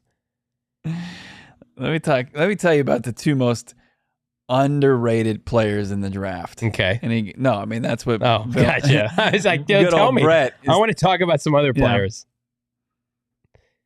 This is just, we're having a great time here in all seriousness. Like this video. We got over 1,244 watching live. Right. And the coverage continues past tonight. We got a couple more picks here in the third round. We will be live 9 a.m. tomorrow morning. Coming in tomorrow? I actually overslept because I had a nightmare about the Cardinals round 3 tonight. So I didn't sleep very well last night. Tip was scaring me. He's in my nightmares last now. Actually, just the way that we've talked about poor Tip, he's probably going to come and just beat our ass. Yeah, I need to Tip open a bottle of Jack Daniels after this third round here. How many puns can we do? I just saw somebody's ass crack on the screen, by the way, on NFL Network. Yikes. Yikes, yikes, yikes. It's like us at the Super Bowl week. Schrager loves him. Schrager loves everybody, though. Who does Schrager not love? Bo, do you want TJ Tampa? TJ Tampa's still there. Peyton Willis is still there. Troy Franklin's still there? Troy Franklin is. Remember when people had Peyton Willis going in the 20s? That's nuts. Troy Franklin was a guy that was going in the first round. I mocked Troy Franklin in the first round. Tip me a good player. Give me a tip on a good player, Monti Ossenfort. Like, what's best case scenario for Tip Raymond on this team with Trey McBride? Just becomes a bulldozing run blocker, like a guy that makes himself undeniable. Like when we're talking about the best run blockers, and people don't talk about that. I know that's the ceiling. You take those guys tomorrow, right? You don't take those guys at 82. Mm-hmm. Come on, Monty. Dominic Puny going to Kansas or out of Kansas to San Francisco. People are tweeting at the team. What are they saying? Just, that emoji where it's like this face and then like all cold. Like, I don't know, guys. That was one of the more respectful ones that I saw. Yeah. The chat's going way too fast. I can't even follow it at this point, but we appreciate you all. 1,200 Cardinals watching. Tweeted out a sandstorm is brewing. Anybody understand that? No, a shitstorm maybe, not a sandstorm. A sandstorm. Might as well just change the mascot to Fighting Illini, big IL. Of all the Big Ten teams, that's who you want to just. How about this? Pipeline. They go from Ohio State Rutgers. to Illinois to Rutgers is your pipeline. The team beat after that pick said, like we said, Monty cooked. Maybe take a break. Maybe take a break from tweeting until we can all collect ourselves here. Tip Raymond. We're back into the layer of Jerry Jones. I've got my mom texting me, and she's like, remember, you didn't like Michael Wilson last year. Jeez. Taking straight from my mom in the text thread. Michael Wilson, who, projected as an outside receiver. And Michael Wilson, who was unbelievable to catch up with him last night. I mean, he had the ability to make plays for this team. Like Tip Ryman, like the way he's going to make it. Where's his opportunity? Carve his opportunity out is going to be blocking in the run game. We're never going to come on to the post-game show, and Kyler Murray's never going to come on, I would assume, a post-game presser and say, did you guys see that block Tip made in the third quarter to really blow up the penetrating defensive end to really spring the run there? No one's going to say that. It's about value. It's like I'm going to make sure I actually say that now. Yeah, that's going to be. Thank you for putting that into this world. Tip's going to be on the practice squad by then. You won't have to worry about it. Like I can get around Max Melton and some of these other players because they play a premium position. You know they're going to get opportunities. A number 2 tight end from Illinois who had 200 yards receiving, who's behind Trey McBride and Elijah Higgins, and everybody on Twitter is going nuts because they love his run blocking. Is run blocking from a number 2 or 3 tight end going to help you win the NFC West? I don't think so. I mean, the Rams went out and got some in free agency, and you can do that. That's where you can find free agency. That's what free agency's good for. That's what I was saying about Tavondre Sweat earlier, right? Like you can find a guy like that on a small contract who plays a role. I think you could probably do the same with a blocking tight end, but for real, we just got Max Williams again. Look, if he turns into that's best case scenario. That's crazy. That's not best case scenario. Max with 2 X's, yes. Our social media director, Michaela, texted us and she goes, "Is Monty cooking from the toilet? Is this toilet wine in the jail cell?" That's what it feels like. That's what it feels like right now. Listen, we love Monty. We're not going to fanboy over what we think is a big fucking mistake, though, at 82. But isn't his ceiling Max Williams? Max Williams is a what's beast his ceiling? And I don't want to hear that he's going to be their they have a tight end 1. This is not an indictment of Trey McBride saved their ass last year. They were unwatchable before Kyler Murray came back. This better not be a Trey McBride isn't, a long-term piece for us. Who is then? Come on now. Jalen Blair, Johnny, you tripping. Be able to have dominant run game will definitely help us win the West. The 49ers have a dominant run game as well as the Rams.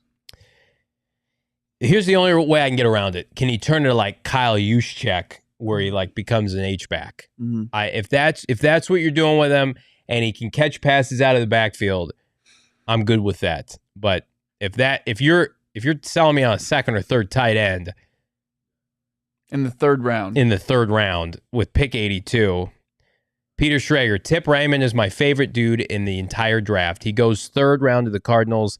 This was a joy on the NFL Network, and he's got. I'll retweet it for you guys to check this out. Of course, like 20 people below it tagged us, which I appreciate. All right, what have they done in the 3rd round? They took a workhorse back. They took a left guard who excels in the run game, and they took a stud run blocking tight end. Mm-hmm. Here's the only thing I'll say about it positively.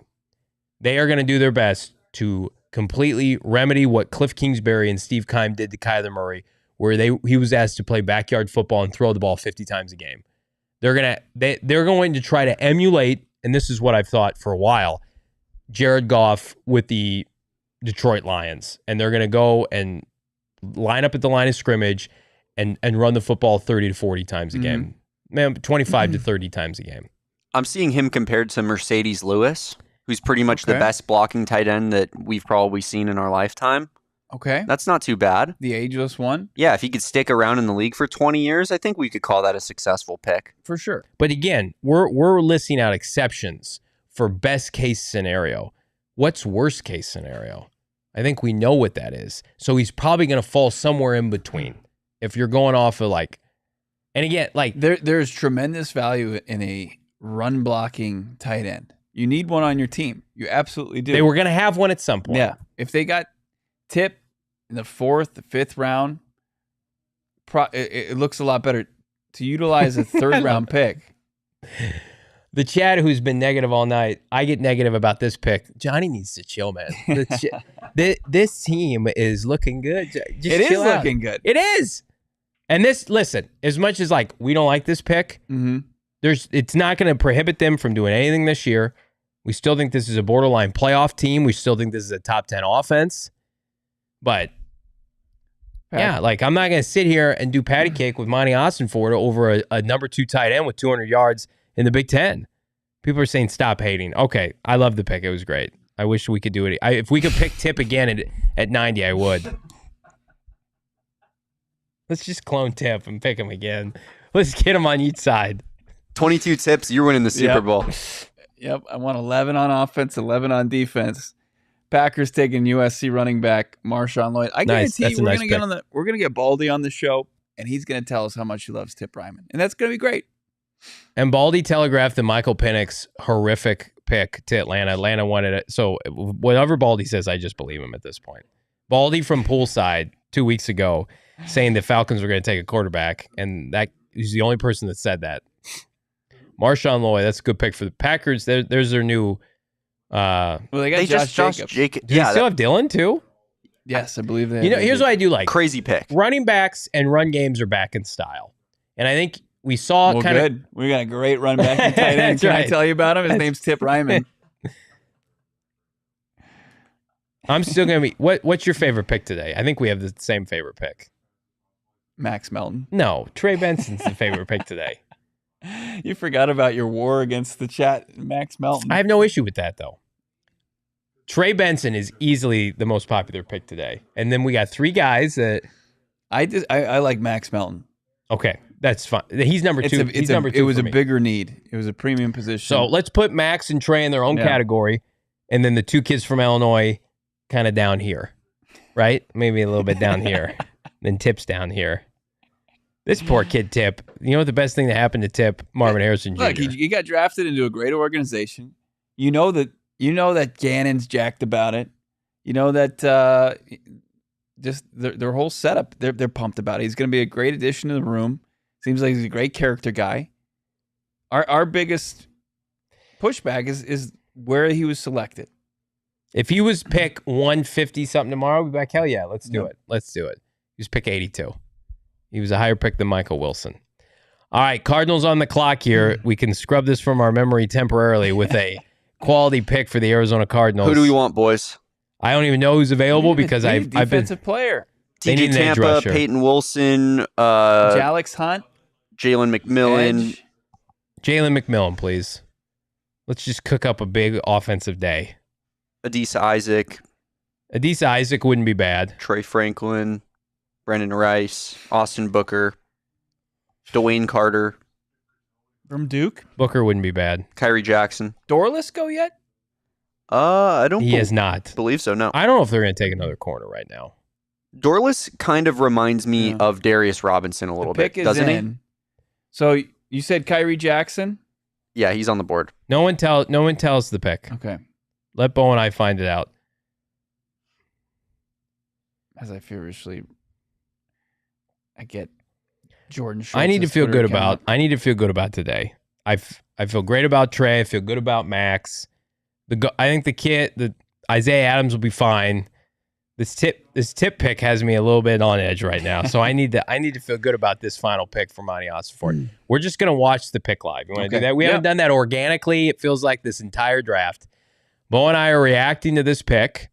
Pick 90, the last pick. Cardinals are on the clock tomorrow, though. We'll be on live at 9 a.m. 104 tomorrow, 90 right now. The pick, Elijah Jones, cornerback, Boston College. Another corner. Yeah, very athletic cornerback. They had him in, I believe, for a top 30. I have to look at there was definitely some interest there from Elijah Jones. This is a day 2 prospect. This kid was first team all ACC.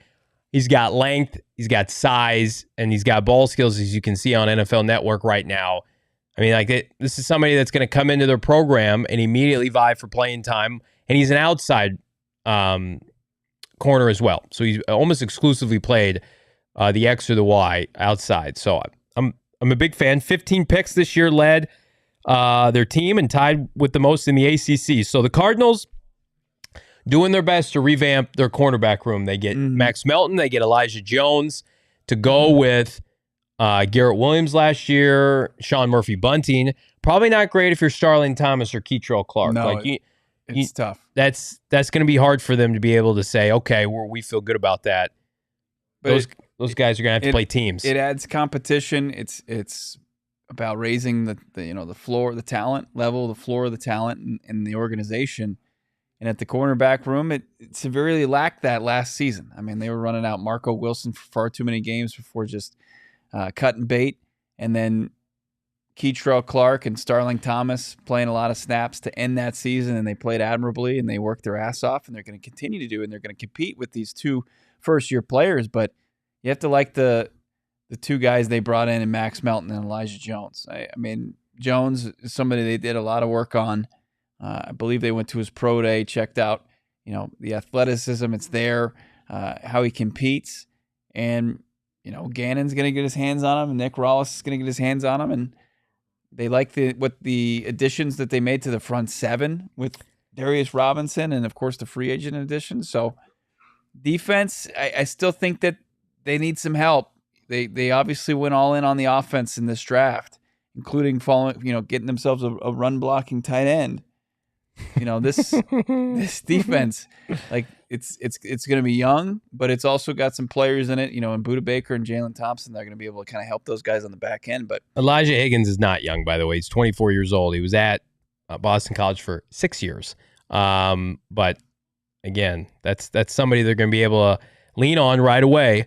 And again, led the ACC in interceptions. Toolsy, rangy, over 6'1.5", long. So he and Max Melton and Darius Robinson are the newest additions to this defense. So again, as we recap these first 2 days, I think the biggest glaring omission right now is edge rusher. Unless they feel like Darius Robinson can play edge, but it's a good day if you're Zaven Collins. It's a good weekend if you're Zaven Collins. And we know this. Jonathan Gannon loves Zaven Collins. B.J. Ojulari is a player they took in the second round at LSU last year. Like, there's hope that he can develop into a consistent edge pressure player.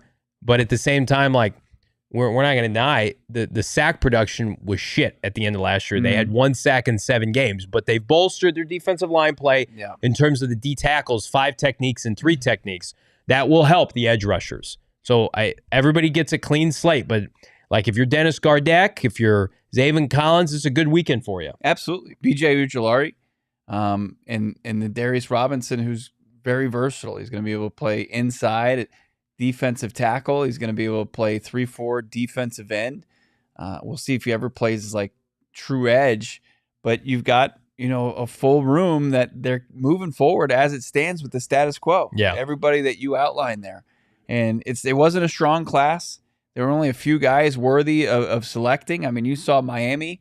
They saw the run on it, and they took Chop Robinson at 22nd overall. Yeah. So this was not going to be a draft that's known for defense, and it wasn't there at the top.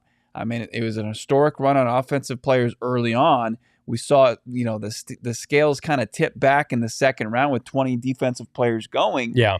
But then it kind of tapped out, and we'll see what they're able to find here in day 3. But day 2. I'm pretty surprised in the lack of defensive talent that they picked up here for the Arizona Cardinals. Well, front seven for sure, and they felt pretty content though moving down and taking Melton instead of having the opportunity at 35 to take a DeJean, take Kool-Aid McKinstry.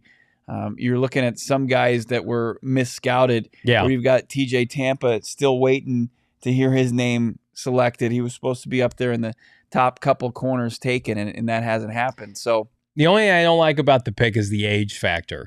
But again, if he comes in and contributes on a 4-year contract and he hits free agency when he's 28 years old, hopefully you can get him to another deal. But the ball skills are evident. The size and the length are evident. He's going to help you win games like Max Melton. Mm-hmm. But I just question the ceiling at some point, but maybe they're not worried about that. I also think like what the Cardinals were forcing Nick Rawls and Jonathan Gannon to play based on roster construction last year at cornerback was not good enough. And so they owed them a couple picks here. And these guys fit exactly what they want to do. So again, 6'1.5", 185, 4'4", 440 with a 42.5-inch vertical, first team All-ACC, 5 INTs, and he missed 3 games in 2023 due to personal reasons. So he led the ACC in picks while missing 3 games. So gets his hands on the ball, along with Max Melton, who had 8 interceptions in 3 years. Like, again, I trust Gannon with they DBs. Have a type. I mean, you look back to Garrett Williams a year ago, and they benefited, unfortunately, to Garrett Williams, who could have gone way higher. The ACL injury they sustained in October of that season. But Garrett Williams was a ball-hawking cornerback. They want guys that are going to get their hands on the football. Yeah. They want to create pressure up front, the rush and cover, and then once you make quarterbacks make off-schedule throws. They want these athletic corners that they've selected now. 3 cornerbacks that they've selected in day 2 in the 2 seasons that Monti Ossenfort's been at the helm. 2 off-seasons that Monti Ossenfort's been at the helm. Gary Williams out of Syracuse, and now Max Melton and Elijah Jones here with their final of 4 third-round picks here in the 3rd round. So, can I just say this too? As Jalen McMillan goes to Tampa, and we talked about it with Jonathan Gannon, and we talked about it with people close to the team and how they want a roster build. mm-hmm. They took a receiver last year. They took a receiver this year. Like, I wanted them to take advantage of this class here on day 3. Brendan Rice still available, but they had a chance to add Roman Wilson, Jalen McMillan. They chose not to. What'd they do instead? They took offensive linemen. So I do think that assuming that Michael Wilson can stay healthy, like they want to go with just a couple big physical receivers, and there's a cutoff, and then they're going to have running backs and tight ends. And they must feel like to be able to get the most out of Kyler Murray, because he has not been able to stay healthy for 17 games to start his NFL career. So to try to prolong his health and get him to the postseason healthy, you have to be able to say, we're going to run the football, we're going to limit your attempts, we're going to limit the amount of times you're going to get hit, and there's always going to be a temptation, the more weapons you add at receiver to throw the football. So the Cardinals are taking a different approach. They add a pass-catching or a run-blocking tight end, a left guard, and what I think is a stud blue-chip running back, and then a couple of defenders that are going to help get Kyler Murray more possessions. It's obvious what they're doing, whether you not like it or not. Like this, the offense is going to be more run dominant, and the defense is going to try to force turnovers and take the ball away. But this team's not going to be a finished product though after this draft. So well, in the overall offensive philosophy, where you want to establish the run, you want to ground and pound, it helps you maximize the skill set of your strengths on offense, right? And Kyler Murray.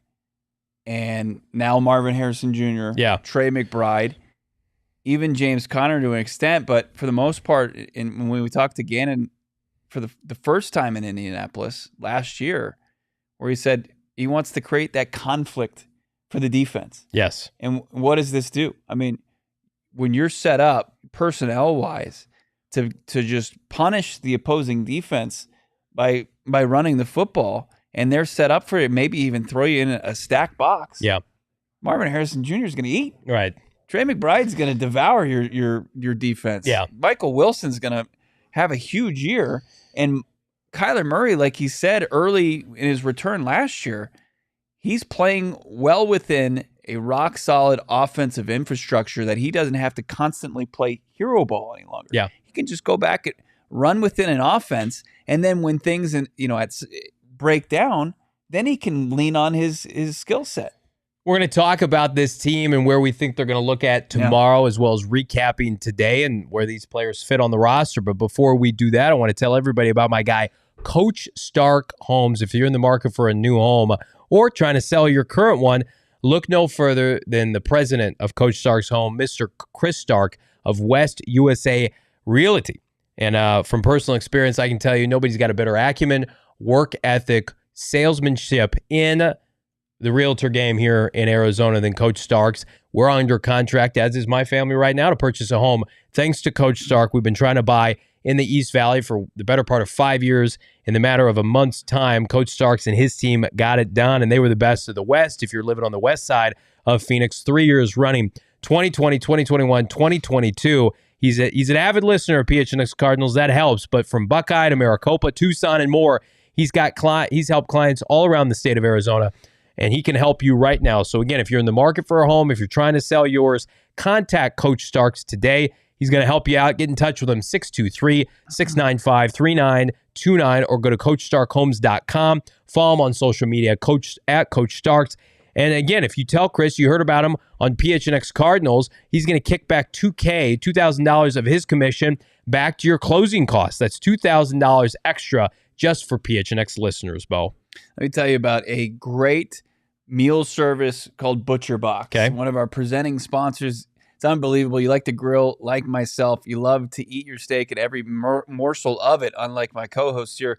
Butcher Box is for you. And it's not just about beef. It's about poultry. It's about seafood. And it's made to order for you. You just go on their website, you sign up, and then you select what you want. And sometimes they'll just get it going for you and send you, some tasty pork chops. They're going to send you that chicken. They're going to send you those different arrays of steak. They got 100% grass-fed beef, free-range organic chicken, pork-raised, crate-free, and wild-caught seafood. You love it. I got the big green egg at home. I'm throwing up the charcoal. I'm firing up that grill every night once we get those new Butcher Box orders in each and every week. Check it out. It's humanely raised, no antibiotics, no added hormones, delivered right to your doorstep, free shipping as always, and curated to customized box plans. Take advantage of the variety of high-quality cuts and amazing value with our friends over at Butcher Box. Butcher Box is offering our listeners an amazing offer where new users can get a free meat plus $20 off your first box. Join today using our link. Go to butcherbox.com/PHNX. Don't you dare cough in my read. I'm so sorry. Butcherbox.com/PHNX. Use that code PHNX. Receive this exclusive offer today. How dare you? Before this time runs out. I can't mute myself when we're in person when I have a little coffee. All right, so the Arizona Cardinals put a bow on today. Let's recap their picks now. They started off today, Bo, picking at 35, trading down to pick 43, picking up pick 79 in the process. 79 is going to become a four-letter word here in a little bit. 79 later on, but as for 43, they go cornerback Max Melton. Yeah. University of Rutgers was a standout player for the Rutgers Scarlet Knights. Beat up Marvin Harrison Jr. in their one outing. And again, good player on a bad team. I think it's the best thing we can say about him. Has the size and the athleticism, was a firm second-round corner, and somebody, doesn't get the headlines of a Cooper DeJean or Quinyon Mitchell or a Kool-Aid McKinstry, somebody that Jonathan Gannon, it feels like, is going to make a solid contributor on the outside. Yeah, and it was after they traded down from 35 to 43, and they get that extra top 100 pick. Yeah. And people were saying, hey, it's another masterclass from Monti Ossenfort. And I don't think things went truly right. I don't think they went out of control, but to get a guy like Max Melton after Cooper DeJean, who was projected in the first round, and Kool-Aid McKinstry in his own right was projected in the first round, people saw these big shiny prospects and they thought, okay, it's going to be in the same tier, and they didn't see Max Melton as that, but I think he's very firmly in that, with less question marks, especially about health, as these other guys, in a sub 4.40, a 40.5 vertical, and a guy that, as you mentioned, against Marvin Harrison Jr., when going up against top competition and held him to 4 catches for 25 yards, or sandwiched in between that. I mean, you got Marvin Harrison going off for 300-yard games, but Max Melton's the one guy that slowed down his new teammate here in the desert, and people tried to crush that pick. I'm not going to do that. I think that this is a solid selection for Monti Ossenfort. You gift him to your head coach and Jonathan Gannon and Nick Rawlis, and you add a guy that can immediately start opposite Sean Murphy Bunting, who I think is coming into a good situation where he can play more zone coverage. And look, they're going to be in a good spot there, better spot in the defensive secondary with Max Melton being added to this team. So the Cardinals take Melton at 43, and then we have a little bit of a wait up until their own pick at the start of the third round, Bo Brock. Then they had 4 picks in the third round, and it's led by pick 66. Probably definitely my favorite pick of the day. It's Trey Benson. They get the heir apparent for James Conner, the running back out of Florida State, somebody that can immediately come in and contribute. Spell James Conner, certainly take over in games if James Conner needs a game off, if he misses time because of injury, which he's known to do. Somebody that dominated the Florida State team with subpar quarterback play. Cook teams like Miami, put that team on his back offensively, along with the aforementioned Keon Coleman.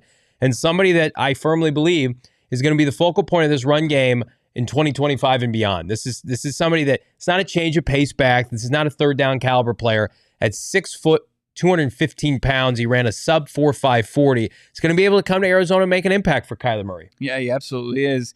When you look at James Conner, his games played in his career, his career high games played was in his first year with the Cardinals was 15. Yeah. Right? And that was where his usage, they dialed it back because they knew he was coming in, where the previous was 14 games when he wasn't even starting in Pittsburgh in his rookie year.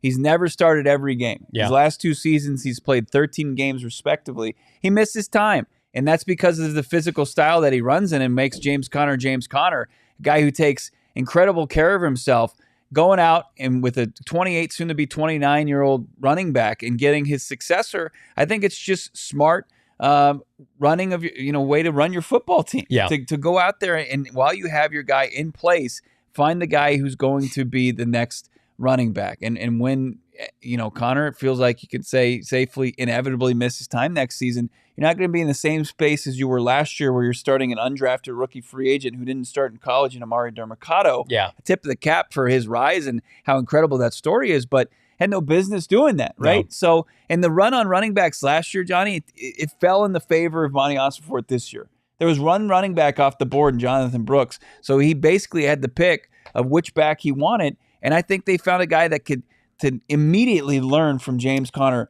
what Jonathan Gannon calls the blueprint of how to conduct yourself as a pro in this league. I mean, Kyler Murray is the oldest quote unquote skilled player in this offense. Trey McBride, Marvin Harrison Jr., Michael Wilson, now Trey Benson eventually taking over, and then we got another pick to talk about. What have you always said about Kyler? What does he need? He needs a big physical back. Yeah. I've never been of the mindset you can get a smaller back with K1, even though I like Blake Corum. He has to have a big physical back, especially in the red zone. They can't do the tush push with K1. He's got size limitations. Play to his strengths and allow him to be elevated by other guys that can help pick up the slack. We're going to talk about a couple of questionable picks, at least in our eyes, here in a second. But first, let me tell you about our friends at Desert Financial Credit Union.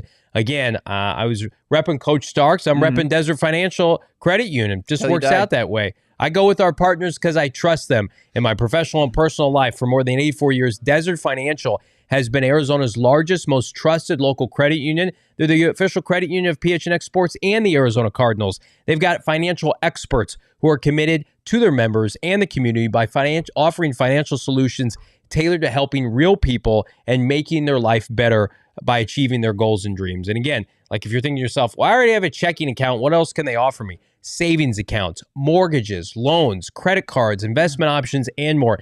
It's not a one-stop shop for just, I'm going to go get my money from my checking account. Though it can be that for you, you can take it to the next level. Achieve your financial acumen dreams with Desert Financial Credit Union. And in doing so, rep the Red Sea with the Arizona Cardinal Visa debit card. Show your team spirit today. Open up a free checking account online. It's free. It takes a matter of minutes. Get an Arizona Cardinal Visa debit card. Check them out, desertfinancial.com/CardinalsBow to get started. No doubt about it. It's a Flavoring Friday, usually here on this great program and this great media company, PHNX Sports. We love our partnership with our friends over at OG's Brands. Of course, Arizona's Cannabis Kitchen, where they're cooking up the most delicious, bouncy, flavorful gummies. Are you fruits? Are you creams fan? You like the sleep time gummies? It's helping you get to sleep, stay asleep. Sometimes if you're up all night thinking about, did they make the right pick? Did they trade down too many times? Yeah, maybe. Well, you don't have to worry about it anymore because OG's is going to put you at ease, or at least it's going to put you in the mood that you're seeking from your gummy. OG's has the experience you're seeking out, and it's different for everybody. Check out their full product line right now. OGsBrands.com. They even have the big OGs, big, massive ones. It's 10 slices, 10 perforated slices. Good stuff. 100 milligrams. You got to check it out right now. THC. Website, ogsbrands.com. Follow them on your socials, OG's Brands, and check them out in your local dispensaries as well. Got to be 21 years or older. We love our friends over at OG's. It's a Flavoring Friday each and every day here at PHNX Sports. We're fired up. Phoenix Suns tipping off right now, first quarter in their Game 3 against the Minnesota Timberwolves. Check out our friends at PHNX Suns when this broadcast is over, but it's not over yet because we got to talk about a couple more picks on day 3 for Monti Ossenfort. This was the first of, I don't know what the Cardinals are doing. Isaiah Adams for the Arizona Cardinals, Bo. The Cardinals trade down. They get pick 71. Excuse me, that was their own pick from Tennessee. They take I don't want to call it a tweener. It's a versatile offensive lineman from Illinois, Isaiah Adams, who's got experience at tackle and guard for Brett Bielema, but sounds like he is going to play guard, at least left guard for Arizona, where he did have success for the Fighting Illini. Right, and that's a certain need for the Arizona Cardinals. They've been trying to kind of fill it by flooding that position with numbers. They've got Jonathan Gaines, who's versatile. He could play, pretty much anywhere interior for the Cardinals. He's coming off the ACL tear, so he's kind of a first-year player on his own. You brought back Tristan Colon. You brought back Elijah Wilkinson. Yeah. You got a bunch of different options, but nobody's Evan Brown, who they signed. you can add Isaiah Adams to that mix, right? Yeah. And if he emerges, great. As a third-round pick, that would be fantastic. He's athletic as far as that goes. We found out that he's a team player, played some positions across the offensive line in Champaign that maybe he didn't fit his style as much as playing guard. And look, it feels like he was a guy that stood out in Mobile at the Senior Bowl. Jim Nagy, who is very well respected because of the scouting he puts in, is making sure putting together the best collection of guys to come, like juniors and seniors. And he thought that Isaiah Adams was the offensive sleeper of the year. Yeah. So you got to take that for what it is. Like Jim Nagy doesn't just put that out to give people his blessing. Like he does, he puts in the heart, like the heavy lifting on that. And he identified Adams as a guy that is going to be undervalued, but Monti Ossenfort, probably because of the work that Dave Sears did out there in Mobile with Josh Scobie, like identified as somebody that can help him soon. Yeah, and if he just becomes a starter for them and starts games and helps them solidify an offensive line that is close, we feel like needs a couple more pieces, it's a good pick. Like, again, turns into a Pro Bowler, dare I say an All-Pro, it's a great pick. But if he can just be a consistent starter for this team, that's what you're looking for. You're looking for 1 to 2 guys to really pop off as stars every draft, and then can you fill out the meat of your roster with guys like Isaiah Adams? So, again, I can get on board with Isaiah Adams because I see the need and the scheme fit. Then became what could have been the most tumultuous pick of the Monti Ossenfort era. So the Cardinals acquired pick 79 in a trade down from 35. So that this pick was house money. And unfortunately, Monti Ossenfort took that money and, in my opinion, may have lit it on fire. So the Cardinals had pick 79.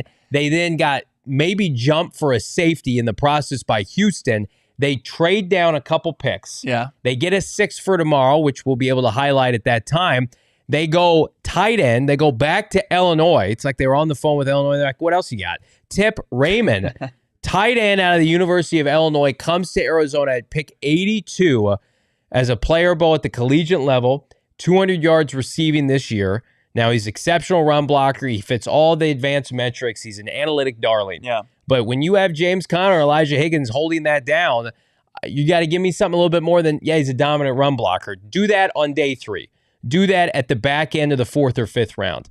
But somebody that's not going to impact the game enough to warrant 82, I got to call BS on that pick. Yeah, it just seems like in the athleticism, as you mentioned, the RAS score, it's through the roof, right? It's up there like 992, huge player, like a 270, and his athleticism helps him be as versatile as he can be.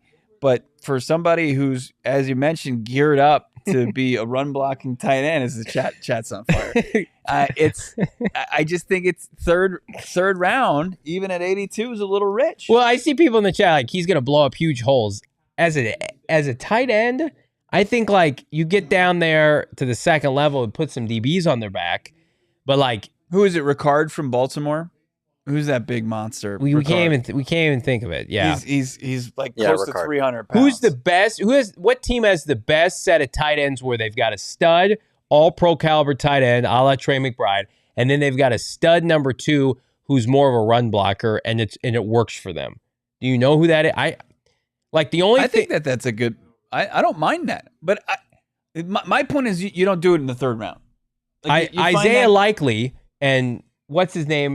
Who's the Mark other? Andrews? But I'm thinking if you turn back the clock and it's like Mark Andrews is rolling, and then you got like a Nick Boyle, right? If you think about Max Williams, the former fan favorite here in the Cardinals, like this was a guy whose game was all geared towards being just an absolute problem in the run game, and then anything you got from him in the passing game was just on the cherry on top. So. I think that the Arizona Cardinals, like, he's gonna be a good player. He's gonna have a lot of value in the run game. I don't take that 82nd overall. No, and again, Monti Ossenfort, we said it earlier, we'll repeat it now, is not gonna bat 1,000 in the draft. But they're gonna make sure that they give this kid an every opportunity to succeed. And I want to be proven wrong. Like I've been proven wrong before. Look, I mean, Papa Grizz is correct. I mean, as far as the tip pick means that they're going to likely see a ton of 12, 13 personnel. No doubt about it. I mean, they already run a ton of that personnel anyway. They're They're going to establish the run. Like, there's going to be a lot of games that look like Pittsburgh last year when you go on the road and you just, like, even though it's not going in the first half and James Conner's averaging under 2 yards per carry, you're going to still emphasize the run and go until it works, because that's your personnel. That's the style of play you want and the commitment that you have, because that's what it creates the conflict that you're looking to really make the big splash plays. It's also going to help. I mean, when you watch James Conner last year, and even without a big time run blocking tight end and without like a true starting left guard, he still was up there. If not, I think he was top 2 or top 3. Maybe even led the league in explosive runs. I mean, he had, as far as runs over 20 yards, that's getting to those next levels. Tight ends like Tip Ryman, they give you that ability. Yeah. But 82, that's my biggest sticking point. Right. 182 be better. Somebody said Monti Ossenfort doesn't care what you think. No doubt. And he's going to have a chance to showcase this pick. Cuz 87, Johnny V, this is your legacy pick. I sure as hell hope not. Yeah. I agree with Craig, too. I mean, San Francisco has Kittle and Juszczyk, and Johnny had mentioned that. We just got thumbs down on that probably because of calling people out. Come on. You can't throw stuff at me and not expect me to kick it back a little bit. Right. They took a backup tight end at 82 when this team won 4 games last year. Let's just call a spade a spade. Say it out loud. They took a guy who has 200 yards receiving last year, who's a stud run blocking tight end at 82, when they don't have a double-digit sack artist, when they could definitely use more help on the offensive line, could have taken another receiver. I love that people are saying Tip with the touchdown. I hope he has a touchdown. Yeah. Aloysius. Tip sounds like a potentially scary monster to me. Really high athletic score, 270. Petzing's offense needs a real Y tight end. I don't disagree. And here's the thing. To take a blocking tight end, 82nd overall, is a true indictment on the defensive talent in this draft or lack thereof. Maybe. Peyton Wilson just went off the board to the Steelers. I didn't even know the draft was still going on. Peyton Wilson we got 2 more picks finally left. Went. What a fall, man. People are saying Tip touchdown. Like, this man to my left told me earlier. Tip beats all state. Tip's got some of the worst hands that they've seen. Like, he had a really tough time catching the football. I was watching the NFL Network's coverage of the Combine as we were coming back from the Combine, and the tight ends were working out. You saw guys like Theo Johnson out there from Penn State, really athletic. And we didn't get much obviously from Brock Bowers that day. He didn't really work out. I don't even think he worked out at all. But you had Tip Ryman, and they're talking about how much they love him. He's great personality, great character, great kid, right? Beast, his size, his athleticism. But then every time they threw him the football, he didn't catch the ball. I don't know if I saw him catch the football. And is there a possibility he could be moved to guard? Is there a possibility they could move him positions? That's egregious, Johnny. In the third round, that'd be the worst pick in the history of the NFL. To the point, as far as the style of football they really want to play. And we've known this for now going into the second season. They do. That's exactly what they do. And their actions are proving that. And then also you've got this $230.5 million investment in Kyler Murray, and you're going to do everything you can to protect him. Jalen in the chat. But let me see Jalen Blair's chat. Sensible Jalen, friend of the program, saying we killed Detroit's draft last year. They took a running back and a linebacker. And that's fair. And it was early. And a lot of people thought it was too early. But the linebacker was going to start for them. The running back was going to start eventually for them and was a first-round caliber back in general. And the tight end was going to start for them. Like, this guy's not going to play over Trey McBride. And he also can't catch the football. As a top 100 backup tight end who can't catch the football is a tough sell for us. For me, at least. I'll speak for myself. Like, I don't see the value in the pick. You only take players in the top 100 if you want these players to get second and third contracts with you. Is this guy going to be worth an extension in 4 years to be able to say, like, we got to keep him? If he hits free agency, he's going to get paid. When you're already going to probably be paying, hopefully, Trey McBride. That, again. I don't even think it's going to be in the same conversation. I mean, Tip is going to find himself a role. They've got a role envisioned for him. I hope so. Right? It's not going to command. It's not going to command a ton of money. I need to hear once it comes to renegotiating for a second contract. I need to hear the role, like, sooner rather than later. Yeah. What are you talking about? I mean, it's a run blocking tight end. That's my biggest sticking point. Okay. Yeah. I mean, we're talking kind of the same thing here. We are. I feel like people understand what we're saying, hopeful for the best. But again, like I'm not going to sit up here and say like I like a pick when I don't. I would have You're telling me right now Jalen McMillan was not worth the pick over Tip Neiman, a backup tight end? Of course he was. Ryman. Jalen McMillan and some of these edge rushers that went. Think about what was available at 79, then 82, 83 when the Cardinals picked. Like, what we think are good picks. But again, I need to see the value be had on NFL Sundays. Can you play special teams, and can you play like 70% of the offensive snaps? Charles saying lack of vision is JV's problem. I've been watching football for 30 plus years. I think he sees the vision. The vision, I don't like the vision that they're putting out there. That one pick does not sink the entire vision. No, just for this pick. I don't like the vision for this pick. Okay. Desert Lightning saying Tip's our new fullback. Is he? Do you think there's a possibility they say no? He's going to play H-back. I think he'll get back there. 3rd round fullbacks. Not my cup of tea. He's gonna fit. Thank you, Damon. He's gonna fit.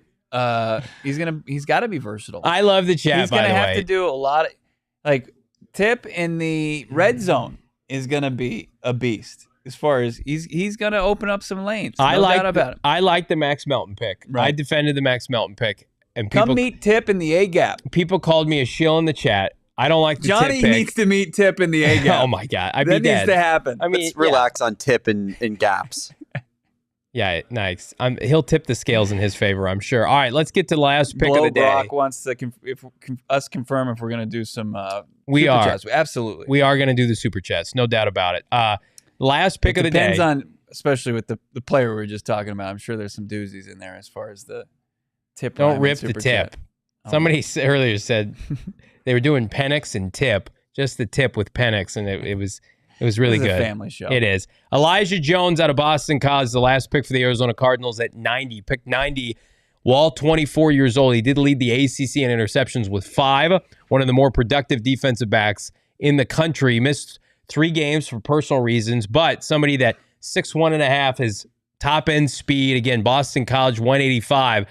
Outside corner, he projects. He joins Max Melton, Garrett Williams, and Sean Murphy-Bunting, presumably, as the top 4 corners on the Cardinals' depth chart. This is one that, unlike the prior pick, you can see. It's like, this is a guy who takes the ball away, outside press man corner, somebody that can be physical. So, again, no issue with this pick, especially when Jonathan Gannon's likely signing off on it. Yeah. And look, you're upgrading the 2 rookie corners you had last year. You had a 6th-round pick in Keitrell Clark. He competes his ass off, right? And he was a guy that early on a lot of people liked, earned himself a starting spot to the start of the season, and then had to work his way back, and he did by the end of the season. And then you had Starling Thomas, too. And you had competition in that room, and you're doing it with guys who are a little bit better athletes, right? A little bit better size. Yep. You've got Keitrell just under 6 feet. He's like 5'10", where you've got, 2 guys who added over 6 feet. You got guys that are, Max Melton was sub 4'4". Elijah Jones was similar, right? Wasn't he around 440, maybe 439? I can't remember. Yeah. Good vert. 439, yep. 439. And he was a guy that statistically was very productive. As you mentioned, missed 3 games, but he had 5 picks in the ACC. Did he get a hand on a Drake May ball? He might have. Very, very likely. Drake May threw a bunch of those, so probably. He threw 9 picks this year. Did Elijah Jones get it? But look, I think that you're giving Jonathan Gannon, what he's shown a lot of success in with even lesser athletes, an ability to make starters in this league. And I think now you gave him 2 guys that are fit that. And now if they can put him in a position to be successful, I think that they will. And you got great safety play behind you, and you've got an improved front 7 that should help these guys when quarterbacks get uncomfortable and have to play off schedule. They can do what they did in the college ranks and hopefully secure some footballs. Ivar saying TJ Tampa was available. Ivar, I think the league is telling us they think TJ Tampa stinks. If he's not picked in the top 100 picks and there's 20 corners that were taken, TJ Tampa is not an NFL starting quarterback, at least right away for some of these teams. So, again, I am going to go benefit. You guys asked me, give the benefit of the doubt. Look at the vision. Look at the plan. I see that with the corners. 4.44. That was his 42.5-inch vertical. The best thing is he takes the football away. Yeah. The Cardinals could not force enough turnovers to save their life. They're going to do that with these defensive backs. I think we expect a big jump from Garrett Williams, who gets a full offseason of health out of Syracuse last year. So now Elijah Jones and Max Melton solidify a cornerback room that's growing and getting more evolved and better. And I can see the vision for that. I can see the vision for certainly Trey Benson, Isaiah Adams, and playing left guard. The vision is lost with number 82, at least right now. I'm going to tell you where my vision's not lost with my friends at BetMGM. First bet offer. Again, you can get on these draft props that they have at BetMGM while it lasts. We only got one more day of this bad boy. Picks rounds 4 through 7 tomorrow. And if this is your first time with BetMGM, fear not. We're going to hook you up. Sign up and deposit at least $10 in your newly created BetMGM account. Bet up to $1,500 back with the bonus code PHNX. You're going to get hooked up. Whatever your loss is, they're going to match that. $10 to $1,500. If it wins, you get the winnings. Good stuff. If not, they're going to hook you up. The bonus bets are going to be available once your initial wager is settled. Again, check out all the props. Today, BetMGM, among other apps, had the Arizona Cardinals' first pick right around minus 200 as a cornerback that ended up hitting. But if you feel like you want to go against the odds, do so with PHNX and BetMGM. Sign up with BetMGM. Bonus code PHNX. $10 is the lowest amount to get matched up to $1,500 if the bonus bets lose. Check out the show notes for full details. Now listen to my guy Shane Diefenbach talk about it in the disclaimer.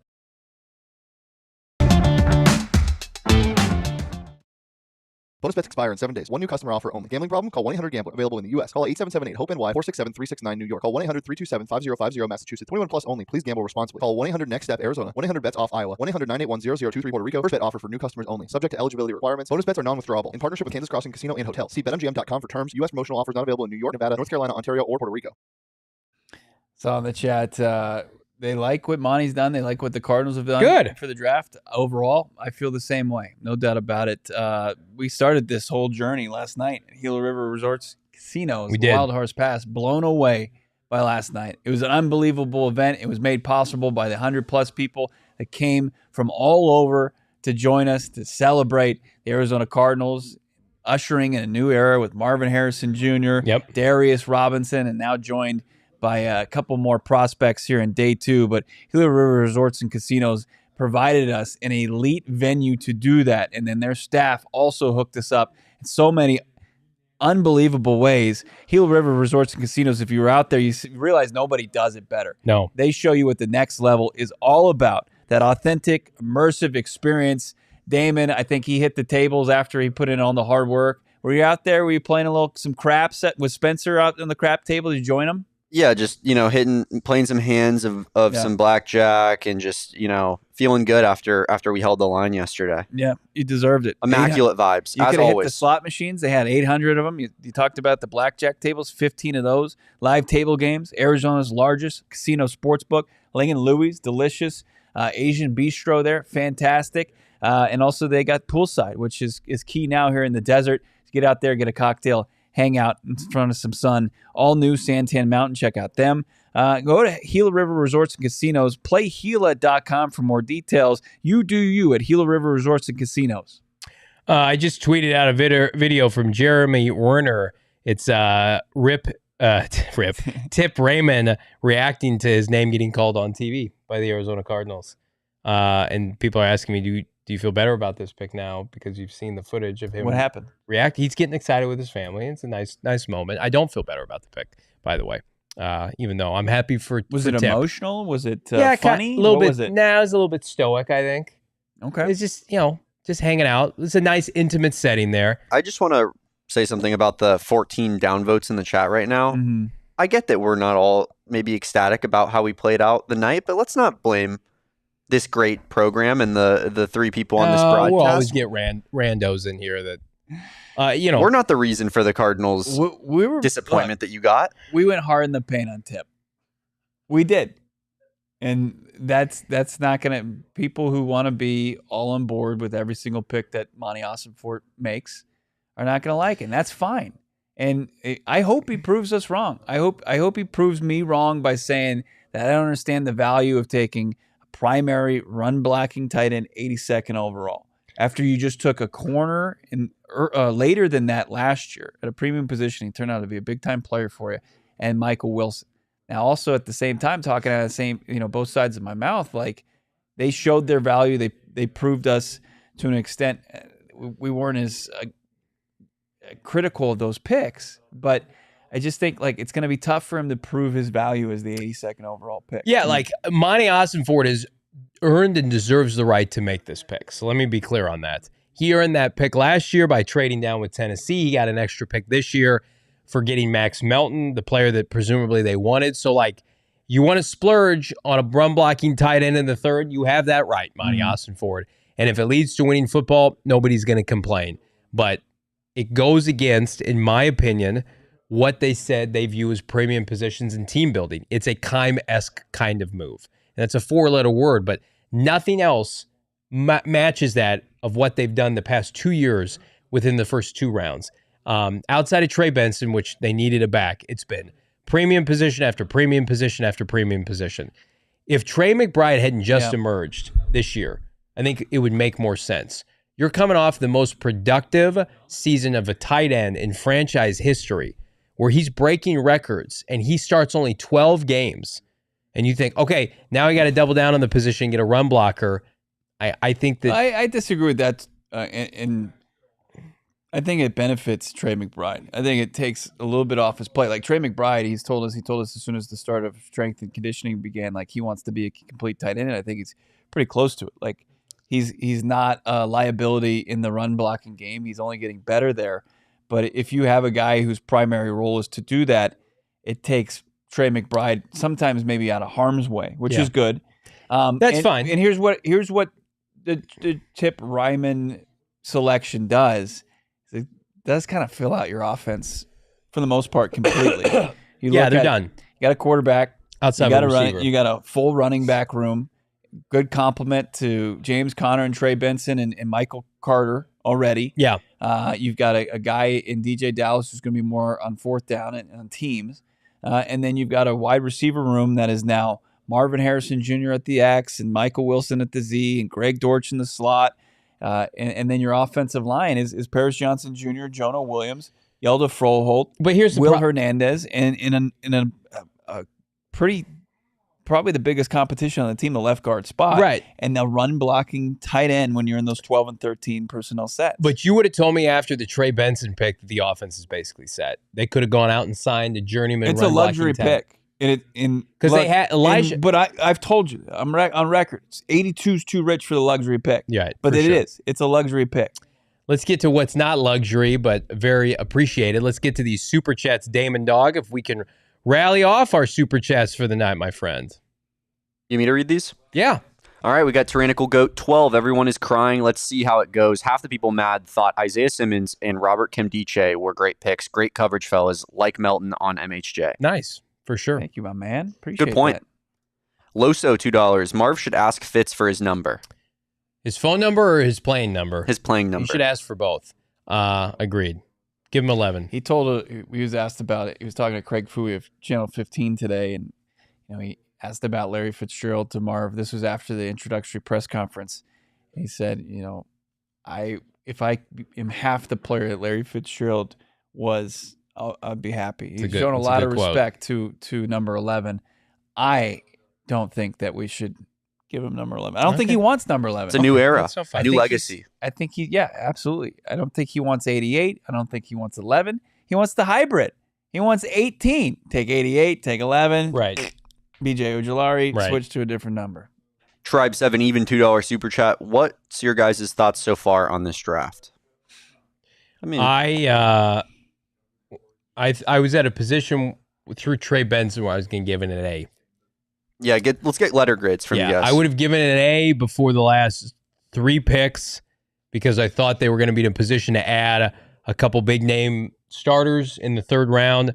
I'm at a B right now just because of the drop off with the 2 Illinois players. Because I do think that you want to argue the player, whatever, but I just don't think the value was there. So I will go solid B. But again, any draft we talked about it that got you MHJ was going to be a great draft. I love Trey Benson. I love Darius Robinson. The corners are good. I think those are fine picks. The 2 kids out of Illinois, and especially the one we've highlighted over the course of the last 30 minutes at pick 82, bumps it down a letter grade for me. Elijah Jones, I think it helps, right? Marvin Harrison Jr., Darius Robinson, and then get a premium position in Melton. And then I do like Benson like I'm when you've got 5 of the 7 picks there, and I really like them.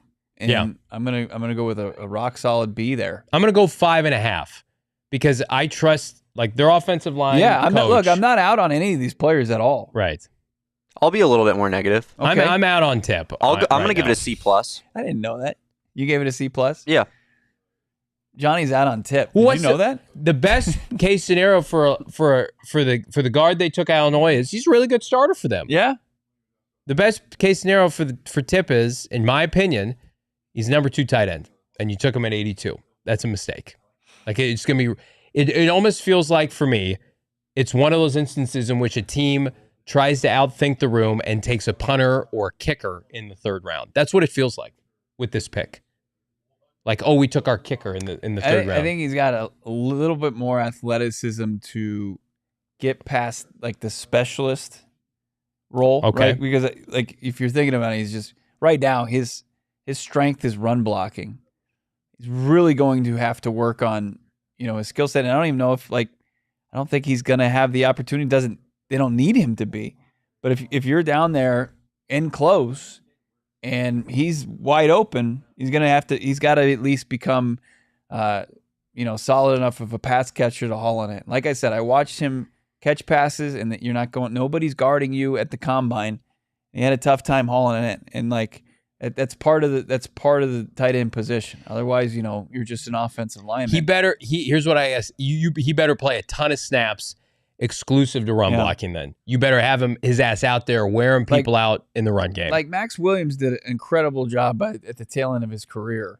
It ended with a knee injury, but what he was able to do and how his offensive game and how he's able to contribute when defenses were focusing on other skill position players as they should, playmakers. That's what Tip needs to do. Yeah, he needs to put himself in that position. So how about let's continue this going on. I just want to say real quick that people weren't ecstatic about my grade, but I just my reasoning is if we didn't have Marv on that, I would have quit this program by now. I would have walked into Jacob's office and said, "I'm not doing this show Here's anymore." My resignation. Yeah, well, Marv is what matters most. But without him, agreed, 1,000%. But without him in that draft, I'm not in love with this draft. Well, I really thought we would get more talent than what we ended up getting. We got talent coming tomorrow. They got a bunch of picks tomorrow. Like the draft isn't over yet. They got Dante Stills in the 6th round last year. They might have something up their sleeve. Brendan Rice is still available. Let's keep going, Damon. Corey Cards, $4.99, just touched down back home in Baltimore. Thanks for the great night, fellas. Cheers to many more. Hold the line. Hell yeah, Corey. We appreciate you, brother. It was great to see you last night. It was great to meet Corey in person. Awesome stuff. Made the trek all the way from the East Coast, my old stomping grounds up there in the DMV. And that's great. Corey was awesome. So thank you so much. I'm glad you enjoyed it, holding the line and enjoying that electric evening with us. We got Tom, $4.99. I trust our leadership. Trust Monty. He's nailed picks in capital. Everyone needs to chill. Melton is a good pick with upside, and JG will develop them. No doubt. Let's do it. Logan Little, $4.99. I could never hate on a rookie who hasn't even taken the field yet. I don't get our fans sometimes. All these dudes just made their dreams come true. Johnny believed that until pick 82. True. 100%. And I'm not rooting for Tip to fail, by the way. I just don't like the I pick. know that about my co-host. He's being tough as far as the pick, the circumstances here, and what we view at this point in the draft process valuable. It goes against everything Ossenfort has said and done. So I need to be convinced, and hopefully Ossenfort, when he gets on his post-game presser or post-draft presser tonight, can give some credence to why they took him so high. Let me see if we got something, but let's go through these chats still. All right, we got Jake Plummer, the Plumber. Mm-hmm. Big distinction there. Melton is aggressive and physical, lunch pail kind of guy.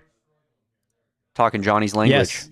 Again, with an incredible skill set. Max Melton projects long term as their cornerback 1, as their CB1. Like in the best case scenario, a top 50 pick at corner is your CB1. Garrett Williams and Elijah Jones and Sean Murphy Bunting are 2s and 3s. But Max Melton was drafted to be CB1, somebody that's long and athletic, that mimics guys that, have had a lot of success in this league under Jonathan Gannon. So, again, if we're looking up and Melton's a baller, first of all, like, you hit on Marvin, you hit on Darius, you hit on Max Melton. Everything else is house money after that. And they think they've done that, by the way. What else we got? Alex Jerez here, $4.99. Wasn't Richard Sherman a later pick? Max could be an all-pro for all we know. Well, they're built the same way, Alex. They have the exact same frame and build. So I'm glad you brought him up. Yeah, Sherman was a 5th rounder. But again, like, Gannon made Starling Thomas and Keitrell Clark competent to get them through the season last year after cutting Michael Wilson. Like, Gannon and Ossenfort, especially Gannon, deserves to pick his DBs. Hand-pick them. If you're not going to let Gannon pick his DBs, it's like not letting Andy Reid pick his quarterback. Let him pick his defensive backs. Are you ready for this? What's up? Johnny Druin of Oh, God. SI. He was able to... This is what made Tip Ryman, I forgot about this, kind of famous at the Combine. You play both ways? No. Okay. He told reporters in Indianapolis that he's a member of the Birds Aren't Real movement. He said birds are not simply creatures found in nature, but perhaps devices that serve as a dark purpose. Quote, have you ever seen a baby pigeon? Ryman asked. That helped you out a little bit? I remember all that. There's a lot of noise about that at the Combine. How about this right here? The Cardinals, I think, have Jim Nagy on their payroll. Okay, Jim Nagy, I've posted 3 draft week sleepers over the past 2 years, and the Cardinals have picked all of them, almost like Monty and I worked together at some point, because they did, and he did this emoji. Oh, hilarious, Jim. Michael Wilson. Don't do that to Jim Nagy. Michael Wilson, Isaiah Damon Adams. and I still have to go out there next year. Johnny's like, ooh, Johnny. Jim, you're so quirky. Michael Wilson, It wasn't Isaiah quirky Adams, when we interviewed him. He was Elijah about- Jones. Oh, I thought Tip was going to be on this list. No, I apologize, Jim. Michael Wilson was a stud pick. Isaiah Adams, Elijah Jones could very well be very good players for the Cardinals. So thank you, Jim. We appreciate it. Not that you tweeted that at us. I just read it like a dumbass on air. All right, continue on, Damon. Another Logan Little 199 super chat. MHJ tweeted that he's always respected Max's game. Yep. Killer Rex 499. I said the other day that I was skeptical with Monty, but this draft so far, I'm a firm believer in the Church of Ossenfort. Wow, take me to church, Killer Rex. Wow. Tribe 7 even with another super chat. Cooper Beebe or Cedric Von Prawn? Neither. We didn't end up with any of them. We got Isaiah Jones Tip Ryman, bro. and Tip. Eric Washburn. Cedric Von Prawn still available, by the way. Eric Washburn, make a Max Melton shit then. I'm not sure what that means. $2. Thanks, Eric. Okay. Make it Max. Okay. Adam H, $10 super chat. Monty held the line last night and earned a chance to see if he can go rogue for something special with That's Melton. fine. I know we saw a bunch of Kime picks like this not work out for years, but Monty isn't Kime. 4.3940 corner. There's only in the one Big question. Ten. There's only It's one not questionable rogue. pick today. Yeah. Like the rest of them, you can make sense out of the rest of them. Sure, Melton, not everybody's favorite. The guard and the last corner were maybe 4th rounders. Yeah. You can make a case for all those guys. There's only one pick where it's like, does Monty just say, this is mine? I'm going to take this pick. I love this player. Okay. Tip. Fishbowl Flash, $5. Commissioner with their next 3 picks in the 2024 NFL Draft. The AZ Cardinals select Scatback Johnny, Weatherman Bo, and Hold the Line Dog. Why are you a weatherman? Oh, because you were at the big board last night. I think it was Bo Karnacki. That's what Leah coined him. Libertarian Sasquatch with another super chat, $1.99. There's been a million cornerbacks with one good game. I think because of against MHJ. because of our response to him having a good game He against picked MHJ. a good game. Oh, Charlie Sinclair's back. Yeah, we got Charlie in here to tell us We that miss you, Lad Char. is greater than You got him. Marvin. You got your guy. You did.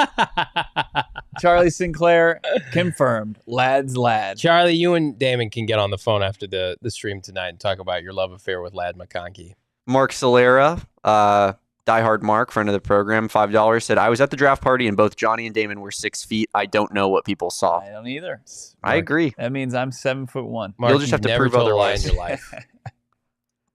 Victor Felix Barba, $1.99 super sticker. Thank you, sir. Jeff Sansing, $5. Had fun with you guys at Gila River last night. We held the line. Very excited for the year. Rise up, Red Sea. It's great meeting Jeff last night. everybody out there at Gila River Resort Casino. Merv, our guy Merv, $5. Breaking, the Arizona Cardinals are selecting scat back wide receiver hybrid Johnny Venerable out of Illinois. Illinois State, actually, Johnny. Let's clarify there. And a stud for the Redbirds out in the desert. He would be a Cardinal. Just he absolutely would. Can we talk about how does Monti Ossenfort have a timeshare in Champaign, Are you talking Illinois? about the origin story? I was going to say we drafted all the Illinois players except for the one we wanted. Yeah.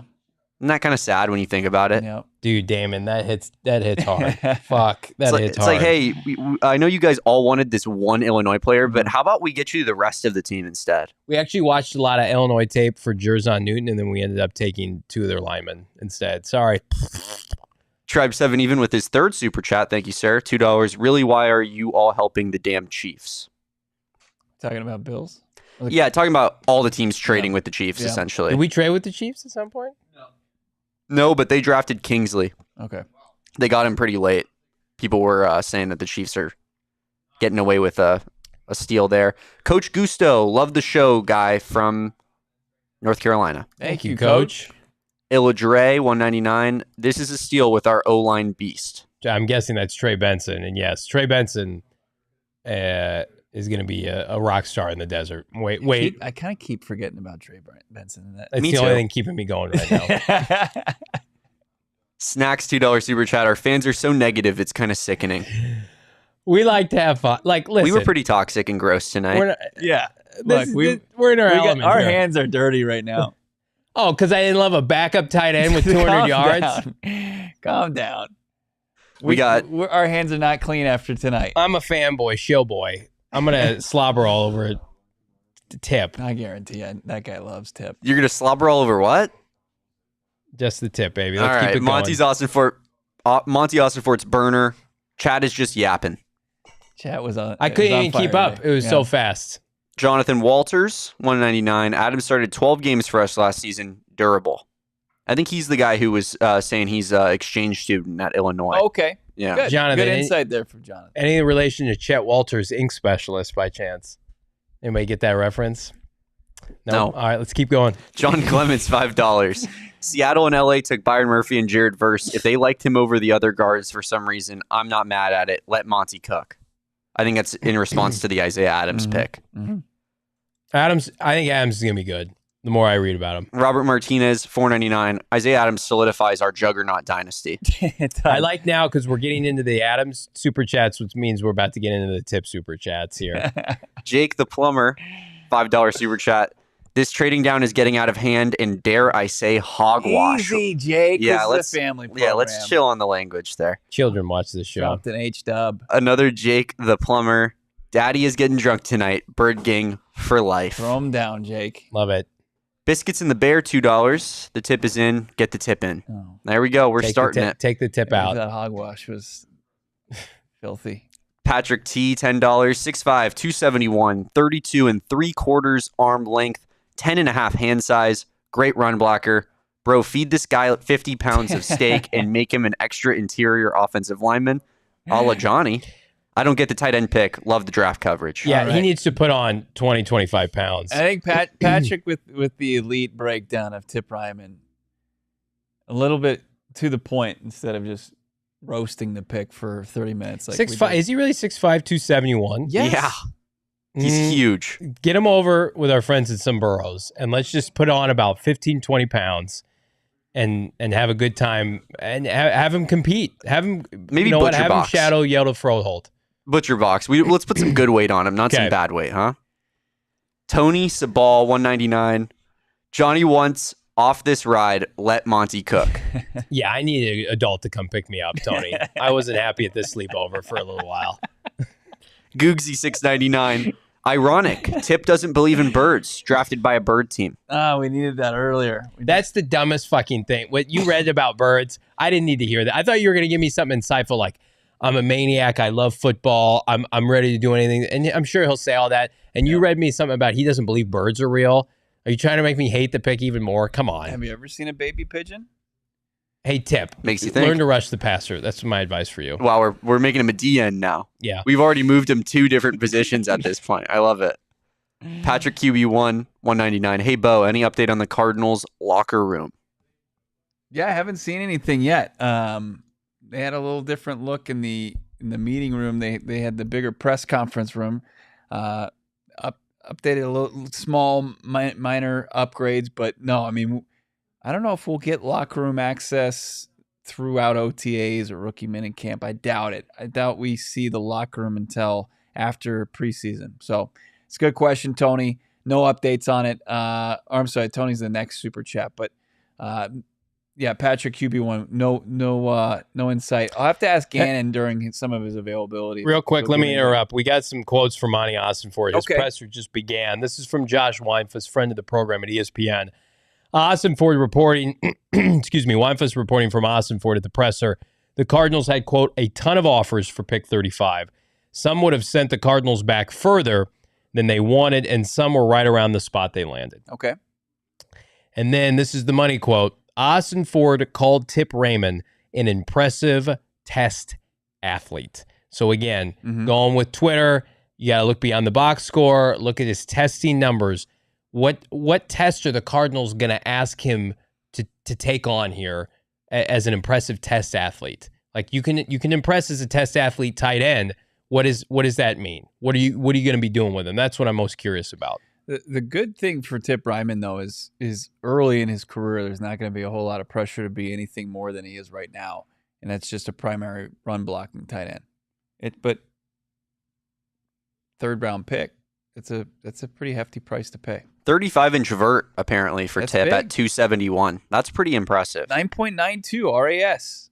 I mean, oh, how about this? This is all I care about. Marvin Harrison Jr. and Darius Robinson are at the Suns game tonight. ooh, Courtside, baby. they got feet on the wood.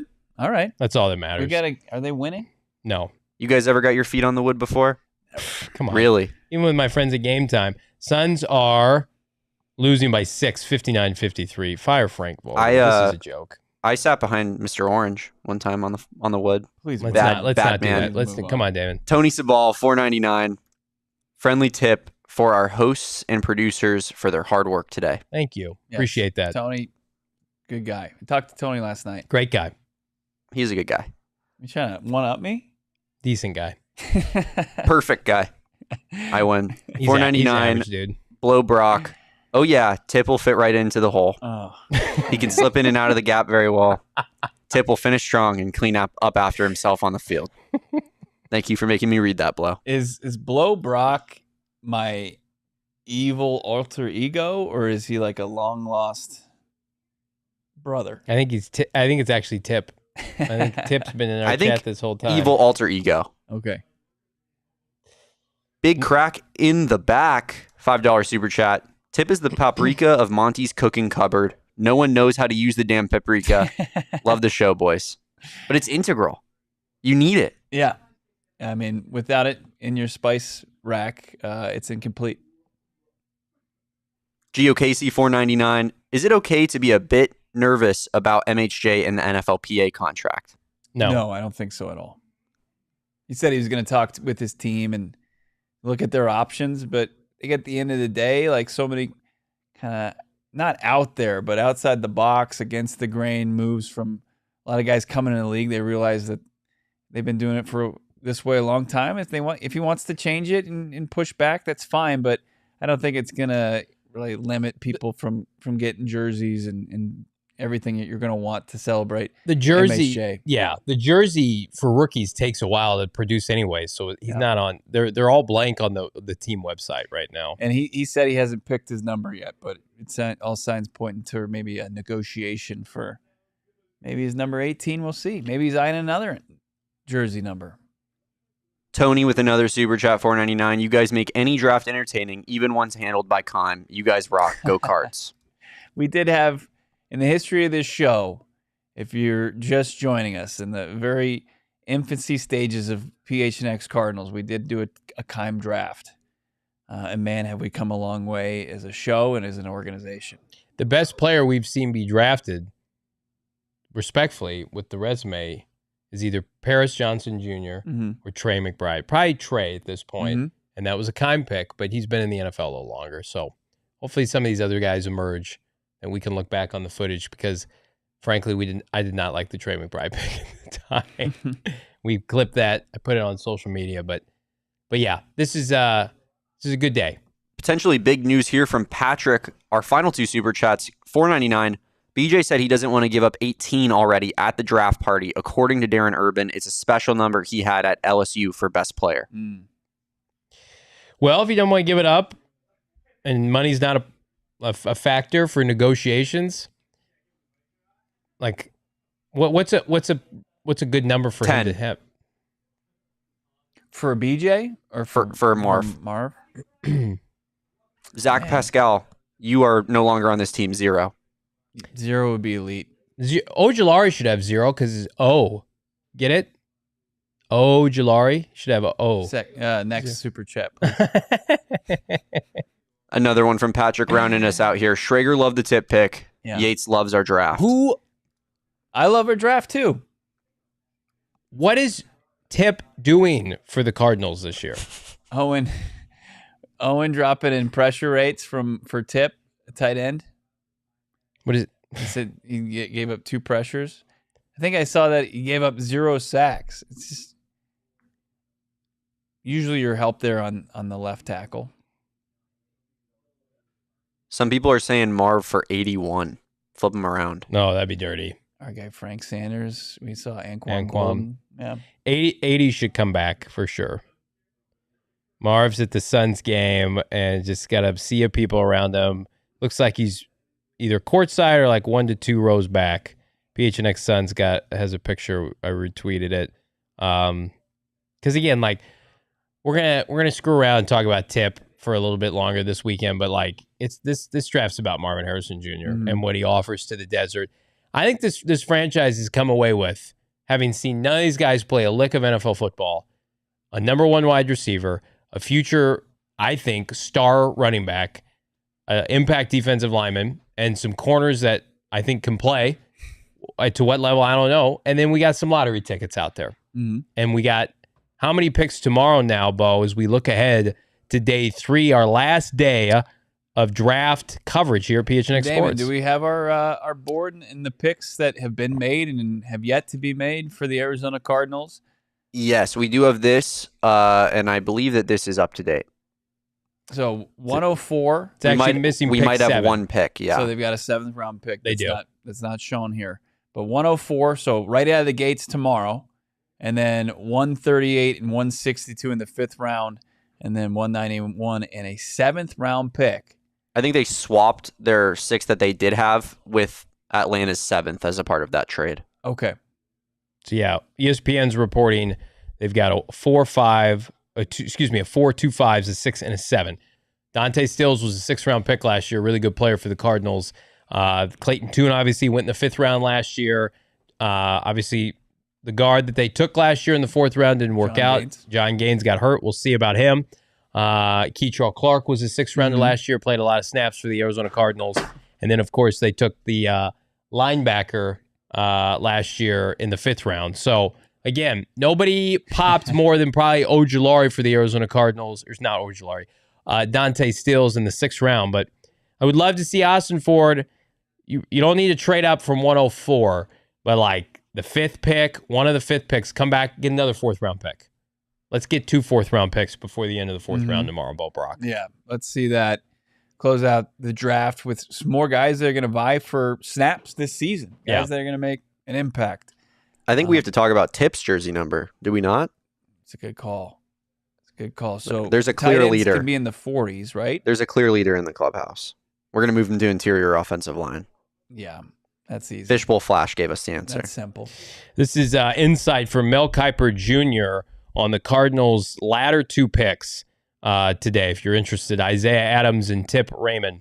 The Cardinals reach for Adams. I have him as my number 10 guard, and somehow he went ahead of Cooper Beebe. It's a head scratcher for me. Some teams think he can stick a tackle, but I don't see great feet on tape. Raymond, meanwhile, went ahead of Jatavion Sanders, Theo Johnson, and Cade Stover. Again, he was one of 2 tight ends drafted today because of his athleticism. We've seen that. Josh Norris tweeted that out. If Arizona really wanted a tight end to play next to Trey McBride, I would have gone with any of those over Raymond. I should say I liked Ossenfort's first 2 picks on day 2 in slot corner Max Melton, running back Trey Benson, both of whom will play early and often. Plus, Ossenfort got value with cornerback Elijah Jones at 90th, my 12th ranked corner. So again, Mel Kiper likes what the Cardinals are doing outside of the two kids from Illinois. But again, if the Cardinals have a type at guard, makes some sense. What are you laughing at? Oh, for sure's answer to what Tip's number should be. A couple of those.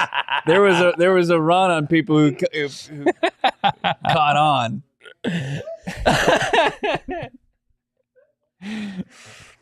That one caught me off He's guard. going to have a target on his back. Let's just be real. No, he's not. Yeah, he is. From who? From Outside you. of Johnny Veteran. Yeah, from you, Johnny. From this fan base. We're gonna be out there at training camp, and Tip Ryman's gonna look on the sideline, and everybody. Why is Tip running with the threes? Hey, weren't you the 81st pick? Why aren't you active this weekend? He's got a role. He's gonna have a role. I hope so. Good hell. I hope so. Hey, He's seriously better. I mean, he's a third-round pick. Like, he can't not have a role. Yeah. He's a third-round pick because the Cardinals look, made him a third-round pick. What That's does why. Gannon always say about guys who are active roster during game day? They have a role. In his athleticism, he's going to have a place on teams. It's just going to be it's his value brings to the team overall, but it doesn't bring to people who are craving it, like the fans out there, the hosts on this show that want to see maybe a bigger swing at the plate than a run blocking tight end. When we're watching this team, and if they struggle to rush the passer this year, and then there's Tip on the sideline, indirectly not making impact plays, you're going to be enraged. I'm going to be upset. And I'm going to be like, hey, we had a top 100 pick, a top 90 pick that we used on a backup tight end. Sly, I never go to bed, ever. Then he's going to pancake somebody, and he's going to open up an unbelievably large hole. And James Conner, Trey Benson's just going to cruise through it. From your mouth to God's ear, I hope so. We got a long way to go before that happens. Trey Benson, though. Look at Sly. Let Johnny sleep. No, I'm never going to bed, ever. We'll be back here. We're going to be back here in less than 12 hours. I'm going to be sitting in the seat. I can't wait to rip their 104 apart in the process. Speaking of rip, are you going to rip through rounds 4 through 7 mock draft tonight? No, I'm done. I'm waving a white flag. Go PHNX.com. You can see how inaccurate I was. Actually, I feel like I got pretty close with a lot of picks, and even Matt. I got Carolina picking Jonathan Brooks. Like I had some matchups here. The Trey Benson pick's fantastic. I love Ray Trey promotions. Benson. I disagree. The draft is not mid. 5 of the 7. When you see Trey Benson and Marvin Harrison Jr. next to each other at training camp, people are going to be fucking fired up. That's going to be awesome. And you know Gannon's going to have this defense. They'll be overachieving. That's what matters, man. I'm concerned about the defense. Yeah, we should be. I like that. I like the players they added at the corner today. But the defensive front 7, they got better at the interior on the defensive line. Pass rush. It's the status quo right now. It's the status quo. You know what they're doing? The offense, and it's an offensive league. They're playing the long game defensively. This defense is going to take the full 3 years David to Collins is rebuild. going to have, and BJ Ojulari are going to have to take a huge step forward. And that's, athletically, physically, I think that they've got the ability to do that. Dennis Gardeck, if he can give the production that he gave last year, I think that'd be great. Bees. Tip opens holes. That's what he does. It's who he is. Is it also made worse because his name is Tip? So he's just an easy target for the chat to just use the puns. We've said his name a nauseating amount of time. Maybe more than Marvin's. Should we make a vow I to think that not talk about him tomorrow? No. Okay. You're going to get in here 9 a.m. and you're not going to mention Tip Ryman? If they take Brendan Rice at 104 tomorrow, I will not give 2 shits about this pick. I will never complain Where's he about gonna it play? again. I don't care. Inside and outside, move him around.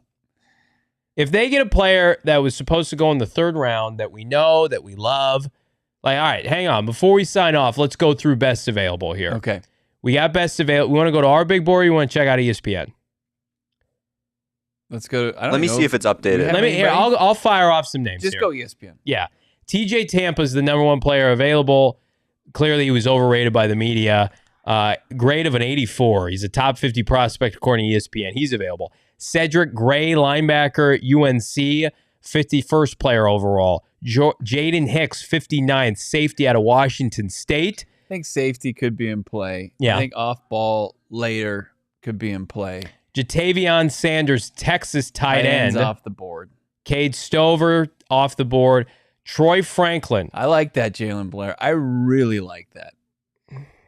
Talking about just maybe a guy that can get in there, be an anchor, be just a sloppy run blocker, run absorber. And Christian Boyd out of Northern Illinois. They need a D-tackle. They need a D-tackle still. Don't we have enough slop? I think slopping it up. Boyd gives you good depth behind Carice Tunga. What did you say? I don't know. You said, don't we have enough slop? You're saying you get sloppy in the run game. I've had enough. I mean, they'll have slop here at the end of day 2. I want some sex appeal, baby. I want some pizzazz. I like that from Adonis as well. Gabriel Murphy. Here's my choices here. Grayson. Brendan Rice, 8th best player. Brandon Dorless, 7th best player. D-tackle, Oregon. Probably not Cam Hart out of Notre Dame. He plays corner. Austin Booker, edge rusher, Kansas. Christian Jones, tackle, Texas. Javon Baker, UCF, wide receiver. Mars, stop. More Illinois players.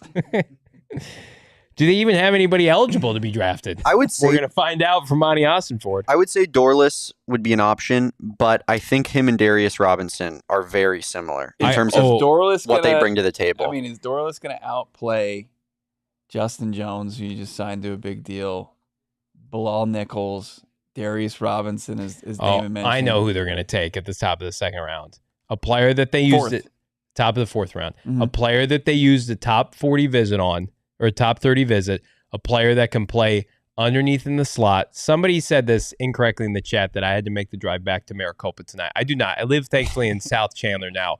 But a player that grew up in Maricopa, Arizona, a player that played in Tucson. Damon would love this. Jacob Cowing.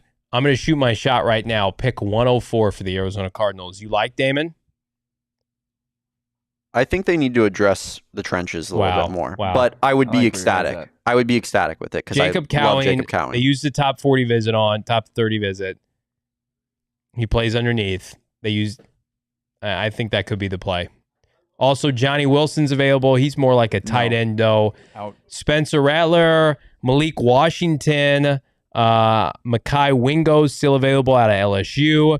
Chris Abrams, Durain. Is Jefferson available out of LSU? What's his first name? I don't see anything. Justin Jefferson. Kyrie Jackson, Oregon corner. How about this one? Jeremiah Trotter Jr., Clemson. Well, off-ball linebacker, huh? Cedric Van Prawn still available.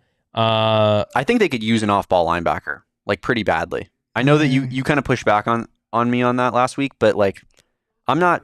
Give me a contingency plan for Mac Kazir. And for You know what? I just kind of hate that, Damon, because we're talking about... Think about if they'd go an off-ball linebacker at 104. Yeah. 3 of their last 4 picks are non-premium positions. Running back. Well, and that's fine. That's where you take non-premium guard, positions. Backup tight end. 4 of the last 5, actually, and then the cornerback. Mr. Rogers, great Mo Kamara, somebody that Baldy gave us, the Colorado State pass rusher. What about Tanner Bortolini?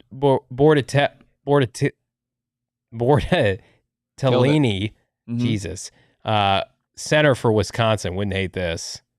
I just don't know what they like an offensive lineman. I think I'm giving up. Do you think that the Isaiah Jones selection was more that, Jonathan Gaines is, if he's going to have a roster spot, he's going to be backup center and then the center of the future potentially for this team? I think Jonathan Gaines has a long way to go to make this team. Yeah. Dude, that would be brutal for, just you're going into year 2 as a 4th round pick. You're going to make the team. Well, you were not healthy last year, and you've got Elijah Wilkinson, who's got the leg up on you because he played last year. Who's the one veteran they signed from Seattle that can really play? Brown? Evan Brown is probably the starter right now. Mm-hmm.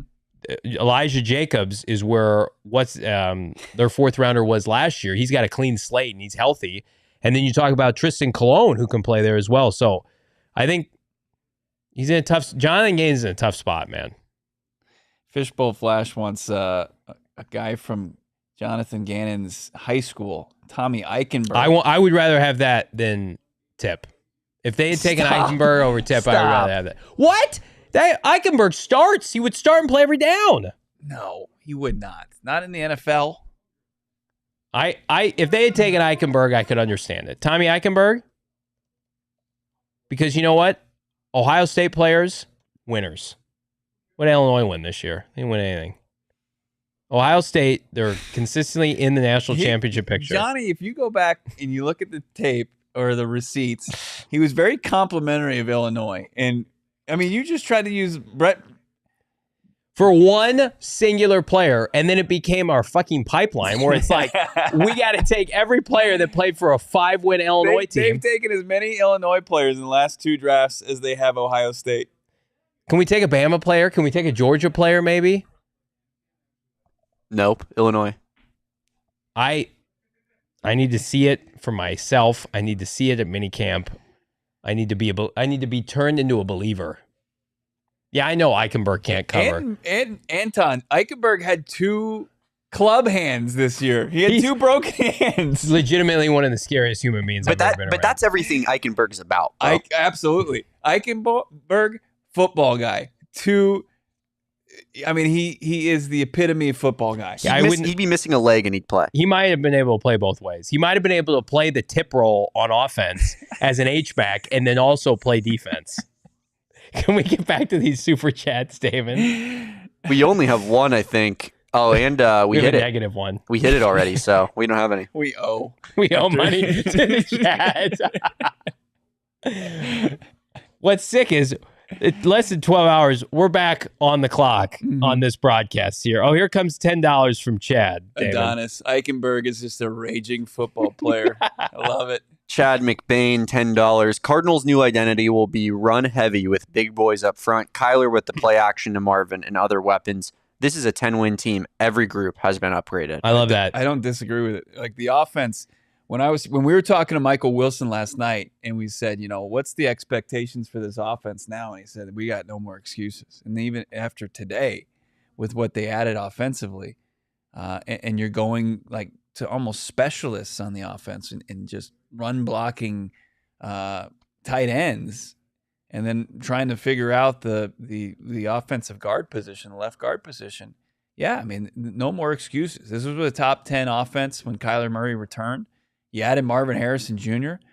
This offense is going to be a problem. Let me read off some numbers here from a certain running back that they took atop the 3rd round. So Trey Benson, here's what I like about Trey. Back-to-back seasons, 150 carries. So he's not touting the rock 300 times for Florida State. 2 years ago, 990 yards, 6.4 yards per clip. This year, 900 yards, almost 6 yards per carry, 14 touchdowns. Trey Benson has 23 touchdowns on the ground the last 2 years. He's got a little bit of a receiving ability. He's not James Conner. I think that's where the drop-off is. James is a really fluid receiver. Trey is just a north and south freight train from hell that, as a career Florida State Seminole, put up over 1,800 yards. Initially was a part of the Oregon recruiting class a couple years ago. So our guy here at ASU probably recruited him. Kenny? Yeah, Kenny Dillingham. He was part of Oregon's recruiting class in 2020. So the COVID year. Dilly wasn't there that long. He wasn't, and then 2020. Dilly was at Florida State in 2020. He was with Norvell. And he was 2021. Was Dilly only at Oregon in 2022? Was he just there 1 year, I believe, yeah. OC? Wow, so he was at Florida State when he wasn't there, and then he was at Oregon when he wasn't there. That's pretty wild. Good numbers nonetheless. Austin saying, Tip, solid blocker. His hands aren't as bad as I'm making him out to be. I mean, I can only go off of what I watched as far as the tight ends working out in Indy. Nobody was guarding him, and the ball he wasn't securing the If ball. he had better hands, he'd have more than 200 yards receiving. Like even players with bad QBs in the Big Ten He's a produce yards. 4.65 guy at 270. That's pretty sick. And some people are saying his highlights are pretty nice. The We'll have one to check him highlight? out. What highlights? Highlights from what? I A run guarantee- blocker? I guarantee he's blowing guys up. As a second tight end, though. I have a huge update that we need to get to. Okay. I just found out, I was looking at the top available players. Mhm. There's another Illinois player in the top Stop. 100. Stop. Julian Pearl, And the offensive guard. And the broadcast. You are a Cardinal. Is he a better guard? Is he rated higher than the guard we took from his own offensive line? No clue, but Jordan Jefferson from LSU is available, though. Jordan Jefferson. That was way off. It was way off. You know who's got some locks going is Colts GM now. He's got some long hair. Chris Ballard? Yeah, Chris Ballard's hair is like That's BG's Do you guy. have any more takeaways, any more insight from the press conference? Josh Weinfuss tweeting anything else? No, I should probably be productive here. Josh Weinfuss, again, confirming that the Cardinals liked Tip because of his athleticism. Nothing else. Nope, just 2 quotes. So you feel better about it? No. Mitchell Tip didn't have a drop pass in 2023. Good. How many hang on. How many Keith catches Randolph did he have? Jr., Illinois D tackle, another draft eligible player. I grew up 45 minutes from Champaign, Illinois. This is not a football factory. They're solid. Tip this year caught 19 passes for 203 yards. The year before that, 19 passes caught 174 yards. So he's improving. So in 2 years with Illinois as probably their number 1 tight end, 34 catches for 377 yards. And we took him 82nd overall. One Zan, Johnny's damn near nodding off. Are you falling asleep on? Why you read his stats I am. I go from Trey Benson, it's like a shotgunning a monster. And then I go to Tip stats and it's like fucking public access on my TV. Let's get to these super chats, Damon. Ryan Henderson, $4.99. From hold the line to hold the tip. What a difference a day Jesus makes. Thanks for the laughs. Chad McVeigh, Thank you for the $10. super chat, Ryan. I think I realized that you guys have just made me the super chats guy, so that if anything embarrassing gets said, that Yes. it's me that it's on my resume forever. I Yes. get that. That's a smart play. Chad McBain, $10. Imagine you're a defense playing us, and James Conner has been punishing you all game long. Out comes Trey Benson behind our new O-line on 3rd down. Smash mouth football, baby. Control the clock. Red zone nightmare. They had 4 third-rounders. So, like, they could afford to splurge. And at the same time, this team is much better than last year. Oh, night and day. They're so much better. Like, we're screwing around with this Tip kid, but, like, their team is going to be so much more impressive from free agency to the draft. They should, with Kyler Murray, they should win 9-10 games next year. No one's going to pick them to do that, at least until we get to, like, training camp. This is going to be a team that offensively has some guys that are matchup problems. You ought to be able to put points up with anybody in the division right now. It's kind of ironic that the guy that doesn't think birds are real is on a team that's mascot is a bird.